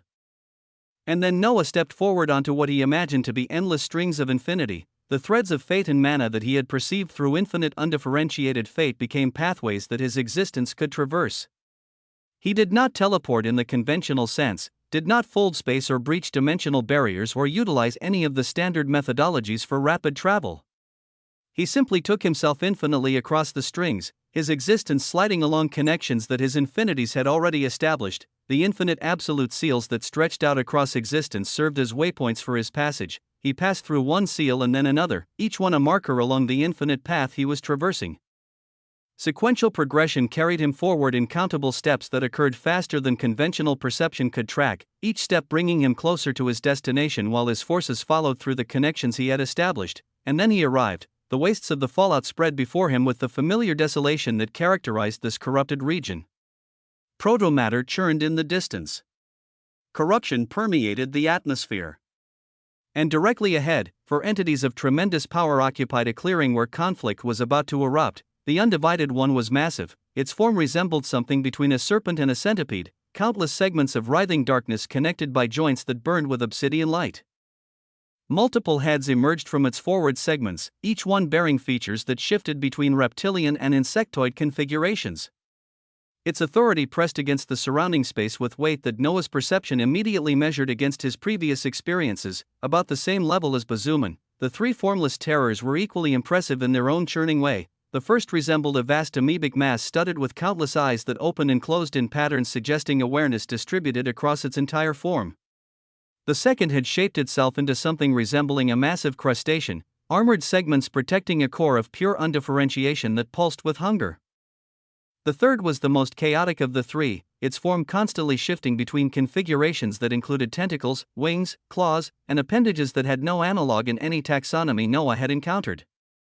It was an ugly fucker. Their auras held similar weight to the undivided one. It was like facing four Bazumans simultaneously, enemies that would have required his personal attention not long ago. But for now, perfect test subjects, Noah did not engage them personally. He simply waved his hand and called out the tetrazopiron. the space behind him erupted with authority that pressed against the wastes with weight exceeding anything the four enemies had produced. Protos emerged first. The Primus Inevitability's massive tentacle form blazing with crimson blue-gold light that cast long shadows across the corrupted ground.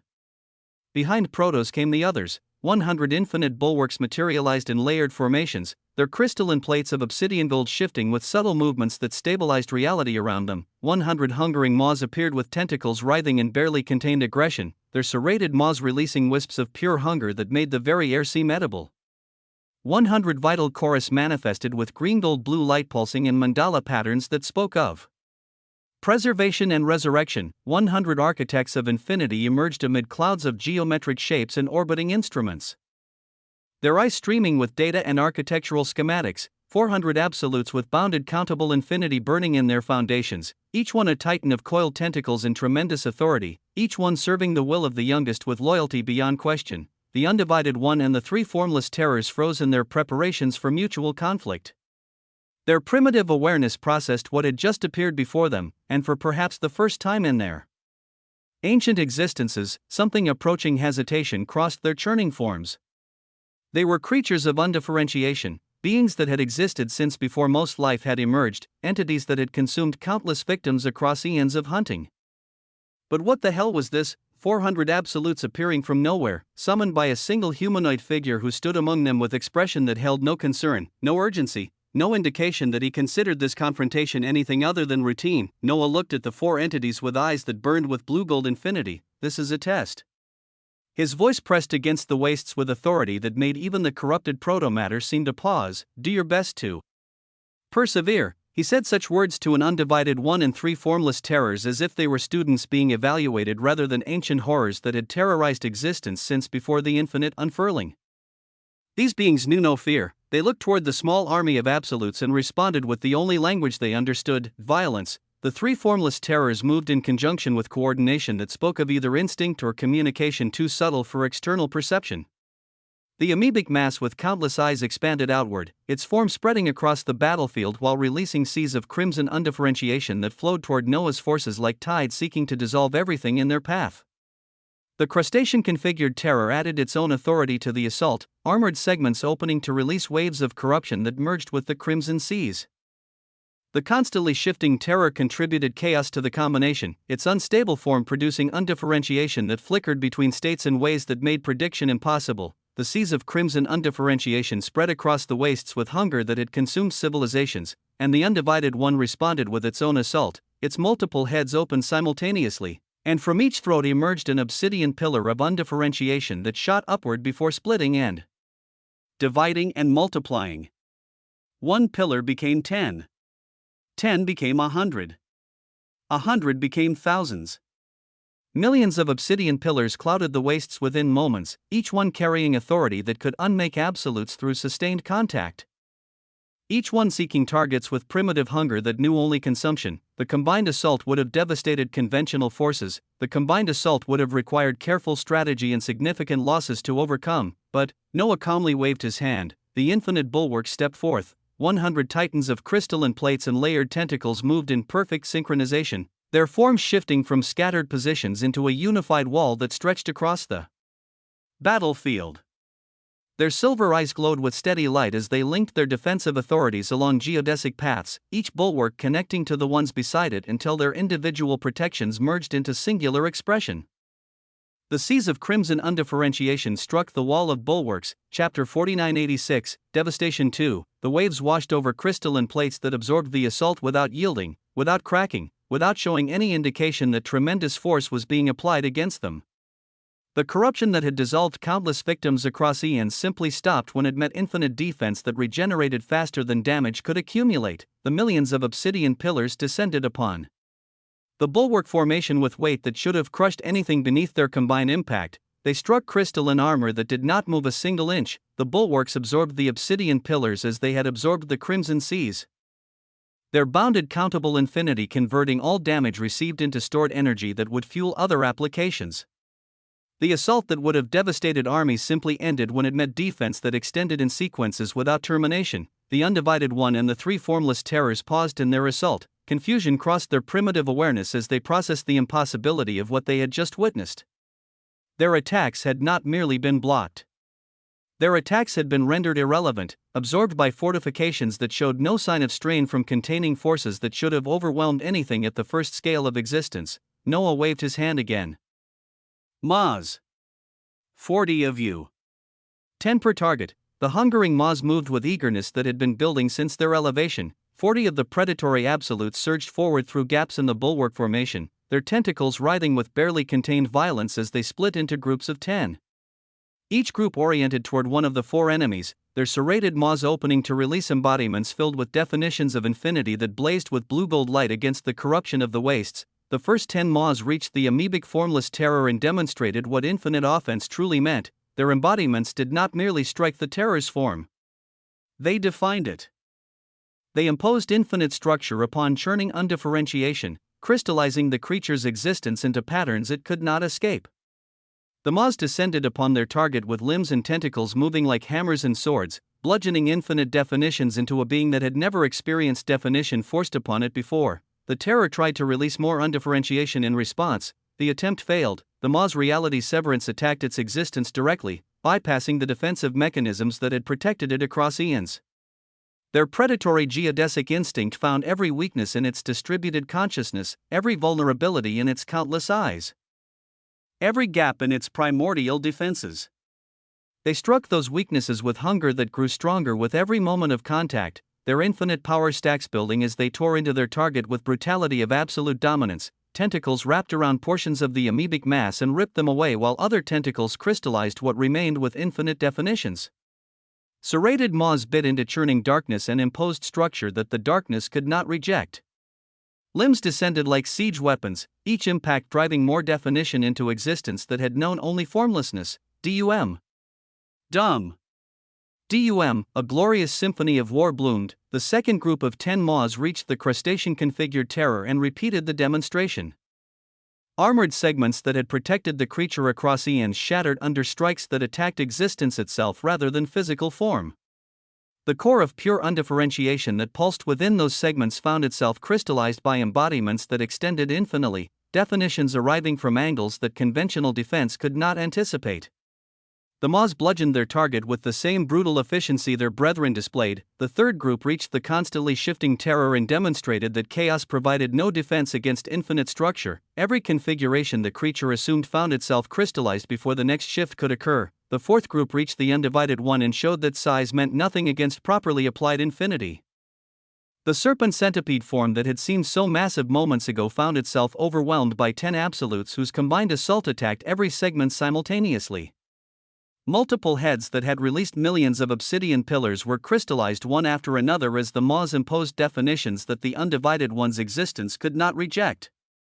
Segments that had writhed with obsidian light when still as infinite structure replaced undifferentiated chaos. The entire engagement lasted seconds. The undivided one and 3 formless terrors that had seemed so dangerous moments ago now existed only as mutilated crystallized husks scattered across the battlefield. Their forms had been frozen into configurations of infinite definition. Their undifferentiation converted into structure that would persist until something dismantled it deliberately. What had been 4 enemies approaching Bazuman's level were now 4 collections of crystallized matter that held no consciousness, no authority, no capacity for resistance. It was too fucking quick. Noah looked at the results with eyes that shone with tyranny. Multiply the harvest by a factor of 10, his voice carried out across his existence, then further elevated by an exponent of 3, a pause. And for all the harvest here to go toward the tetrazopiron, the crystallized defeated enemies began breaking apart as his authority processed their remains. What had been frozen structure became flowing essence, resources extracted from collapsed existences that would fuel further advancement. The harvest flowed toward his legions in streams of blue gold light that the maws and bulwarks and chorus and architects absorbed with foundations hungry for growth. Harvest processing complete, 4 enemies collapsed, 1 undivided one, absolute depth equivalent, 3 formless terrors, absolute depth equivalent, base harvest multiplied by factor of 10, elevated by exponent of 3, total harvest distributed to tetrazopiron. Results: all 400 absolutes have received substantial foundation reinforcement. Hungering Maws who participated in direct combat have accumulated infinite hunger stacks that persist beyond engagement. Bulwarks have stored absorbed damage in reservoirs available for redistribution. Overall Legion effectiveness increased by approximately 12%. Noah looked across the wastes with eyes that shone with light matching his infinities. For enemies that would have required careful planning to defeat not long ago, cleared in seconds through deployment of forces he had built through mass production and sacred herb cultivation, he finally felt like the hunter again, not the hunted, reacting to threats that emerged faster than he could address them. Not the defender, protecting territories from forces that seemed to multiply endlessly, the hunter, seeking targets and eliminating them with prejudice. Growing stronger with every victory while his enemies grew weaker through attrition they could not reverse, this was what infinite warfare looked like. Where to next? He asked infinite undifferentiated fate once more, reaching through the threads of destiny and mana that connected him to targets across observable existence. The golden strands burned before his awareness, each one leading to enemies worthy of his attention, each one representing opportunity for further demonstration of what he had built. The Tetras of Pyron stood ready behind him, 400 absolutes awaiting their master's command. Chapter 4987, Loyalty. Noah was swimming through the weavings of infinite undifferentiated fate, golden threads stretched in every direction around his consciousness, each one a connection to something across observable existence, each one a potential path toward targets and conflicts and opportunities.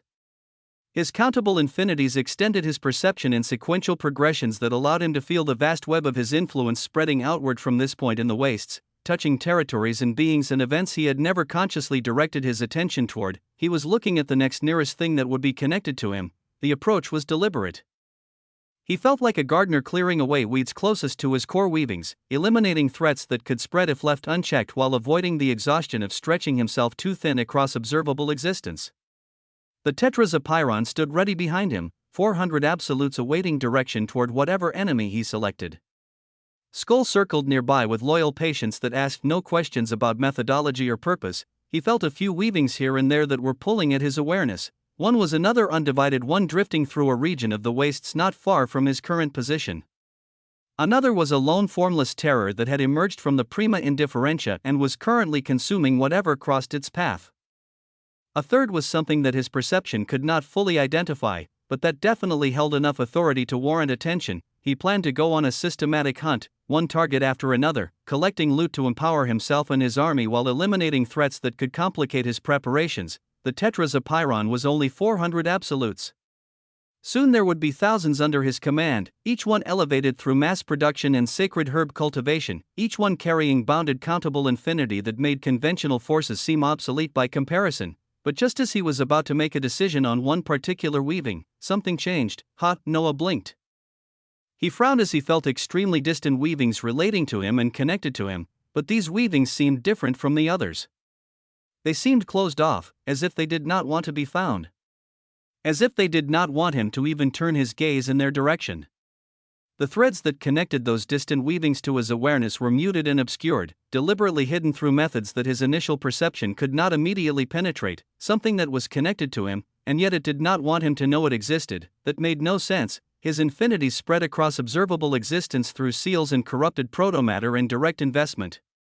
Anything connected to those infinities should welcome his attention, should benefit from his awareness, should have no reason to hide from the source of the authority they carried, unless whatever was happening in those distant weavings was something that connection alone could not protect. Noah became more serious. He focused all his countable infinities on tracking down the obscured connection, infinite undifferentiated fate burning around his fingers with intensity that pressed against the wastes themselves.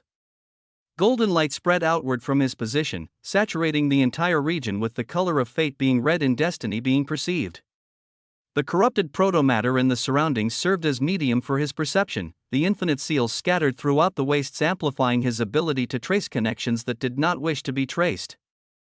The Tetras of Pyron stood in perfect stillness as their master worked. Skull ceased his circling, the loyal companion sensing that something important was occurring. Moments later, Noah's expression changed drastically, the golden light around him intensified as information began flowing through the connection he had forced open. The weavings he was reading related to someone he had not thought about in some time, someone who had parted ways with him, the peacemaker, Alexander Asmodeus, someone from his homewheel of existence who had chosen his own path rather than remaining under Noah's protection. The more his weavings of infinite undifferentiated fate uncovered regarding the fate and choices of this being, the heavier Noah's expression became. The information arrived in fragments that his perception assembled into coherent narrative, each fragment darker than the last, each piece of the picture more disturbing than what had come before. Weaving analysis, Alexander Asmodeus, the peacemaker, status, branded with the mark of Horus. Existence burning continuously since branding occurred.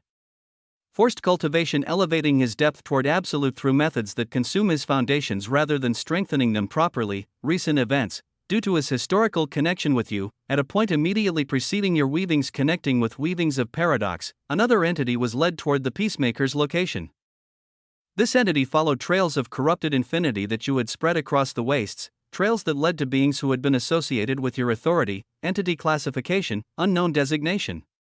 Aura signature suggests primordial architect classification. However, recorded authority levels from brief observation exceed known weavings of existence at the first scale. Theoretical assessment, this entity operates at the second scale of existence. Interaction record, the entity offered salvation to the peacemaker in exchange for information regarding your connection and origin as the one who holds the infinities spreading across observable existence. The entity sought knowledge of your location. Your nature, your vulnerabilities. The peacemaker's response, denied the offer. Did not provide information. Did not give you up. Consequence, the peacemaker has been suffering since then. Duration of suffering unknown but estimated at significant dilated temporal span.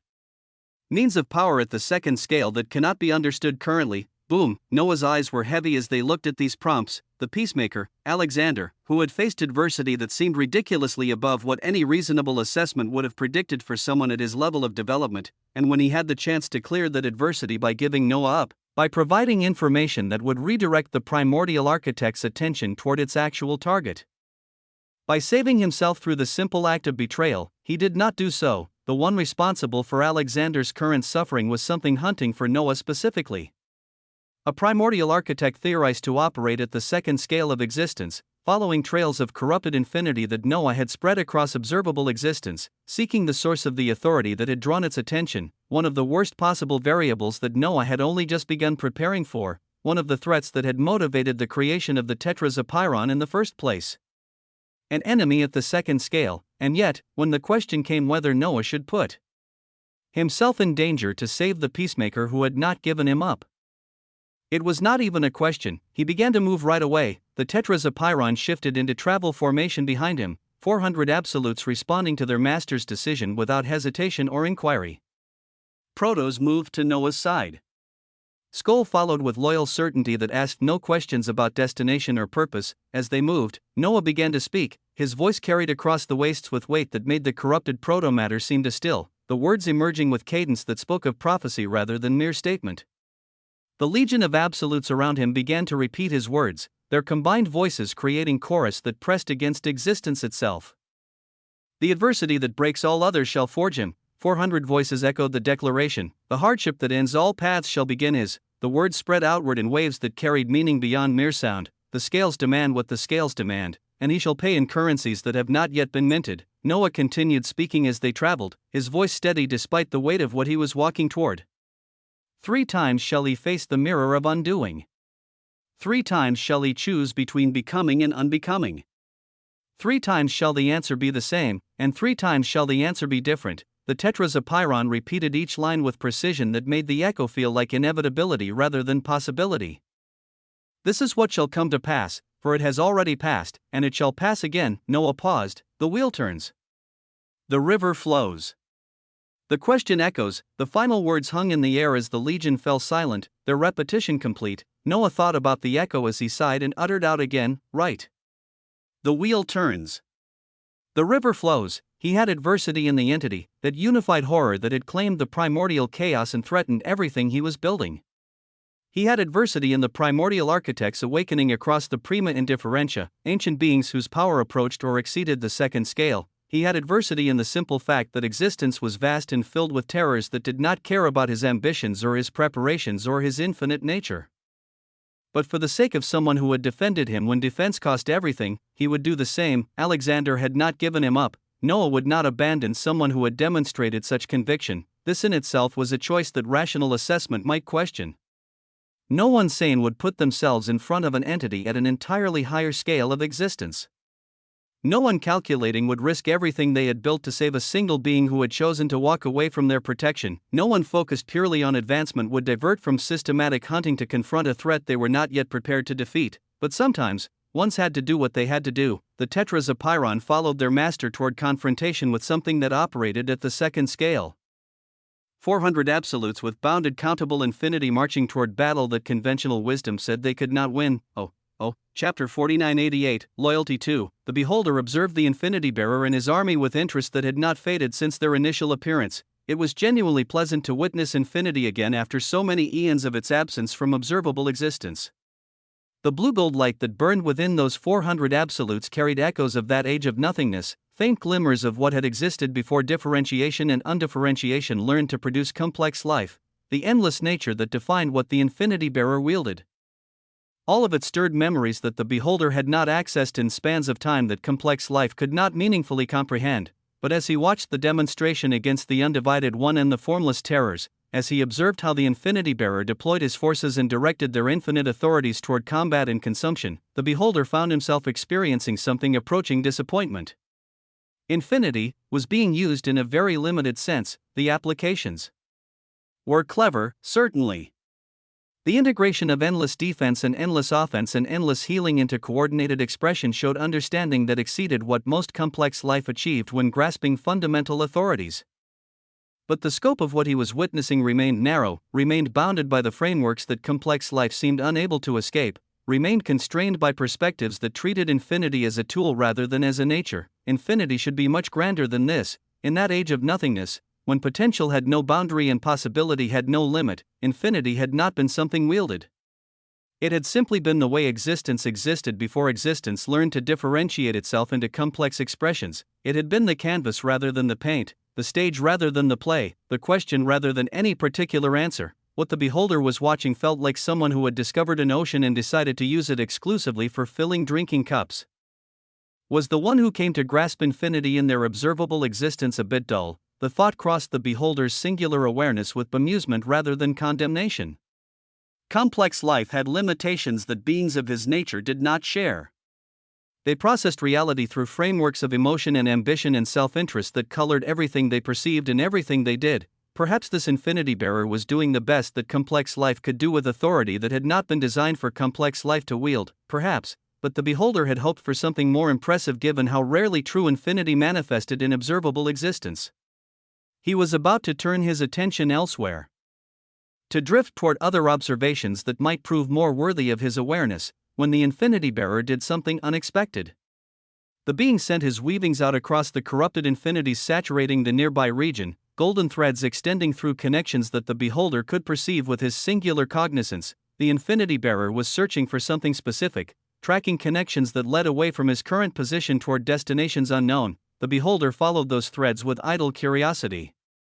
They led to a scene he had already observed and turned away from some time ago. An armored primordial architect was torturing a weak lifeform in a region of the wastes that its authority had saturated completely. The beholder had perceived this scene during his drift across observable existence and had chosen not to watch because such activities held no interest for him. Torture was a behavior that complex life seemed unable to abandon despite eons of supposed development. It served emotional needs that beings of his nature did not possess and could not relate to. Some primordial architects were decent. In fairness, the beholder had observed a few across his incomprehensible lifespan who approached something resembling singular cognizances in their wonder and their detachment from the petty concerns that consumed most complex life. They observed rather than conquered. They contemplated rather than consumed. They existed in ways that suggested they might eventually transcend the impossible limitations of their differentiated nature. One or two had actually achieved something approaching true wisdom.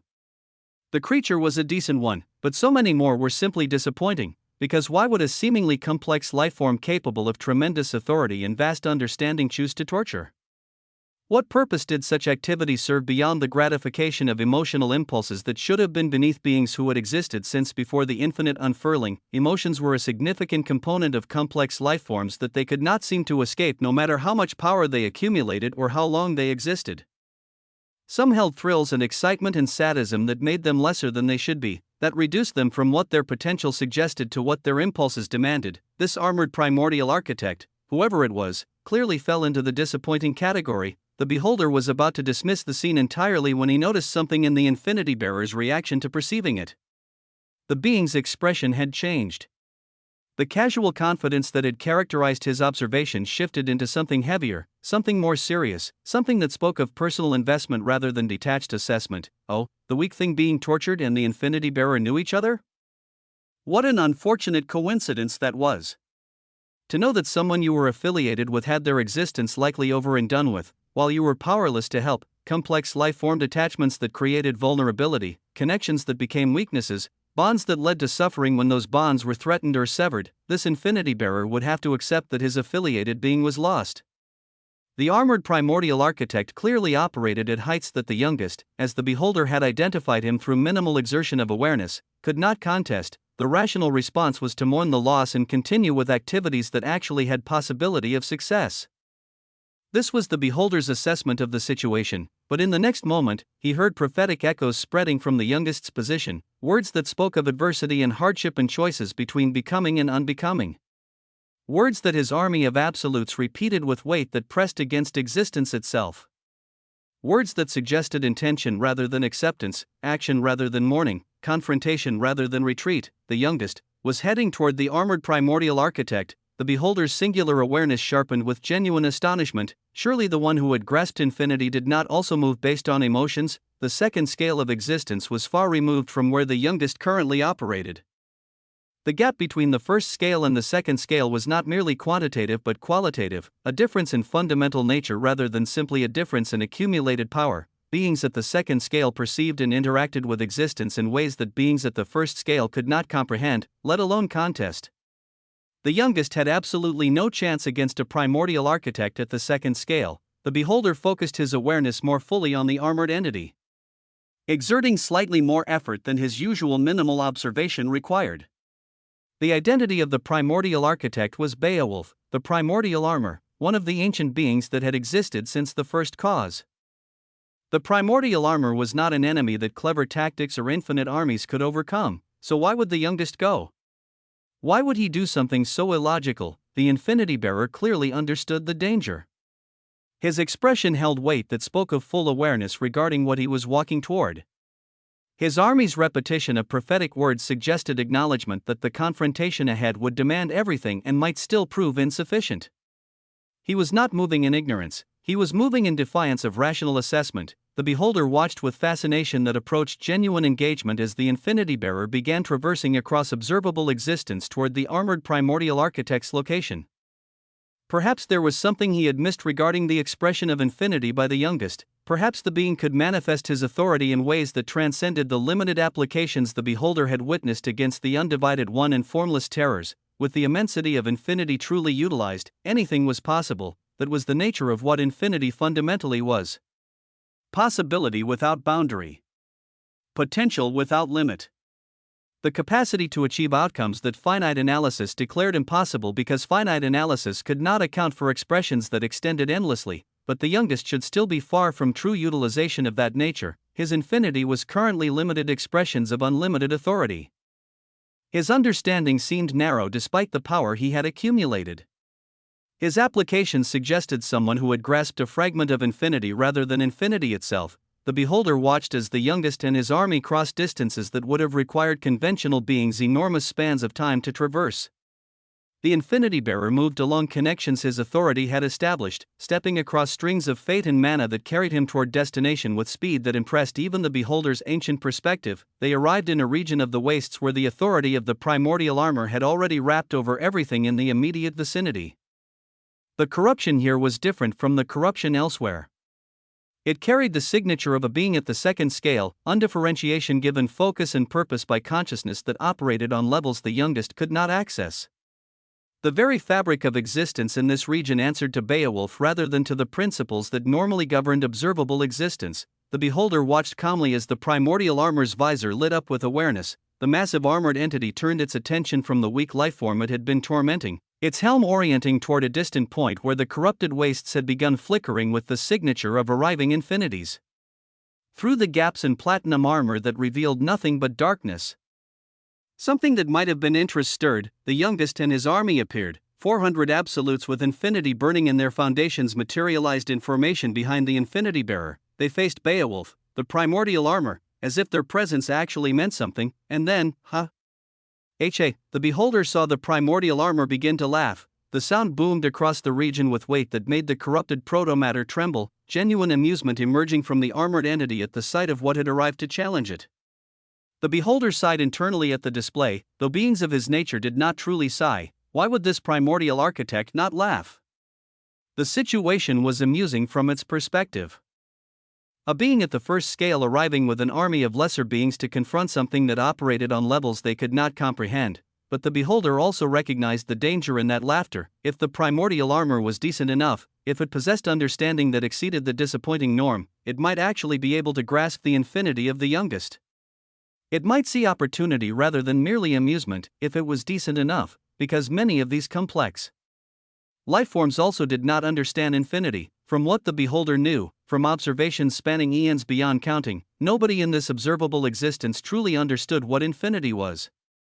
They grasped fragments and wielded portions and utilized aspects. But the fundamental nature of endless potential remained beyond their comprehension. Even the youngest, who had achieved more with infinity than most, operated within limitations that true understanding would have dissolved. For now, the beholder would watch. He would observe what unfolded between a being who had grasped infinity and a being who had achieved the second scale. He would wonder why complex lifeforms did the things they did, why they formed attachments that led them to face impossible odds, why they chose confrontation when retreat would preserve their existence. He would witness whatever disaster emerged from this collision of authorities that should never have been brought into proximity. And perhaps, if something unexpected occurred, he would finally see infinity expressed in ways that justified the interest its presence had stirred in his ancient awareness. The youngest stood before the primordial armor. The weak lifeform that had been tortured lay somewhere before that armored titan, its fate suspended between rescue and termination depending on what happened next. And the beholder watched with patience that had been cultivated across billions of years of practice. Curious despite himself about what complex life would do when facing something it could not defeat. Chapter 4989, An Impossibility. Noah arrived in a region of the wastes where everything felt wrong. The corruption here was different from corruption elsewhere, carrying weight that pressed against his existence in ways that the protomatter mixed with his infinities had never managed. The very fabric of reality answered to something other than the principles that normally governed observable existence, bending and warping according to will that operated on levels his perception could barely comprehend. Information barely flowed from the infinities here to tell him a few things. The identity of the enemy, but only because they freely permitted their identity to spread. The primordial armor stood before him. Beowulf was massive in ways that made the tetrapyron seem like children's toys arranged for play. Platinum armor that had been forged from protomatter convinced to become metal covered every inch of a form that dwarfed mountains, each plate shifting with patterns suggesting awareness distributed across the armor itself rather than contained within it. The hammer in its grip was equally colossal, condensed metallic protomatter churning within its head with eagerness for targets to unmake. The gaps between those platinum plates revealed nothing but darkness, no body, no being. Just the armor itself, existing as entity rather than equipment, consciousness without flesh that had persisted since before the infinite unfurling. And before that armored titan, suspended in the corrupted air like a specimen prepared for examination, was Alexander Asmodeus, the primordial armor's visor oriented toward Noah with attention that felt like weight settling upon his shoulders. The armor did not possess visible features, yet somehow, expression communicated itself through the arrangement of platinum plates, through the angle of the helm, through presence that spoke of amusement where amusement should not have been possible. And the first thing this primordial architect uttered out, "Tell me, infinity bearer. Do you know what existential nociceptors are?" Beowulf's voice emerged with calm that made the words more disturbing than screaming rage could have achieved. "Of course you do not. Those at your scale cannot perceive them. Those like you experience pain as sensation, as signal, as warning that something has gone wrong within their existence. But they do not see what I see. They cannot perceive the architecture that underlies all suffering." The armored titan shifted slightly, plates rearranging in patterns that suggested settling into comfort. Every differentiated existence possesses existential nociceptors woven into the fabric of their being. These are the fundamental receptors through which all suffering flows. But they are merely the foundation. Branching from them are the civilizational afferents, pathways that carry agony through one's entire civilization simultaneously. Ensuring that no aspect of the self escapes what is being inflicted, a pause, as if savoring the explanation. Then there are the delta threads of existence, which transmit sharp and immediate pain with speed that allows no preparation. And the C fibers of being, which carry slow, burning anguish that accumulates over time without relief. Most beings possess these without ever knowing they exist and how they connect to their civilizations. But at the second scale, I perceive them as clearly as you perceive the corrupted protomatter around us, the visor tilted slightly, and perception, O infinity bearer, permits manipulation. The words hung in the corrupted air with weight that pressed against Noah's consciousness. One can isolate individual nociceptors and stimulate them with precision that lesser beings cannot achieve. One can flood the civilizational afferents with signals that make every fiber of existence scream simultaneously. One can activate the polymodal agony receptors, those rare structures that respond to multiple types of suffering at once, creating symphonies of pain that finite minds cannot comprehend. The armor that served as Beowulf's form seemed to settle with satisfaction, but the true artistry lies in hyperalgesic amplification. By manipulating the weavings that sensitize each receptor, I can increase their responsiveness by factors that have no upper limit. Pain that would normally register as discomfort becomes agony. Agony becomes something for which no word exists. And through temporal dilation around these amplified receptors, I can stretch nanoseconds into subjective eternities, the helm oriented toward the suspended figure behind the armored form. Within a single nanosecond of objective time, one can create millions of years of accrued suffering for the one experiencing it. Every delta thread firing without cessation. Every C fiber burning without relief. Every polymodal receptor screaming with multiple agonies simultaneously.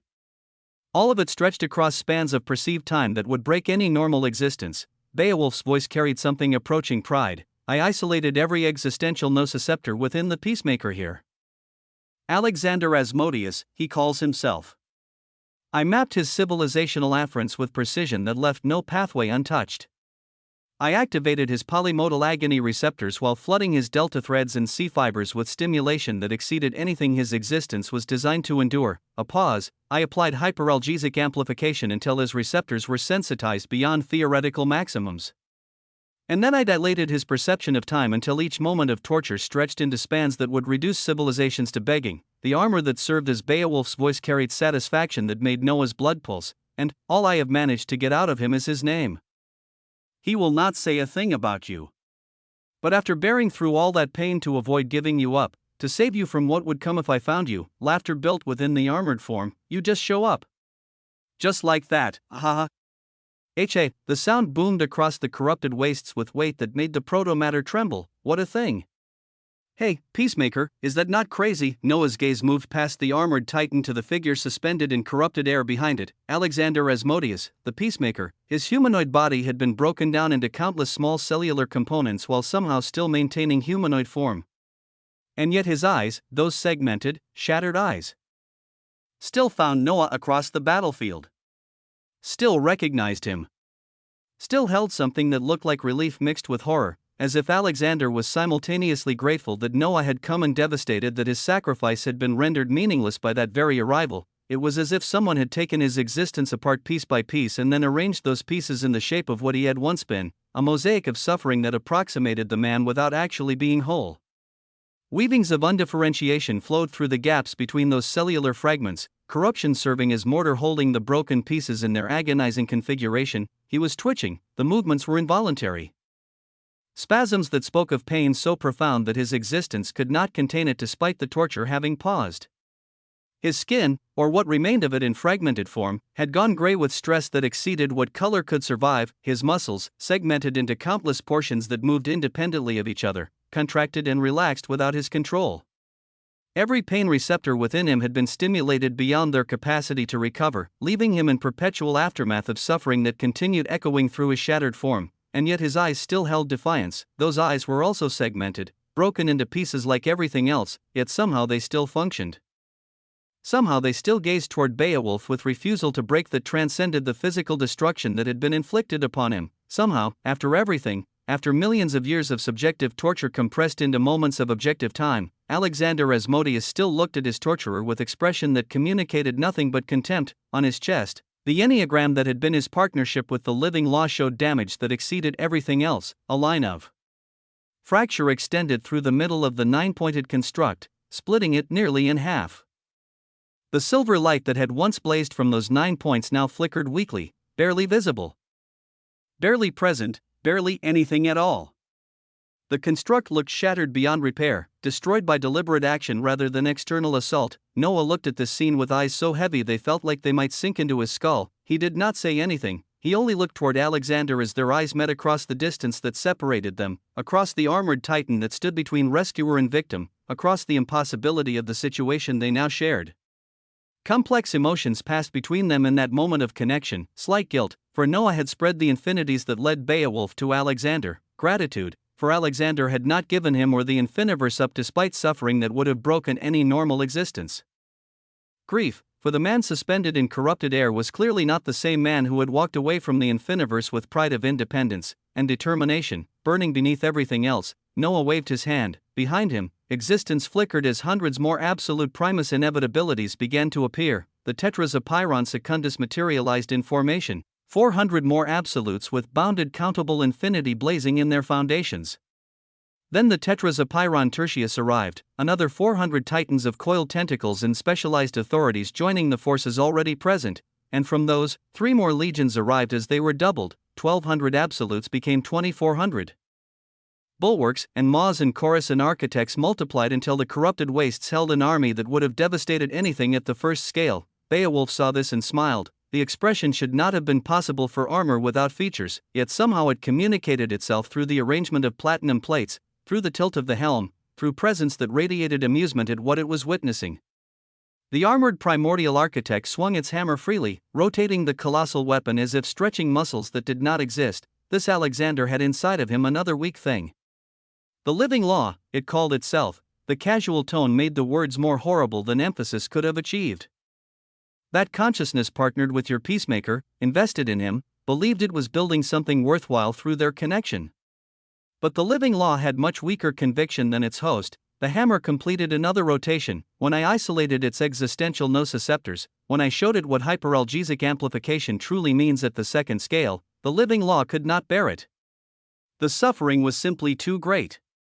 It was about to spill everything. Your location. Your nature. Your vulnerabilities.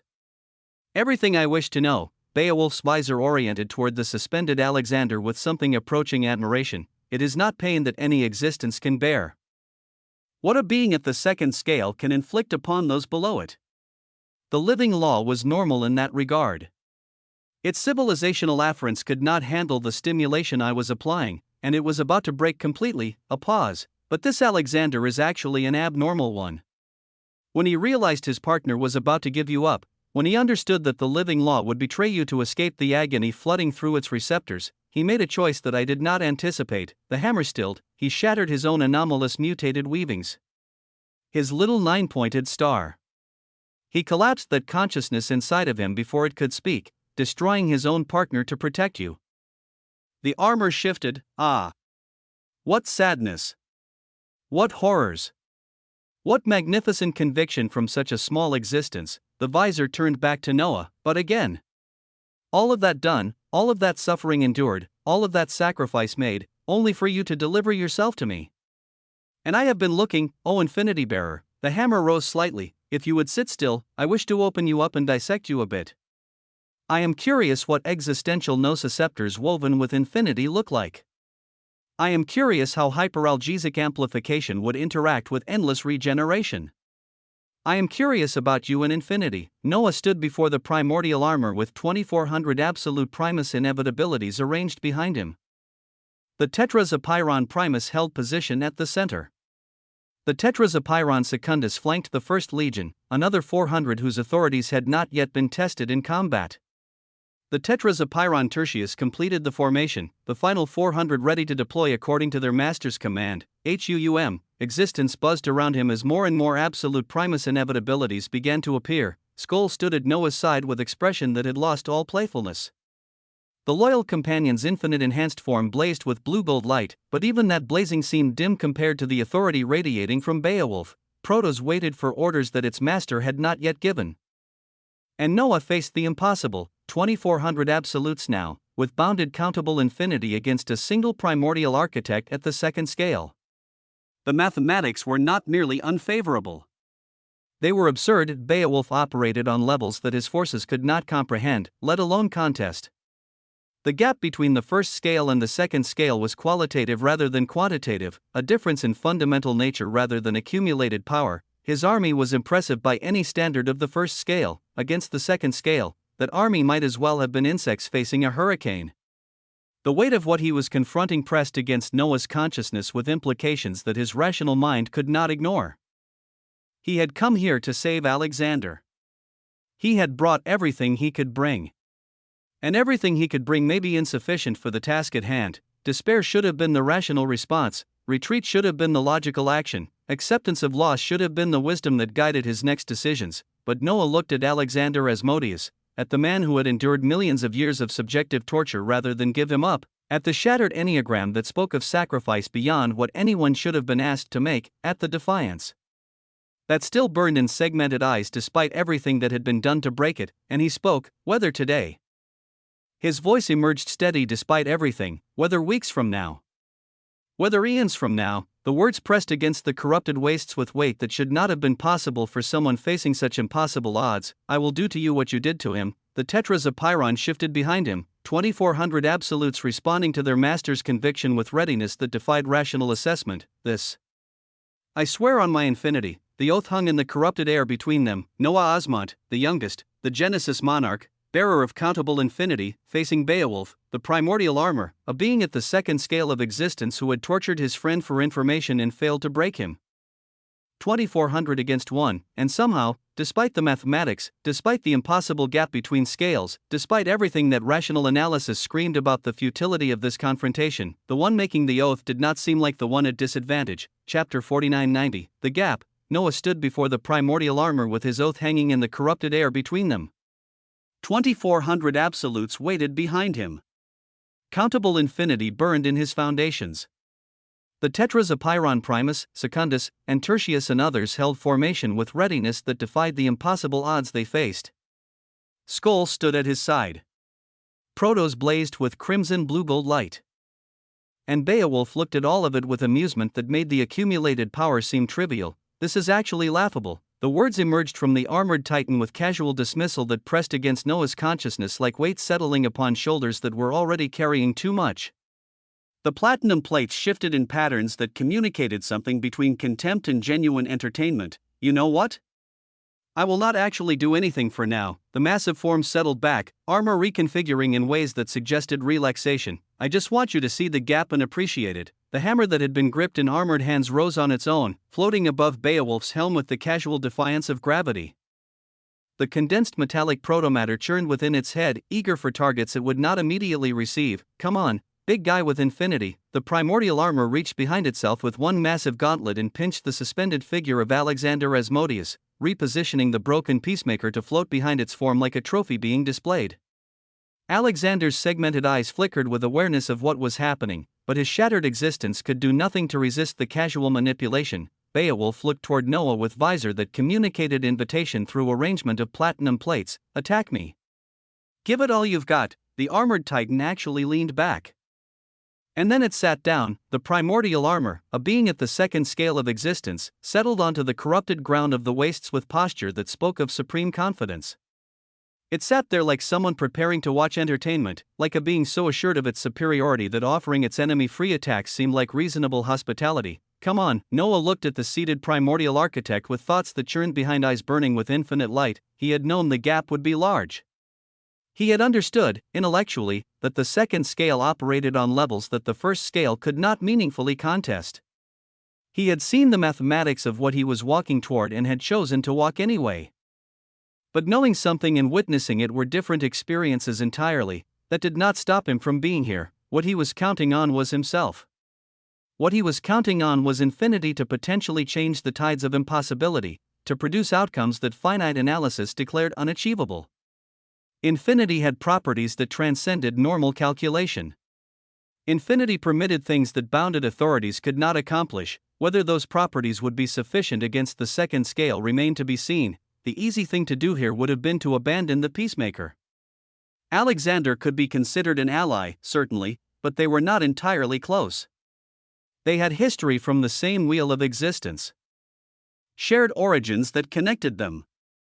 But Alexander had walked away from Noah's protection. Alexander had chosen his own path.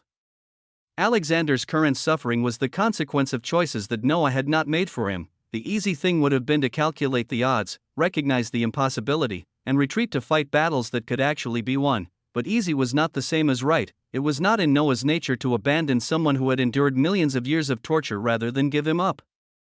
It was not in his nature to calculate loyalty. It was not in his nature to be the kind of person who walked away from those who stood for him simply because standing for them in return had become dangerous. So now he was here, and he had to deal with it, since the enemy wanted to give him a chance. Since Beowulf seemed interested in demonstration rather than immediate destruction, Noah would see just how vast the gap truly was. He would test his infinity against the second scale and discover what properties might or might not translate across that qualitative divide. He raised his hand. Blue-gold light gathered around his fingers with infinite progression that extended sequentially toward the seated primordial architect. The light curved along geodesic paths that found the natural geometry of existence, following routes of minimal distance toward the target that waited with casual invitation. Noah spoke words that pressed against reality itself. I negate your capacity to harm that which I protect. Your weavings will not remain intact before infinity. The geodesic negation launched forward with infinity burning in its structure. It extended endlessly along the shortest path between Noah and Beowulf, countable expressions arriving one after another in sequences that would never terminate. The negation carried undifferentiation that would prevent reformation, that would deny the target's ability to damage anything Noah designated as protected. The negation reached Beowulf, it touched the platinum armor, and it passed through the seated form, and nothing. And the primordial armor simply gazed at Noah calmly as if nothing had happened at all. Beowulf did not defend. Beowulf did not deflect or absorb or counter the geodesic negation. Beowulf simply remained where it was, seated on the corrupted ground, watching Noah with visor that communicated patient amusement through arrangement of platinum plates. The negation had not affected it. The negation had not even registered as something requiring response. Noah's expression flickered. He commanded his maws to attack. Instantly, hundreds of the predatory absolutes bloomed from the dots of infinite absolute seals scattered throughout the corrupted protomatter. They emerged from positions surrounding the seated primordial architect, their massive forms materializing with speed that left no time for conventional response. Their tentacles writhed with barely contained hunger. Their serrated maws opened to release embodiments filled with definitions of infinity. They attacked. Hundreds of absolute primus inevitabilities struck toward Beowulf simultaneously, their massive limbs descending like hammers forged from bounded countable infinity. Each strike carried definitions that should have imposed structure upon anything they touched. Each embodiment burned with authority that had devastated the undivided one and formless terrors moments ago. Their limbs reached the platinum armor, their embodiments contacted the seated form. And in the next moment, as if the primordial armor was made of mist or something they could not even grasp, the bodies of the absolute primus inevitabilities simply phased through the surfaces of the enemy like nothing was there at all. The maws passed through Beowulf, their strikes connected with empty air. Their embodiments found no purchase on existence that seemed to occupy the same space but exist on levels they could not touch. Noah's expression became heavier as he watched his offensive force prove completely ineffective. The gap was not simply a matter of Beowulf being stronger than his forces, the gap was qualitative in ways that made engagement meaningless. The second scale did not interact with the first scale unless it chose to. His attacks were not being blocked or deflected. They were simply failing to connect with something that existed on levels his authority could not access. The primordial armor moved, one massive gauntlet reached out with speed that Noah's absolute perception could barely track, and armored fingers pinched a singular maw from the hundreds that had phased through its form. The predatory absolute that had been striking uselessly moments ago found itself held between thumb and forefinger like an insect being examined by something that found insects mildly interesting. The maw writhed in that grip, its tentacles struck against the armored fingers. Its serrated maws bit at platinum plates.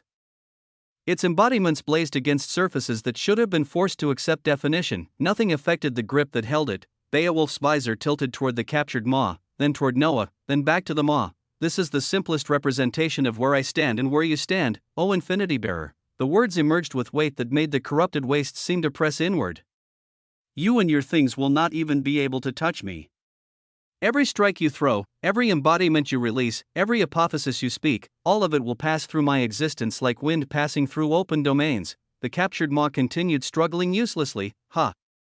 If I do not want it, you will not even be able to perceive me. Boom! The primordial armor disappeared. One moment, the massive seated form was there, captured maw held between armored fingers, visor oriented toward Noah with amusement that communicated through platinum arrangement. The next moment, nothing. Beowulf was simply gone from Noah's perception entirely.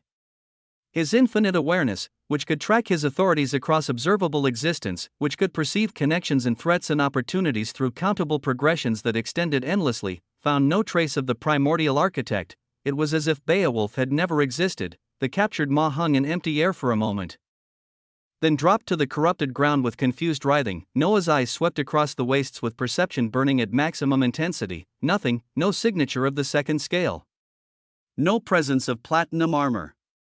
No indication that anything beyond his own forces occupied this region at all. Beowulf's voice echoed from everywhere simultaneously. Do you see now? The words came from above and below and from every direction at once. Do you understand what you are facing? Noah turned, searching for the source, finding nothing his perception could lock onto, and then existence flickered meters away from his position.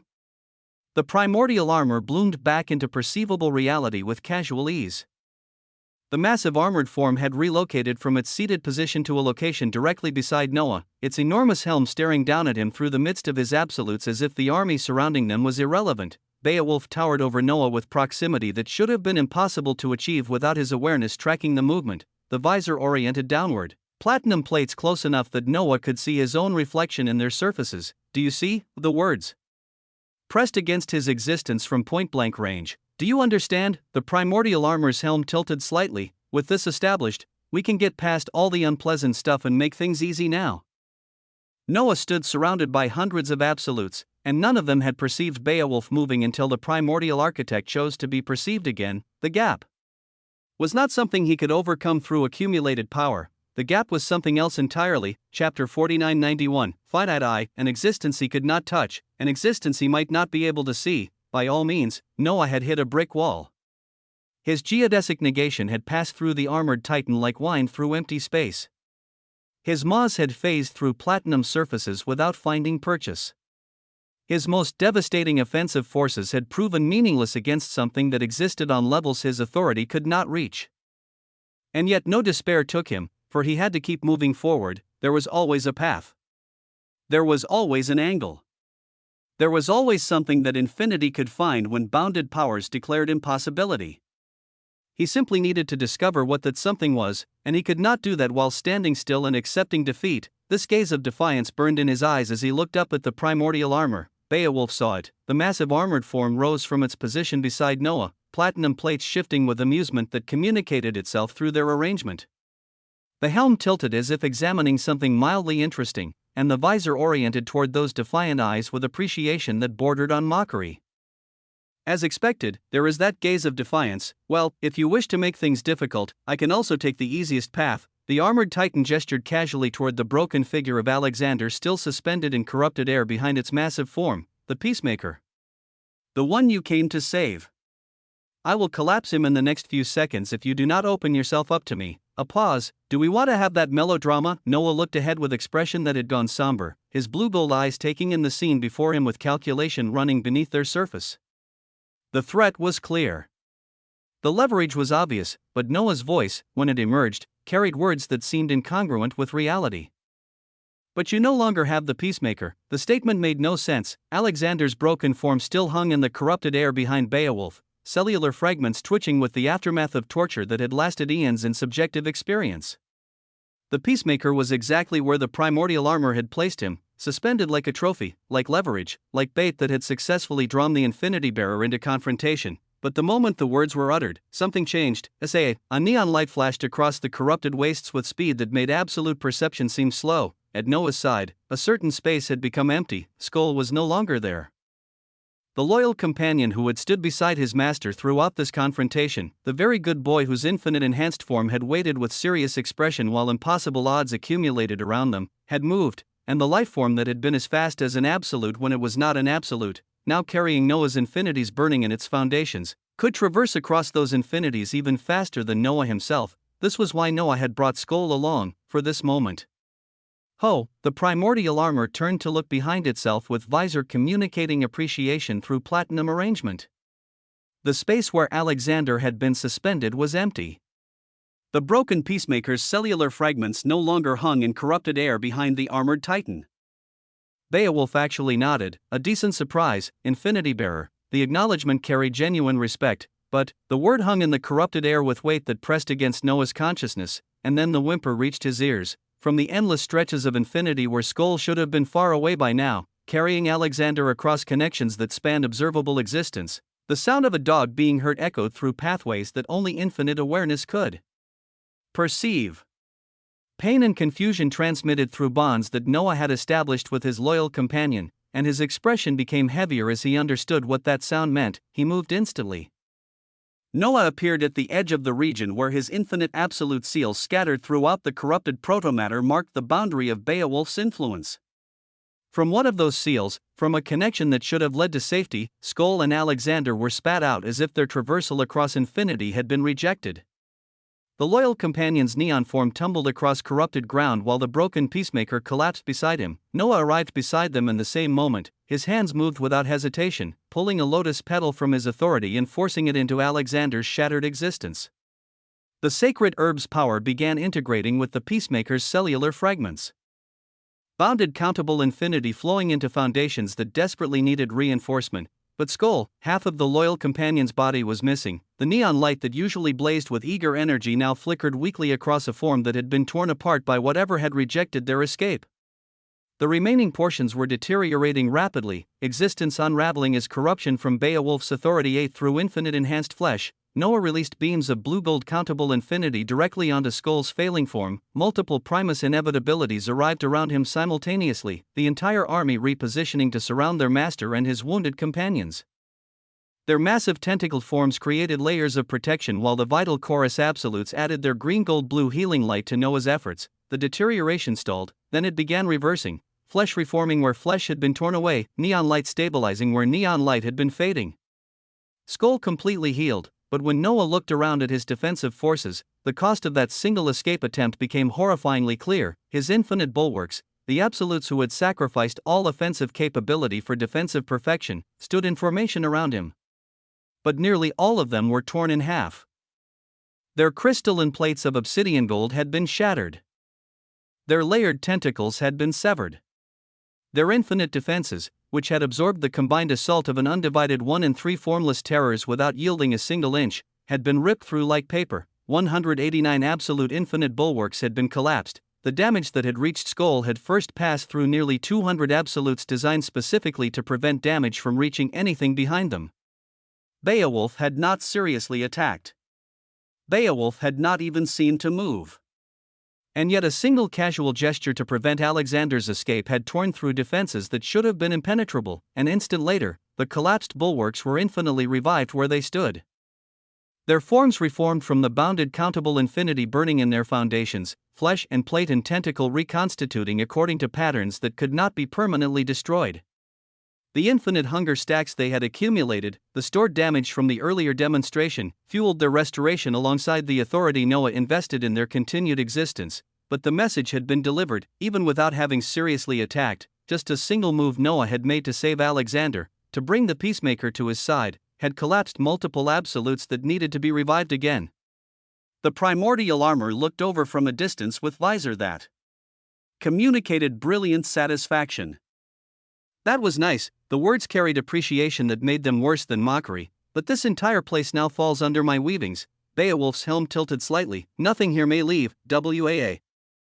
Chapter 4992, Finite 2. The armored titan gestured broadly at the region surrounding them, at the corrupted wastes that had become a prison the moment Noah entered it. It is like you had little Alexander there in one area of a burning fire, and you simply moved him to another area where you were standing. A pause. You are now standing together. But so what?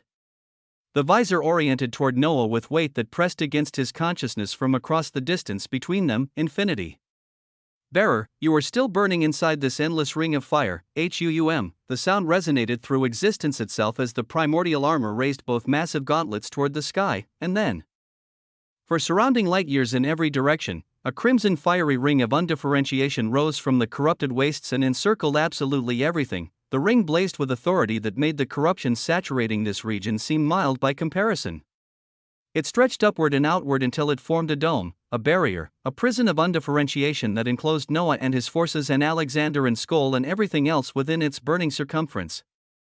The crimson light cast shadows across the corrupted ground that seemed to writhe with hunger for anything that tried to pass through. Nothing would leave this place without Beowulf's permission. Nothing would escape this ring of fire that had no gaps, no weaknesses, no angles that infinite perception could find. It was a devastating scene, and yet amidst it all, Noah turned his attention back to Alexander. He made sure Skoll was okay first, running his perception across the loyal companion's reforming body until he confirmed that the deterioration had fully reversed and the very good boy was healing properly. Then Noah looked at the peacemaker, his hands waved again, infusing multiple absolute everythings into Alexander's shattered existence while the healing of the vital chorus absolutes focused their green-gold blue light upon the cellular fragments that still twitched with the aftermath of torture. But even then, Alexander's existence was barely being stitched together. The damage Beowulf had inflicted was too intricate, absolute primus inevitabilities surrounded them like impenetrable shields, but before the grand primordial architect who had torn through 189 of them with a casual gesture, would they truly be of any use? Noah looked at Alexander as the peacemaker slowly healed beneath the combined authority being poured into his shattered form. The man who had endured millions of years of torture rather than give Noah up was trembling. His segmented body shook with echoes of pain that even infinite healing could not immediately erase, and his eyes, though still holding that defiance that had survived everything Beowulf inflicted, now also held something that looked like grief. Noah held that gaze for a moment, something unspoken passing between them that words could not have carried. Then he looked away from Alexander and toward Beowulf. The primordial armor waited at the center of its domain with patience that spoke of absolute confidence. The crimson ring of fire blazed around them. The corrupted wastes pressed against their existence. The gap between the first scale and the second scale stretched impossibly vast between the army of absolutes and the single armored titan that had demonstrated their helplessness with casual efficiency. In Noah's mind, countless threads of infinite undifferentiated fate swirled with possibilities that his perception was desperately trying to find. How would he get out of this? The options were few. Infinite undifferentiated fate churned and churned within Noah's awareness, golden threads extending through connections and possibilities and pathways that should have led toward escape. He pushed his perception further, reaching across the countable progressions of his authority, searching for angles that his conscious mind had not yet identified, but the threads held no weavings. Every path led back to the crimson ring of fire. Every possibility terminated against the qualitative gap between the first scale and the second scale. Every angle his infinity could find was an angle that Beowulf's authority had already closed. He had made it his goal not to reverse time, not to use an anchor point. But he also inherently knew right now that against the second scale, even the existential paradox loop would not work. The gap was too vast. The answer was as he always knew, with infinity, but he could not find it. He could not perceive the angle that would make his endless authority meaningful against something that simply chose not to interact with the first scale. He could not. In the next moment, Noah's expression became one of anger as he bellowed a single word towards something only he could perceive. No, the word pressed against the corrupted wastes with weight that made the proto-matter tremble. And in its wake, an illusory manifestation began forming beside him. Ruination emerged from the connection they shared, her avatar taking shape with elegance that characterized her existence. She gazed toward the enemy ahead with immensity that spoke of what she truly was, the weaponized aspect of Noah's infinite authority given form and consciousness. Her attention fixed upon Beowulf with calculation running beneath her gold-blue depths, but Noah's denial had not been directed at Ruination, it had been directed at another, at the sister of Ruination who had just sent him a message across their connection, a message that spoke of arrival, of embodiment, of combining her immensity with his foundations to face what he could not face alone. The Infiniverse had communicated that if she fully embodied herself into him, if they put together the weight of everything she contained, this situation may be salvageable, but bringing her here would jeopardize everything else. It would jeopardize her. It would jeopardize the entire Infiniverse. It would jeopardize every being within her vast interior, every developing force that Noah had built across his journey, so he said no. that he would find another way, but on this day, for the first time in existence since her conception, the Infiniverse did not listen. "I am sorry, Master." The words emerged with weight that made Noah's anger pulse, as it was now more so directed to himself. And then she was there. The Infiniverse appeared beside her sister's illusory form, her avatar manifesting with presence that carried the accumulated immensity of everything she contained. For the first time in her existence, she did not follow the commands of her master. She had come anyway. Noah looked at the Infiniverse with a complex expression burning in his blue-billed eyes. She did not look back at him. Her gaze remained fixed upon Beowulf, upon the armored titan that waited at the center of this prison of crimson fire, upon the threat that had drawn her here despite her master's explicit command to stay away. She stared ahead with composure that seemed unshakable, with presence that seemed unaffected by Noah's obvious anger. But one could barely perceive her hand trembling. The tremor was subtle, almost invisible against the backdrop of power and authority that surrounded her avatar. And it was not from fear of the primordial armor. It was not from recognition of the impossible odds they faced or the danger that coming here represented. It was from the fact that she could see her master was angry at her and at himself for the first time. This was why she could not look back. Chapter 4993, Finite 3. The primordial armor observed this scene with visor that communicated interest.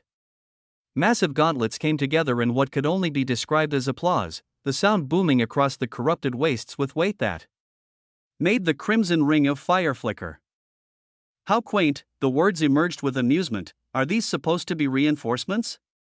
"More things for me to experiment with." Beowulf's visor oriented toward the Infiniverse with a tension that made Noah's anger transform into something colder. "In that one," the armored titan pointed toward the Infiniverse with shining interest. "On that one, I also sense infinity and a bit more." "What a work of wonder." The helm tilted. "This will certainly work even better." The primordial armor moved. The massive form that had been content to demonstrate and mock and establish the gap between scales now surged into motion with speed that should have been impossible for something so vast. Its massive hand reached toward Noah and everyone around him, toward Ruination and the Infiniverse and Alexander and Skoll and the army of absolutes that surrounded them all. Noah looked at the hand of this massive entity at the second scale of existence. His eyes burned with defiance that had not dimmed despite everything he had witnessed. His foundations blazed with countable infinity that meant nothing against something operating on fundamentally different levels of reality. His army stood ready to defend him against an assault they could not defend against, and yet what could he do? At such a time, a voice reached his awareness. It was deep and heavy and filled with frustration that bordered on disgust. "This is maddening to watch." The voice did not seem to come from any direction. It simply existed within his perception, present without source, heard without origin. "You hold infinity in our observable existence. You hold an endless sea." A pause that communicated exasperation beyond what words could express. "Why do you keep channeling it through a straw?" "Why?" The frustration intensified. "Bah. I am leaving. I cannot watch this anymore." The voice faded as quickly as it had appeared. Noah heard it as the presence departed, and something about its cadence, something about it reminded him immensely of the mnemonic Leviathan, but the content of those complaints resonated within him. He looked at the incoming hand of the primordial armor, channeling an endless sea through a straw. The words pulled forth something he knew but did not know. Something he understood but did not understand.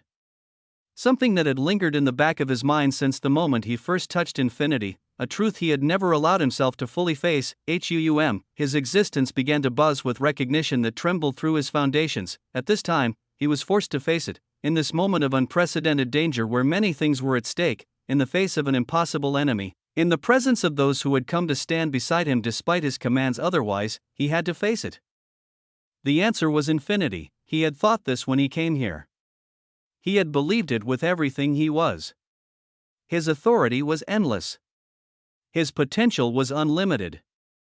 His power extended in sequences that would never terminate, but there was something he feared. He always knew it, lurking beneath the surface of his consciousness like something he could not bear to examine directly.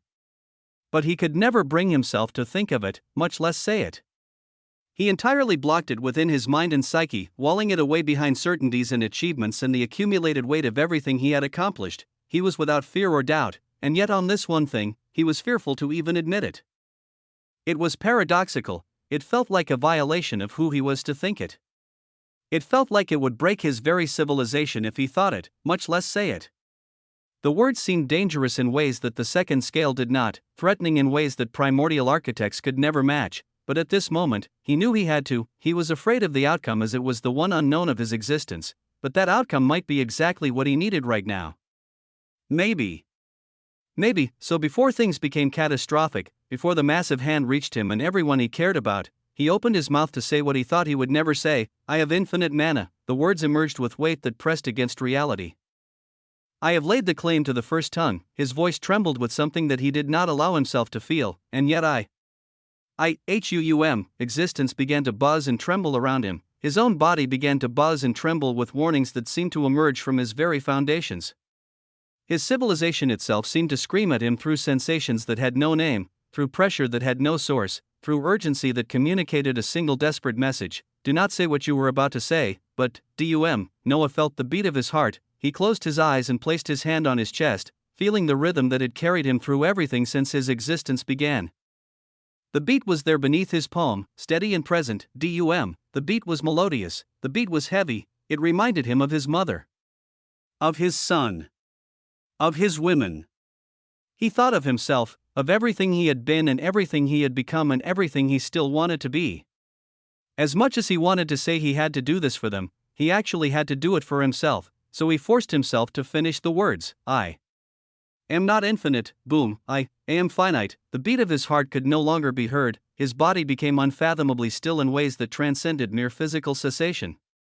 The flickering blue-gold flames of infinity that had surrounded him, the aura that had defined his existence across his entire journey, simply disappeared. The immensity around him vanished. At this moment, he seemed no more than just a man. As if all authority had left him due to the words he said, his robes dimmed from blazing blue gold to simple fabric. His depth no longer gave off any heaviness, no longer pressed against reality with the weight of what he carried. Everything about him seemed mundane, seemed ordinary, seemed like nothing more than a mortal standing in the midst of powers that should have crushed him without effort. The infiniverse turned toward him with shock and incredulity. Ruination's cold composure cracked, and yet after saying something he had been terrified of saying, Noah felt an unfathomable sense of freedom. He began to feel the beat of his heart again. It was not grand or heavy. It was normal. It was mundane.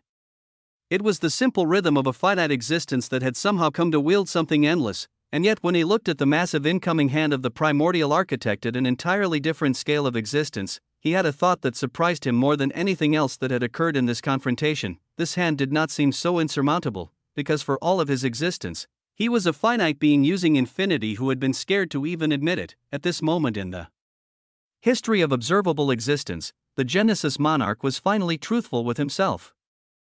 He was not infinite. He was finite.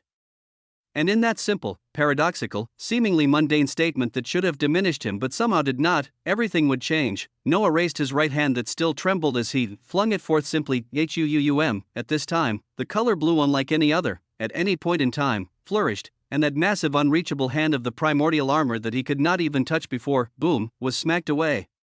Chapter 4994, Sensation. It was an odd sensation, admitting. Something he always knew but did not want to think about had placed him here, in this moment, facing truths he had walled away behind achievements and certainties and the accumulated weight of everything he had accomplished. For all his past, he had been trying to infuse his existence with infinities. His infinite formless depth. His infinite foundation. An infinite this, an infinite that.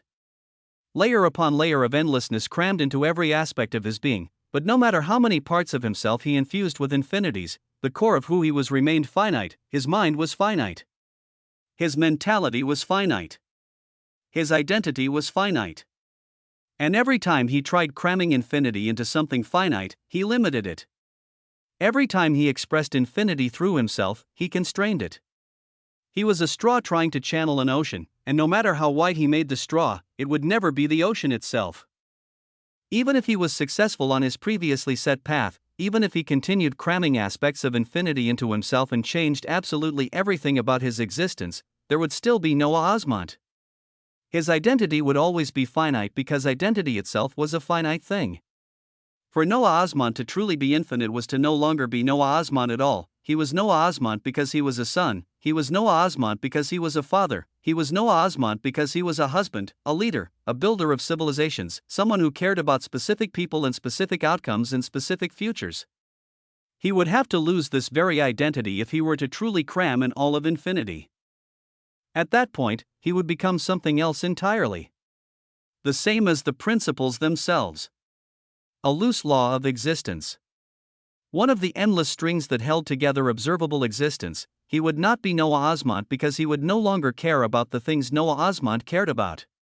He would be everything and nothing that resembled the person who had started this journey. He could not be him, so he would have always remained finite, but even saying this had been a frightening thing, because he had always asked himself a question that lurked beneath all his achievements and all his confidence. What if he lost his infinity? That would be equally catastrophic. He would have lost such a significant part of himself. The authority that had defined him since the moment manna first changed everything. Without infinity, what was he?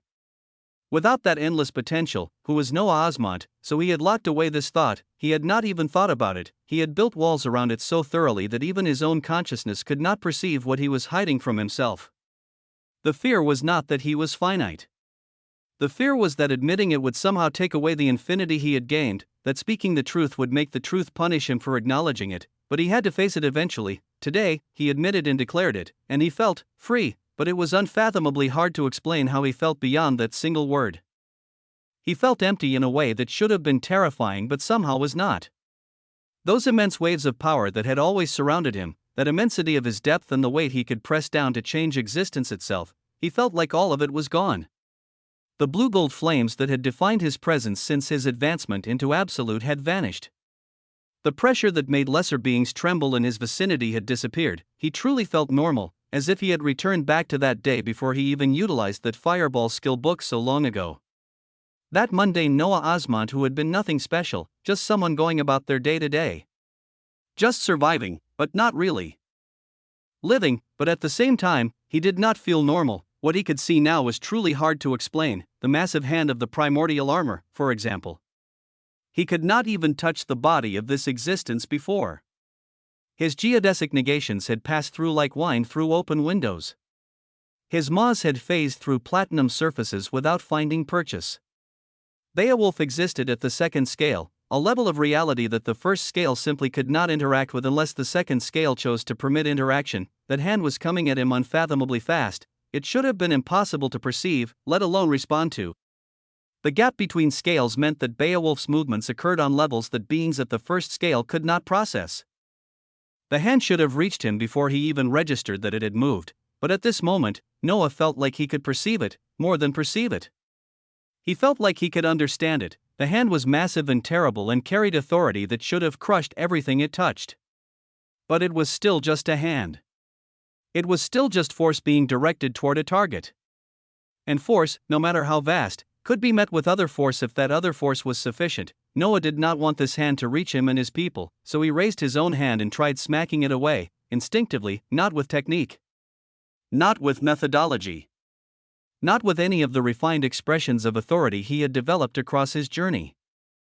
He simply saw something coming toward those he cared about, and he responded in the most basic way possible. He tried to push it away. And, Noah felt his eyes radiate with blue unlike anything he had experienced before, not the blue gold that had characterized his infinity.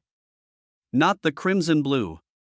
This was pure, fundamental blue that seemed to exist before color itself had been differentiated, a shade that predated the concepts of light and spectrum and visual perception entirely. Then, for a brief moment, Noah felt something that exceeded everything he had ever experienced. He was connected to an endless sea. The sensation was overwhelming in its simplicity. He was not containing the sea. He was not drawing from the sea. He was not trying to fit the sea inside himself. He was simply connected to it, aware of it, able to feel its presence stretching out in every direction simultaneously, and he could, with a little exertion, pull on this endless sea to do what he wanted. The sea was the force of all infinity and observable existence. He could feel it now in ways he had never felt it before. The infinity stretched out across corrupted protomatter in the prima indifferentia. The infinity burning in the living paradox. The infinity that the primordial paradox now carried after receiving the lotus petal. the infinity within the infiniverse who stood beside him at this very moment.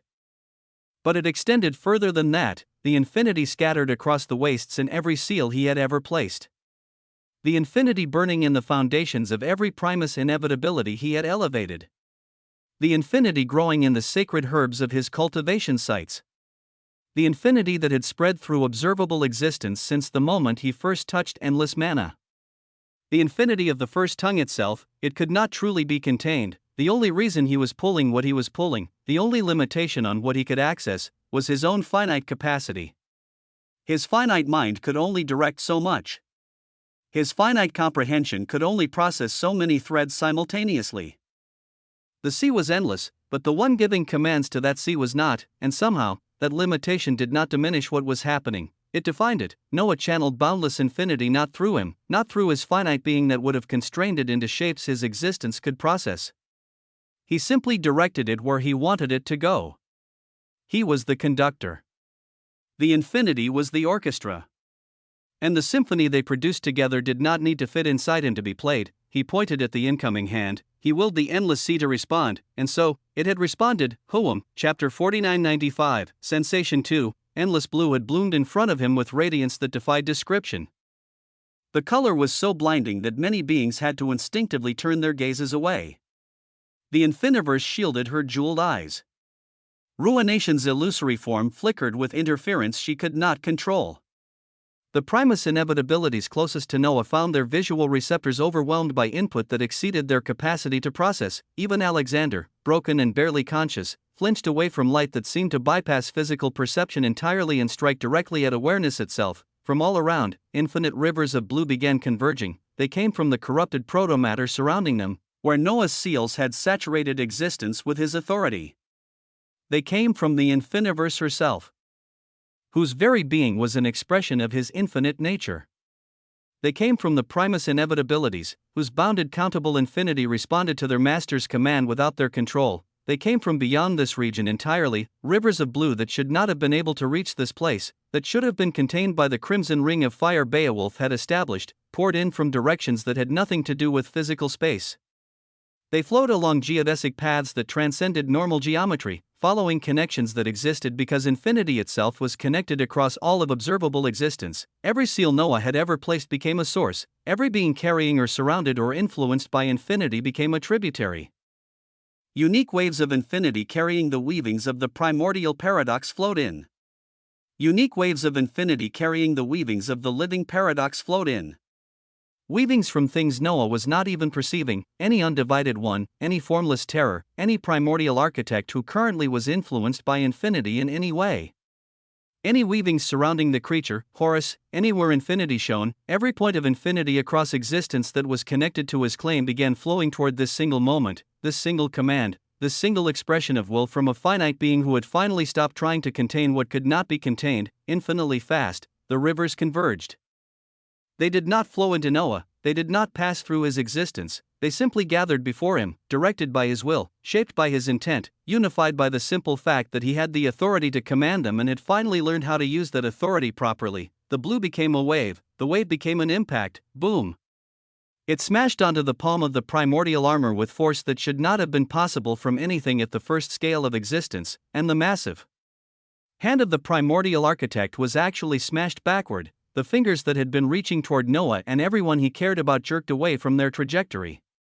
The palm that should have crushed everything it touched recoiled as if struck by something it had not anticipated. The arm connected to that hand bent at angles, suggesting genuine physical response to force it had not expected to feel. Beowulf's visor oriented toward his own hand, the platinum plates shifted with something that communicated confusion through their arrangement. The primordial armor looked at the appendage that had just been struck, examining it as if checking for damage, as if verifying that what had just happened had actually happened. Then the visor oriented toward Noah, then back to the hand. Nothing should have been capable of touching him. He had demonstrated this with absolute clarity, and yet something had touched him anyway. Noah himself looked at his own hand with similar confusion. The limb that had directed that impossible wave was trembling slightly. His fingers tingled with sensation that had no name, residue of endless force that had passed through his command without passing through his being. He looked at the primordial armor. The blinding brilliance of infinity he had conjured had already faded. leaving only the corrupted wastes and the crimson ring of fire and the two of them staring at each other across a gap that had just become more complicated than either of them had anticipated. A heavy silence bloomed all around, the kind of silence that followed events no one present fully understood. The kind of silence that preceded fundamental reassessment of everything that had been assumed. The kind of silence that existed between moments when reality itself was catching up to what had just occurred. Noah Osmond had just struck a primordial architect at the second scale of existence. There was so much that he wanted to understand right away. There was so much he wanted to feel, to examine, to break down into components he could analyze and replicate. The sensation of channeling infinity without containing it, the experience of directing an endless sea through finite will, the implications of what he had just accomplished against something that should have been untouchable. But he had to move rapidly, so he went by instinct at this moment, trusting the new understanding that had bloomed within him rather than trying to force it into frameworks that might not apply anymore. Did he even still have the civilizational instinctus? Did those old authorities still function now that his relationship with infinity had fundamentally changed? He shook his head at this and focused on that same glorious sensation of channeling infinity. He flashed the palm of his hand behind him. Poem. The moment he did this, infinite instantaneous emergence of boundless blue waves of light formed a conical shape that defied conventional perception. One could not truly see their origin, as it seemed like they were coming from all around simultaneously, converging from every direction at once. But they began a few inches from Noah's palm, crystallizing into coherent form at the point where his will gave them direction. This endless conical radiance of blue barreled out with terrifying force toward the ring that the primordial architect had established around them. The force could not be properly placed on any certain depth. One could say it was at the surface depth, and they would be correct. One could say it was at the absolute depth, and they would also be correct. One could say it transcended depth entirely, existing at scales that the classification system had never been designed to measure, and they would be most correct of all. Boom. This force was so boundlessly heavy that it struck the ring Beowulf had made infinitely in the span of an instant. Not once. Not 1,000 times. Infinitely. Each impact arriving simultaneously with all other impacts, sequential countable progression compressed into singular expression that hit the crimson barrier with the accumulated weight of endless strikes delivered in no time at all. Boom. The ring shattered gloriously, fragments of crimson undifferentiation scattered across the wastes as the beam of blue light continued extending outward, carving a path through the corruption that had served as Beowulf's prison. The barrier that nothing at the first scale should have been able to breach simply ceased to exist under the weight of what Noah had directed against it. He did not stop to ascertain or understand how he was doing what he was doing. His finite thoughts simply moved even faster than before, processing options and executing decisions with speed that felt natural despite being unprecedented. He tapped his fingers in a gesture that should have meant nothing but somehow meant everything, and strings of blue wrapped around Skull, around Alexander, around the Infiniverse, around Ruination, around every primus inevitability that had accompanied him here. Their bodies instantly became pulled by endless infinity. They disappeared into the horizon, following the magnificent beam of blue that stretched out into the distance, carried along its trajectory by force that moved them faster than conventional travel could have achieved. One moment they were beside Noah. The next moment they were simply gone, transported away from danger through methods that his old understanding could not have produced. In what seemed to be the span of an instant, it was only Noah and the primordial architect looking at each other. Noah's chest rose and fell with breathing that came not from exertion or tiredness, but simply from the surreal sensation of it all. Everything that had just happened, everything that was still happening, everything that his finite mind was processing while his infinite authority waited for further direction. The combination created a state he had never experienced before. He looked at the primordial architect who was looking back at him. Beowulf's visor communicated something that transcended confusion now. There was genuine amazement in the arrangement of platinum plates, and then the primordial armor began to laugh. Chapter 4996, Paradox. The platinum helm shifted. The gaps between armor segments blazed with light that spoke of delight rather than threat, and the sound that emerged was not mockery, it was appreciation. Glorious. Glorious, the words boomed across the wastes with weight that made the corrupted protomatter tremble, that actually felt like a true glimmer of infinity. So what is this? Even though you are of a lower scale of existence, because you carry the force of infinity, you can bypass unsurpassable weavings. The armored titan's helm tilted. I do not accept it. Let me see more. Boom, an apocalyptic burst of terrifying depth and brilliance erupted from Beowulf's form. In the next moment, the surroundings filled with dozens of the massive figures of the primordial armor. Not illusions. Not projections. Actual bodies, each one as vast and terrible as the original, each one carrying the same authority that had demonstrated the gap between scales with such devastating clarity. They surrounded Noah from every direction, above and below and on all sides. Existence itself began congealing, everything was becoming solid in ways that transcended physical states. The air thickened into something that felt like it could be grasped, could be crushed, could be compressed into density that would collapse anything trapped within it. Noah felt like all the air had been sucked away and he needed to breathe again. As if his very existence was being folded in on itself by pressure that came from everywhere simultaneously, it was a heavy sensation. Noah took a deep breath, and he blew out. From him blowing out seemingly nothing but air, boundless seas of blue instantly surged outward with force that defied the simple action that had produced them. The congealing solid state that had been crushing everything found itself opposed by endless expansion that refused to be compressed.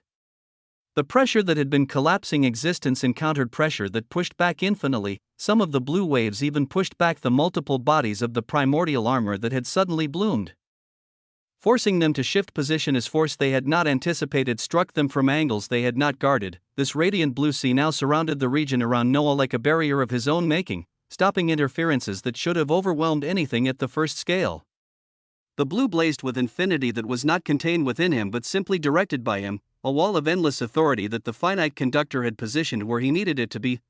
But the primordial architect was serious now. Even though Beowulf had been rebuffed momentarily, even though the armored titan's attacks had been pushed back by force that should not have existed at Noah's scale, the being at the second scale still moved at speeds Noah could barely keep up with.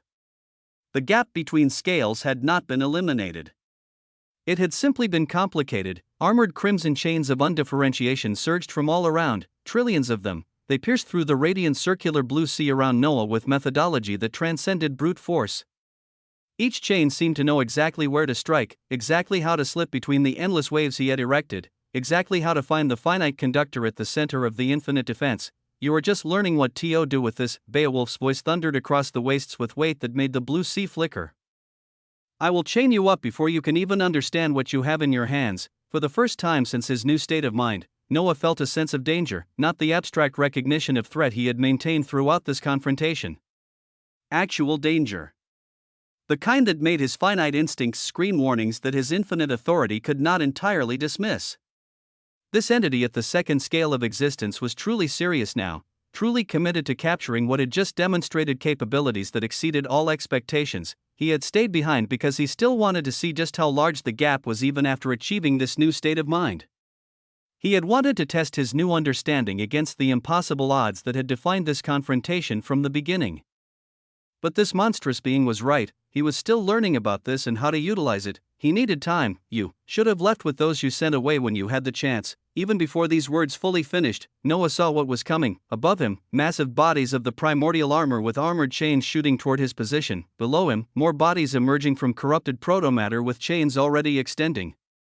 On all other directions of existence, the dozens of Beowulf's forms had coordinated their assault into a cage that was closing around him from every conceivable angle. But worse than the chains, worse than the bodies, worse than the physical assault that was converging on his position from all directions simultaneously, were the words, in crimson obsidian letters and writing, etched across existence itself like banners that had been hung by authority that transcended normal expression. Noah saw the words that said, "Existence is bound and not bound." These simple words seemingly repeated thousands of times, surrounding him from every direction, layered over each other until they formed walls of paradoxical declaration that pressed against everything they touched.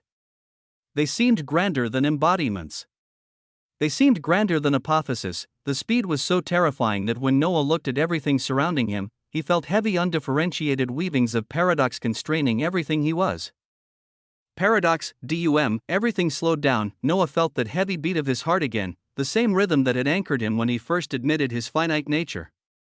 The same steady pulse that had reminded him of his mother and his son and his women and everything that made him who he was rather than what he wielded. The primordial architect was trying to constrain him with paradox, but he was a finite being with infinity. What was more paradoxical than this? Could anyone in observable existence be more paradoxical than him? He was finite and yet he wielded the boundless. Every aspect of his current existence was a contradiction that should not have been able to exist, and yet here he was.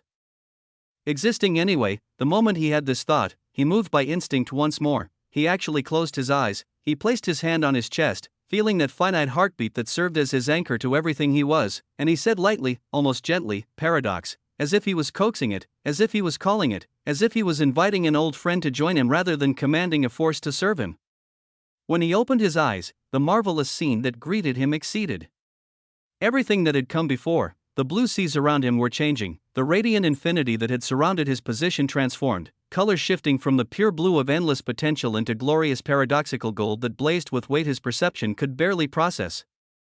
This golden light shot upward and downward and in all other directions simultaneously, expanding outward with speed that matched the crimson chains that had been converging on his position. It burned away the armored chains as they tried to reach him. It burned away the paradoxical words that had been etched out like shields all around. It burned away the very methodology Beowulf had been using to constrain him, treating the paradoxical weavings of a being at the second scale as fuel rather than obstacle. This paradox felt boundlessly heavy and ancient. It was not any normal paradox, it was the paradox, it was that primordial paradox, the authority that the primordial paradox himself had wielded since existence began.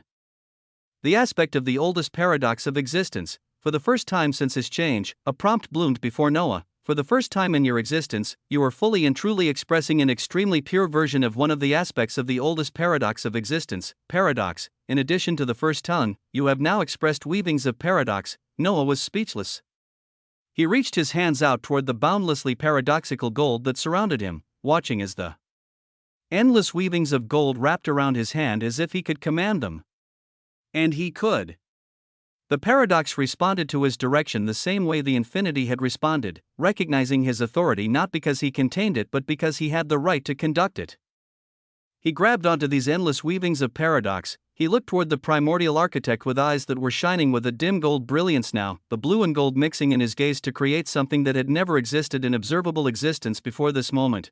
"Will come back to fulfill my oath to you." The words emerged with weight that pressed against the wastes themselves. "I just need some time to learn."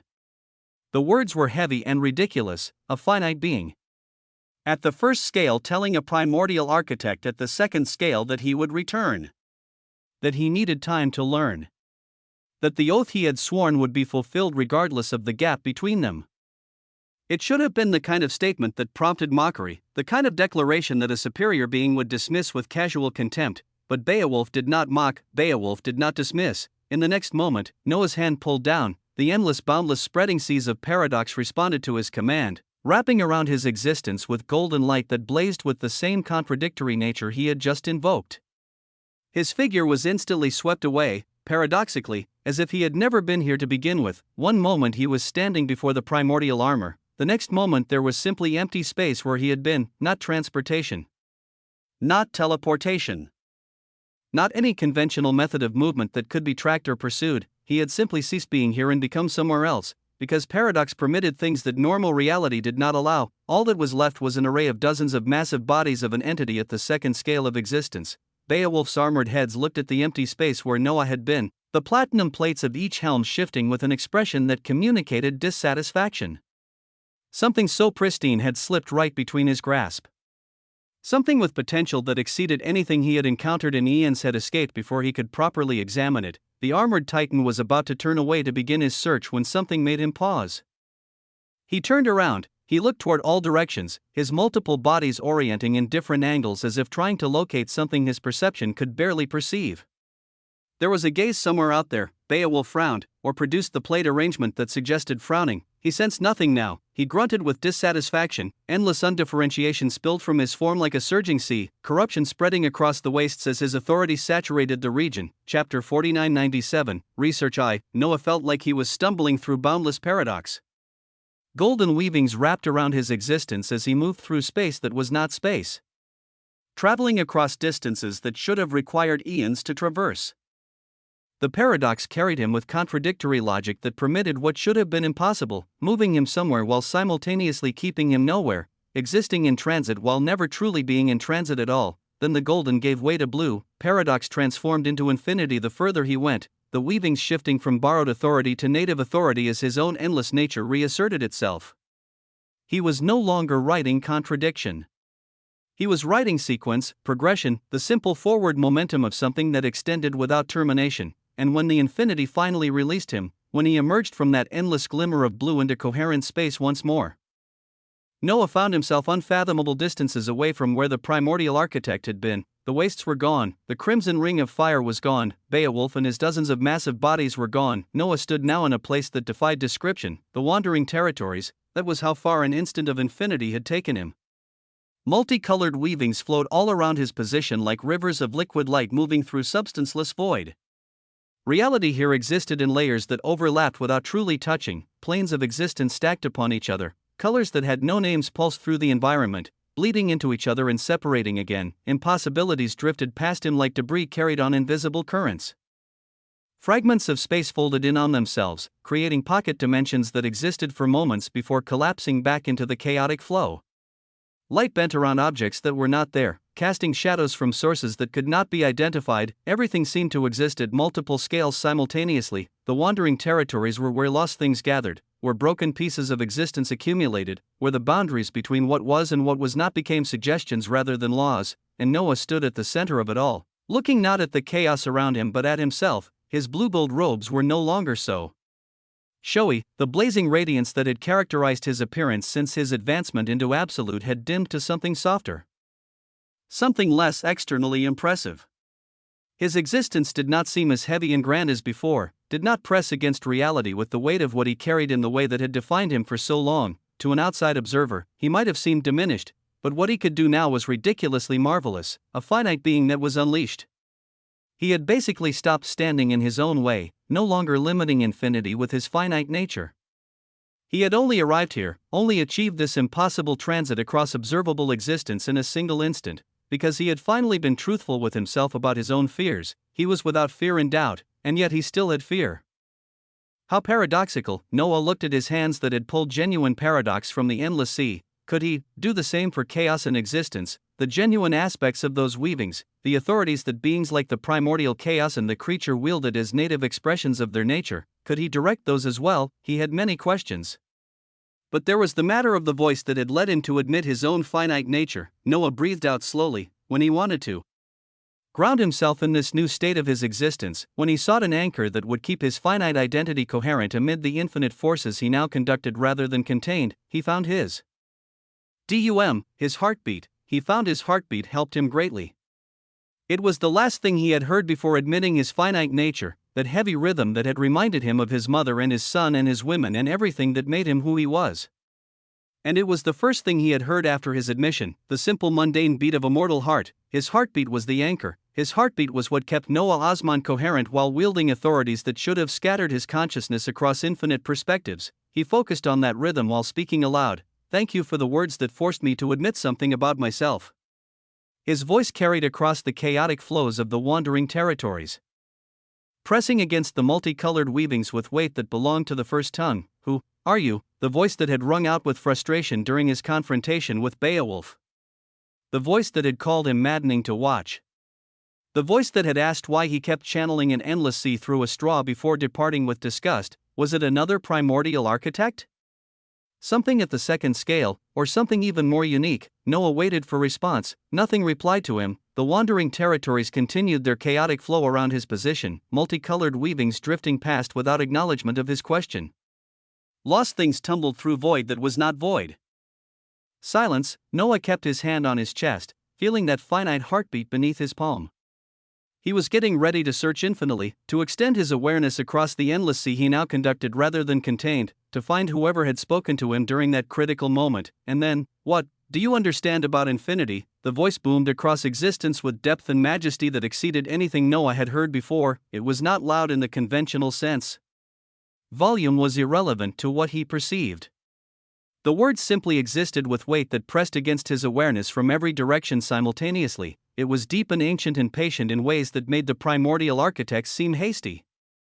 Composed in ways that made absolute seem emotional. Noah smiled at the question. I'm just someone who was finally able to admit that I am not the ocean. His words emerged with certainty. I'm the one who tells the ocean where to flow. He paused. What do you know about infinity? He asked such a question as sparkling star-like dots of infinity filled everything nearby, responding to his attention with eagerness that had not existed before his admission. The endless sea was there, waiting for his direction, ready to flow wherever he commanded it to go, and through that infinity, through the connections that now extended from his finite awareness to every point where his authority had ever touched. Noah felt like he could see unfathomably vast. He turned his gaze toward a certain direction. He looked across the veils of existence and power and immensity, perception extending through layers of reality that should have been opaque to anything at the first scale. He saw through the wandering territories themselves. He saw through the boundaries that separated regions of observable existence. He saw through classifications and all the hierarchies that beings used to organize their understanding of what was, and he saw a wonder that was looking at him. From the glimmers of infinity all around, he received a name. A name that was told to infinity by this being, and now he learned it. The Beholder, that was the only name that fit what Noah perceived, though he had no way of knowing if it was accurate. The entity appeared as a floating eye-like brilliance encased in a protective shell that seemed to be made of crystallized existence itself. At its center was a glowing spherical core that served as the actual eye, a luminous multicolored orb that could blink and look around just like a human's might, tracking movement and focusing perception with organic fluidity that contrasted sharply with its geometric housing. Surrounding this core were several sharp, geometric fragments that hovered in place without actually touching the center. They maintained perfect position relative to the eye despite having no visible connection. No support structure, no reason to remain where they were except that they chose to remain there. These outer pieces formed a star-like or diamond shape depending on the angle of observation, protective architecture that shielded the awareness within while permitting it to observe everything outside, and its size constantly changed. One moment it appeared to be a few inches across, something Noah could have held in his palm if such an action were possible. The next moment it expanded to span several gigaparsecs, becoming so vast that wheels of existence seemed small by comparison. Then it contracted again, then expanded differently, then existed at multiple scales simultaneously in ways that made the wandering territory's shifting perspective seem stable by comparison. It stared at him, he stared at it, a moment of mutual observation that extended across distances that should have prevented any observation at all. Then the Beholder spoke. In the age before primordial architects learned to call themselves ancient, before the first differentiation produced the first distinction between what was and what was not, there existed only potential. The words emerged with calculated precision. This potential was not infinity as current beings understand the term. It was not sequence extending without termination. It was not density approaching limits that could not be reached. It was simply the absence of limitation itself, the state of existence before existence learned that boundaries were possible. The Beholder's eye focused more intently upon Noah. I emerged during that age. I gained cognizance when cognizance was the only thing that could be gained, when there was nothing to observe except the observation itself.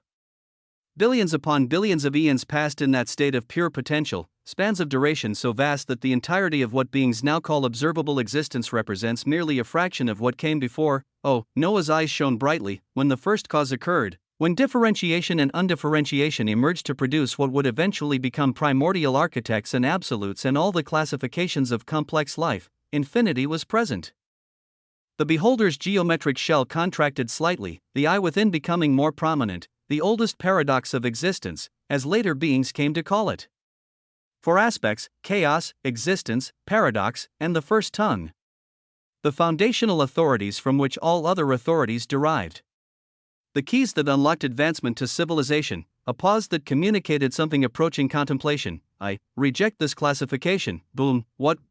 The words emerged with coolly polite superiority that nonetheless carried absolute conviction. The accepted wisdom states that infinity is best expressed through the first tongue, that the linguistic nature of observable existence makes the first tongue the most suitable vehicle for infinite expression. This wisdom is not incorrect. But it is incomplete in ways that those who repeat it fail to understand. The Beholder's voice took on qualities that approached something like intensity, though the serene composure never wavered. Infinity was present during the first cause alongside all other weavings. Chaos was present. Existence was present. Paradox was present. The first tongue was present. But consider, the first tongue is the language through which reality expresses itself. It is the medium of expression. Infinity is not a medium. Infinity is a state. A condition. A nature that exists independent of how it is communicated. The geometric fragments rotated slowly around the central eye. On the second scale of existence, where most primordial architects operate and where you have just demonstrated the impossible, what do you imagine those ancient beings seek? What authority do they pursue across eons of existence? What would make them capture and dissect a being like yourself rather than simply destroying you? The question hung in the multicolored chaos of the wandering territories. They seek infinity. It was a statement, not answer. Fact, not speculation. Is infinity merely something expressed through one aspect of the oldest paradox of existence? Or is infinity its own grand separate authority, something that predates, something that exists alongside existence? Was infinity not one of the ingredients of the first cause? Boom, Noah's mind buzzed with unfathomable waves of wonder and possibility as at this time, the beat of his heart felt oh so heavy. Chapter 4998, Research 2, the information was too grand, so grand that the sparkling blue lights all around Noah began converging behind him with purpose that seemed almost comedic in its timing. They gathered and compressed and solidified into shape that had no business existing in this moment of existential revelation. A chair. The endless infinity he now conducted had formed a chair behind him, and Noah fell onto it. He had to sit down for this, he genuinely had to sit down for this. The four aspects of the oldest paradox of existence. The first tongue. Existence. Chaos. Paradox, they were the keys of civilization. He had laid a claim on manna. On the first tongue. He had forged phonemes and studied logos and philology and archai and built his advancement around the linguistic architecture of observable existence. That was his path. That was his foundation. That was what he had believed defined his relationship with infinity. But before he did all of that, he had infinity, before the first tongue. Before the keys. Before the classifications and the methodologies and all the structures that beings used to understand how power worked, he had infinity. The beholder was saying that he rejected the idea of the four aspects. That why would infinity merely be something expressed through the first tongue? That during the first cause, infinity was there, by itself, without any expression through anything else. Noah felt the beat of his heart again, heavy and grounding, as he thought about everything this implied. If infinity was its own grand thing by itself, its own civilization, its own wonder that was not just expressed through the first tongue but existed independent of all expression entirely, did that not truly mean that it was the civilization that could become any civilization? He had just managed to wield paradox by conducting infinity. He had not spoken phonemes. He had not invoked linguistic architecture. He had simply directed the endless sea toward an aspect, and the aspect had responded. Could he? Noah looked at his hand, skin, fingers, and lines across his palm that fortune tellers in his old world might have claimed held meaning. Mundane. Finite. Human in the most basic sense of what that word meant, and yet, oh chaos, from above his palm, endless blue light began to gather with responsiveness that felt eager, that felt almost excited to demonstrate what was now possible. The blue compressed and darkened and transformed, shifting from the radiance of infinity into something else entirely, obsidian light, chaotic obsidian light that churned with patterns that defied prediction. That moved in ways that contradicted themselves, that existed in states of constant flux without ever settling into stability. It bloomed around Noah with majesty that exceeded anything he had consciously designed. A black dahlia, the flower formed from pure chaos, its petals dark as the void between stars, its structure impossibly intricate. Each petal held endless rivers of obsidian flowing across its makeup, currents of chaos that moved through the flower's architecture like blood through veins. The dahlia surrounded Noah completely, massive and terrible and beautiful. Noah looked at it mesmerizingly. He had not claimed chaos. He had simply directed infinity toward that aspect. And infinity had expressed it because infinity could express anything. His heart was pounding now, more and more with each beat. Simultaneously, he raised his left hand. His lips trembled as he spoke. Existence, blue light bloomed above his other hand and transformed with the same eager responsiveness, shifting from endless potential into specific expression. But where chaos had become obsidian darkness, this became radiant multicolored light that held every shade observable existence had ever produced. The light rose upward from his palm, it expanded and structured itself and became something grand, a Dyson sphere, vibrant and beautiful. The multicolored construct represented civilization itself made manifest. It was not a physical structure but a conceptual one, a sphere that contained the idea of what civilization meant when taken to its ultimate expression. Worlds within worlds. Systems within systems. Life supporting life, and endless cycles of existence perpetuating itself. The sphere rotated slowly above his left hand, representing an immense civilization that could have housed everything that had ever lived or would ever live. Noah was breathless, but he kept going. He could not stop now. He had to see. He had to know. He had to feel what this new understanding truly meant for everything he was and everything he could become. Oh paradox! Oh manna, the phenomena that bloomed behind him exceeded even what had come before. In glorious blue-gold radiance, countless phonemes began arranging themselves with purpose that spoke of the first tongue recognizing its own nature being invoked. The linguistic symbols of observable existence gathered and structured and became an endless book that stretched out behind Noah's seated form, endless pages filled with phonemes that had been written and phonemes that had yet to be conceived. The book extended infinitely in all directions, containing all language that was and all language that could be, the first tongue made manifest as the medium through which reality expressed itself, and beside it, intertwined with it, an endless gold and obsidian Mobius strip, paradox given form. The strip twisted through dimensions that should not have permitted its geometry, a surface that had only one side and one edge despite appearing to have two of each. Gold and obsidian flowed across its surface in patterns that contradicted themselves, that existed and did not exist, that were true and false simultaneously. The first tongue and infinity were represented, and chaos and existence and paradox surrounded him. Noah had conjured it all in one sitting. It hung around him brilliantly at this moment in time. The black dahlia of chaos with its rivers of obsidian. The multicolored Dyson sphere of existence rotating with the weight of all civilization. The endless grimoire of the first tongue stretching infinitely. The Mobius strip of paradox twisting through impossible geometry, all of it responding to his direction, all of it expressed through the infinity he conducted rather than contained. He could only look at it. No prompts came because he did not want them to come. He wanted to be in this moment.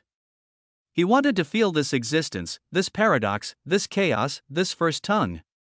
He wanted to exist within this unbelievable wonder that surrounded him and understand what it meant that he could produce it. He wanted to just feel, so he did. In the distance, across spans of space that should have prevented any observation, the beholder watched. The geometric fragments surrounding that ancient eye had expanded to their widest configuration. As if even a being who had existed since before differentiation needed to see more clearly what was occurring. The luminous core at the center of the beholder's form blazed with brightness it had not displayed in eons. After so long, after billions upon billions of years of observation, it was finally looking at something radiant. Something brilliant. Something that reminded it of that age of pure potential before complexity emerged to limit what existence could be. The beholder spoke, and its voice carried across the wandering territories. In the age of nothingness, potential had no form because form had not yet been conceived. Infinity was not a path or a methodology or an aspect of something greater. It was simply the nature of what existed before existence learned to have boundaries. The eye focused upon Noah with attention. What you display now is barely even the beginning of comprehension. But it is something I have not witnessed since that age ended and differentiation began its work of limiting what had been limitless. The geometric fragments rotated with deliberate slowness. The beholder's voice deepened with significance. You are beginning to go to the civilization of infinity itself. As what infinity has always been and what complex life has always failed to perceive because perception itself requires limitation that infinity does not possess. At this moment, you can be considered to have begun truly walking upon the civilization of infinity. Boom! Chapter 4999, Research 3. The words of the beholder were always heavy to hear, but right now, Noah seemed to be hearing them in passing, as if they were distant echoes rather than direct address. He was lost in the sensation of utilizing all four aspects of the oldest paradox of existence simultaneously. Chaos bloomed around him in that black dahlia of obsidian rivers. Existence rotated above his left hand as that multicolored Dyson sphere of civilization. The first tongue stretched behind him as that endless grimoire of phonemes. Paradox twisted through impossible geometry as that gold and obsidian Mobius strip, all of it powered by infinity that emanated from his finite form like light from a star.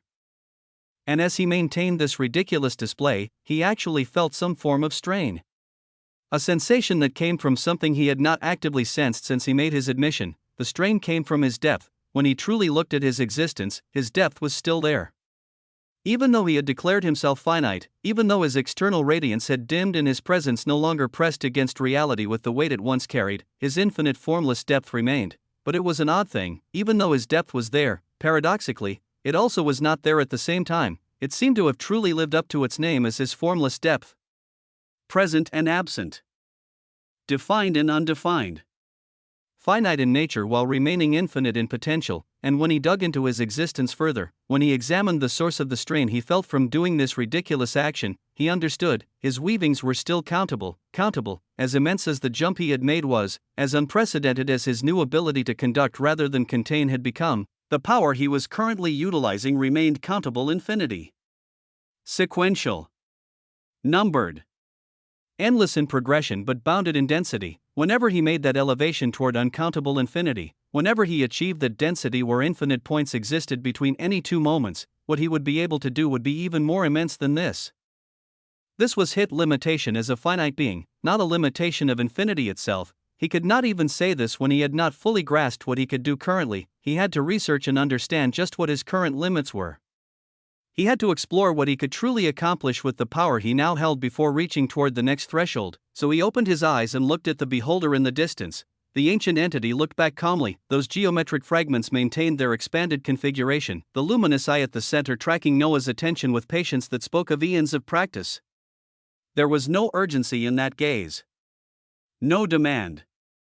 Simply observation of the same quality it had maintained since before differentiation taught existence how to have boundaries.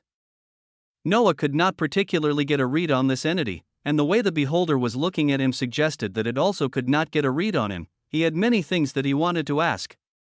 Questions about infinity and the first cause in that age of nothingness and what exactly it was and why this being had chosen to speak to him during his confrontation with Beowulf. He felt like even if he did ask, this being would not really answer. He was about to ask anyway, because there was no harm in trying. When the beholder spoke first, "What do you think about civilization and adversity?" the question startled him. It felt too simple at a glance. Too basic for a being that had existed since before complexity emerged. Too mundane for a conversation that had just covered the potential for infinity to be its own civilization independent of all other keys, but Noah also felt like he could not give too simple an answer. He continued to test himself and his limits as he looked up at the manifestations still radiant around him. Infinity seemed to emanate from his seated form in waves of blue light, powering all four displays with authority that flowed rather than strained, all of it around him, all of it responding to his direction, civilization and adversity. Noah spoke slowly, feeling his way through thoughts that had been building since long before this conversation began. They are a unique thing. I am learning more and more about it, and as I learn, I want a question. Why adversity? Why must I struggle? He paused, looking at his hands. I want to change this. Struggle seems to be inherently built into existence. No matter what I do, I have to throw myself into struggles to make sure that I have enough power for when the next struggle descends. I dislike that cycle. I want to break that cycle. His eyes grew distant, and yet, if I do, it would feel like my civilization has stalled and would not rise again. It feels like conflict and struggle and war is rewarded by Vakachev's scales. As if adversity itself is the fuel that drives advancement, Noah leaned back in his chair of condensed infinity. Where I was from, the smallest versions of budding civilizations were measured in how those with no energy or mana could kill each other. They began just fighting with their fists. He raised one hand, closing it into a fist, the one with the strongest physique. The one with the bigger body. They would use their fists to pummel anyone who opposed them, and their might would make them right. If you had a problem with anyone, you simply had to use your fists. That was the first expression of civilization's answer to adversity. He opened his hand, and with these weak beings trying to build a civilization, they moved a step further. The advancements they made from their fists went to weapons. Swords and spears. Sharp and mighty. If they had conflict with anyone else, if they had adversity with anyone else, they would simply answer by swinging their swords and spears to cut them down. His voice carried weight that spoke of genuine contemplation. To advance their civilizations further, they innovated and built bows and arrows. Now, if they had conflict or adversity against anyone, they could shoot them from afar. Their civilizations had advanced to projectile warfare. They elevated the scale of their civilization and warfare to where ranged engagements allowed for the thinning of enemy ranks before physical contact. Noah's eyes hardened slightly, from simple projectiles.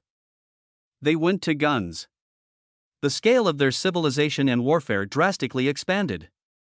Battles became devastating as a single man did not simply have to rely on their fists or their sword or their bow and arrow. They could use a single gun and kill dozens, even hundreds. You could have people that you did not even know kill each other from afar now. To accommodate the conflict and adversity of this now advanced civilization, he shook his head slowly, but these civilizations did not stop there. Adversity and conflict continued to build. They went a step further and built larger guns, faster guns. Eventually, missiles. Now a single person could operate a weapon to launch a devastating, long-range projectile that could kill hundreds or thousands. The higher the kill count rises from what a single person could do, the more advanced that civilization was considered. His voice grew heavier, so the more destruction, the more adversity, all of this was rewarded. As if Vakachev's scales of civilization were pervasive even at that small level. Chapter 5000, Research 4. Noah looked up at the manifestations surrounding him. For missiles, they proceeded to go to bombs for their next big advancement. Now a single person held in their hands the power to eliminate tens of thousands. If someone at that scale of power were to meet with those who only fought with their fists and swords, they would be untouchable, would they not? His eyes flickered with understanding. Maybe that is what the second scale of existence considers those at the first scale of existence. But I digress, he continued, his voice building with the weight of what he was expressing. Continuing with my analogy, from explosive bombs filled with gunpowder, they then elevated their technology to nuclear bombs. Now a single person of that so-called advanced civilization could carry a single weapon, a single atom bomb, and they could decimate tens of millions.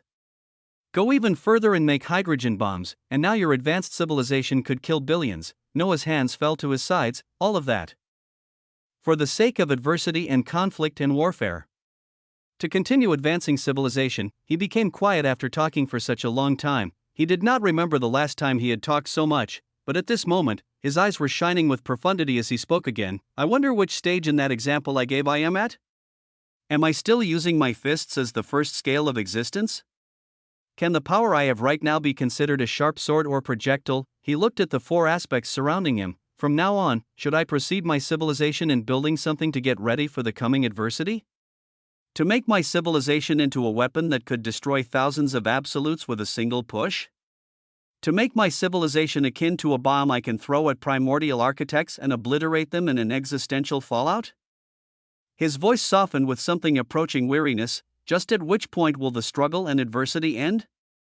I want to decide this. I want to change this. I want to advance my civilization in peace.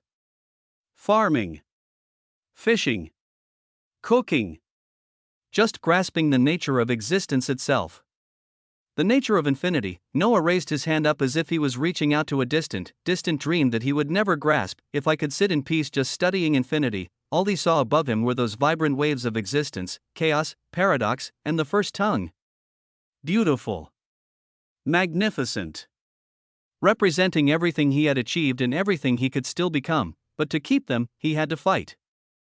To protect them, he had to struggle. To advance them, he had to face adversity. He became silent, he became reflective, and in this silence, it seems you are on the right path. The beholder's voice emerged with that same calculated precision, that same ancient composure that betrayed nothing resembling emotion. Your path is yours to figure out. I cannot do much. I am an observer. I have always been an observer. I will simply watch as you walk whatever direction you and many others choose. The geometric fragments contracted slightly, but I will warn you, your biggest strength will be infinity. And your biggest weakness will be infinity. The statement hung in the wandering territories with implications that Noah could not fully process. Learn infinity. Understand it. Conduct it. Become whatever it allows you to become. The beholder's eye focused with intensity, but everything comes at a cost. Everything has a cost. And the cost of infinity is not something that can be paid in mana or harvest or any of the currencies that complex life has invented to quantify value. Applause, you will learn what that cost is. Eventually. All who touch true infinity learn it eventually. The desperate ones at the second scale get to learn just as well. With these words, Noah looked up to see the beholder flicker, the geometric fragments scattered like petals in wind that did not exist. The luminous eye at the center dimmed and faded. The presence that had existed since before differentiation withdrew to wherever ancient observers went when they decided they had seen enough, and then the beholder was simply gone. Noah's eyes became heavy as around him, the manifestations of existence, chaos, the first tongue, and paradox began to disappear. The black dahlia collapsed into wisps of obsidian that scattered through the wandering territories. The multicolored Dyson sphere faded into light that had no source and no destination. The endless grimoire closed and compressed until it vanished entirely. The Mobius strip untwisted and dissolved into gold and obsidian motes that drifted away on currents only they could perceive. He was left sitting on a chair of condensed infinity in the middle of the wandering territories, silent, but thinking of far too many things. There were also so many things that he wanted to try. He thought about the example he gave. Civilizations advancing from fists to nuclear weapons. If everything was adversity and conflict, for the budding model of his civilization, what should he do to scale it up to be as lethal as possible? Because until he had the power to change it, the name of the game remained adversity, conflict, and war remained paramount. Might made right, if he faced a second-scale primordial architect and lost, if Noah Osmond perished, his grand fable from the beginning until now could be rewritten by whoever survived to tell the story. History was written by the victors. Always had been. Always would be, so he could not lose. He had to continue being victorious again and again, and for this, he needed to innovate. He needed to grow. He needed to take this new understanding of infinity and forge it into something that could answer any adversity that descended upon him. So, Noah rose from his chair of condensed infinity, his entire finite being seemed so mundane at this moment.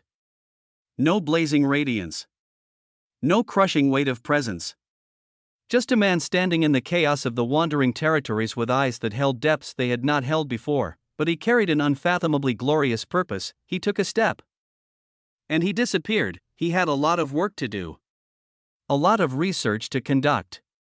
A lot of limits to test and boundaries to explore and innovations to design, so he left to do it, and in the back of his mind, the names of enemies were already written.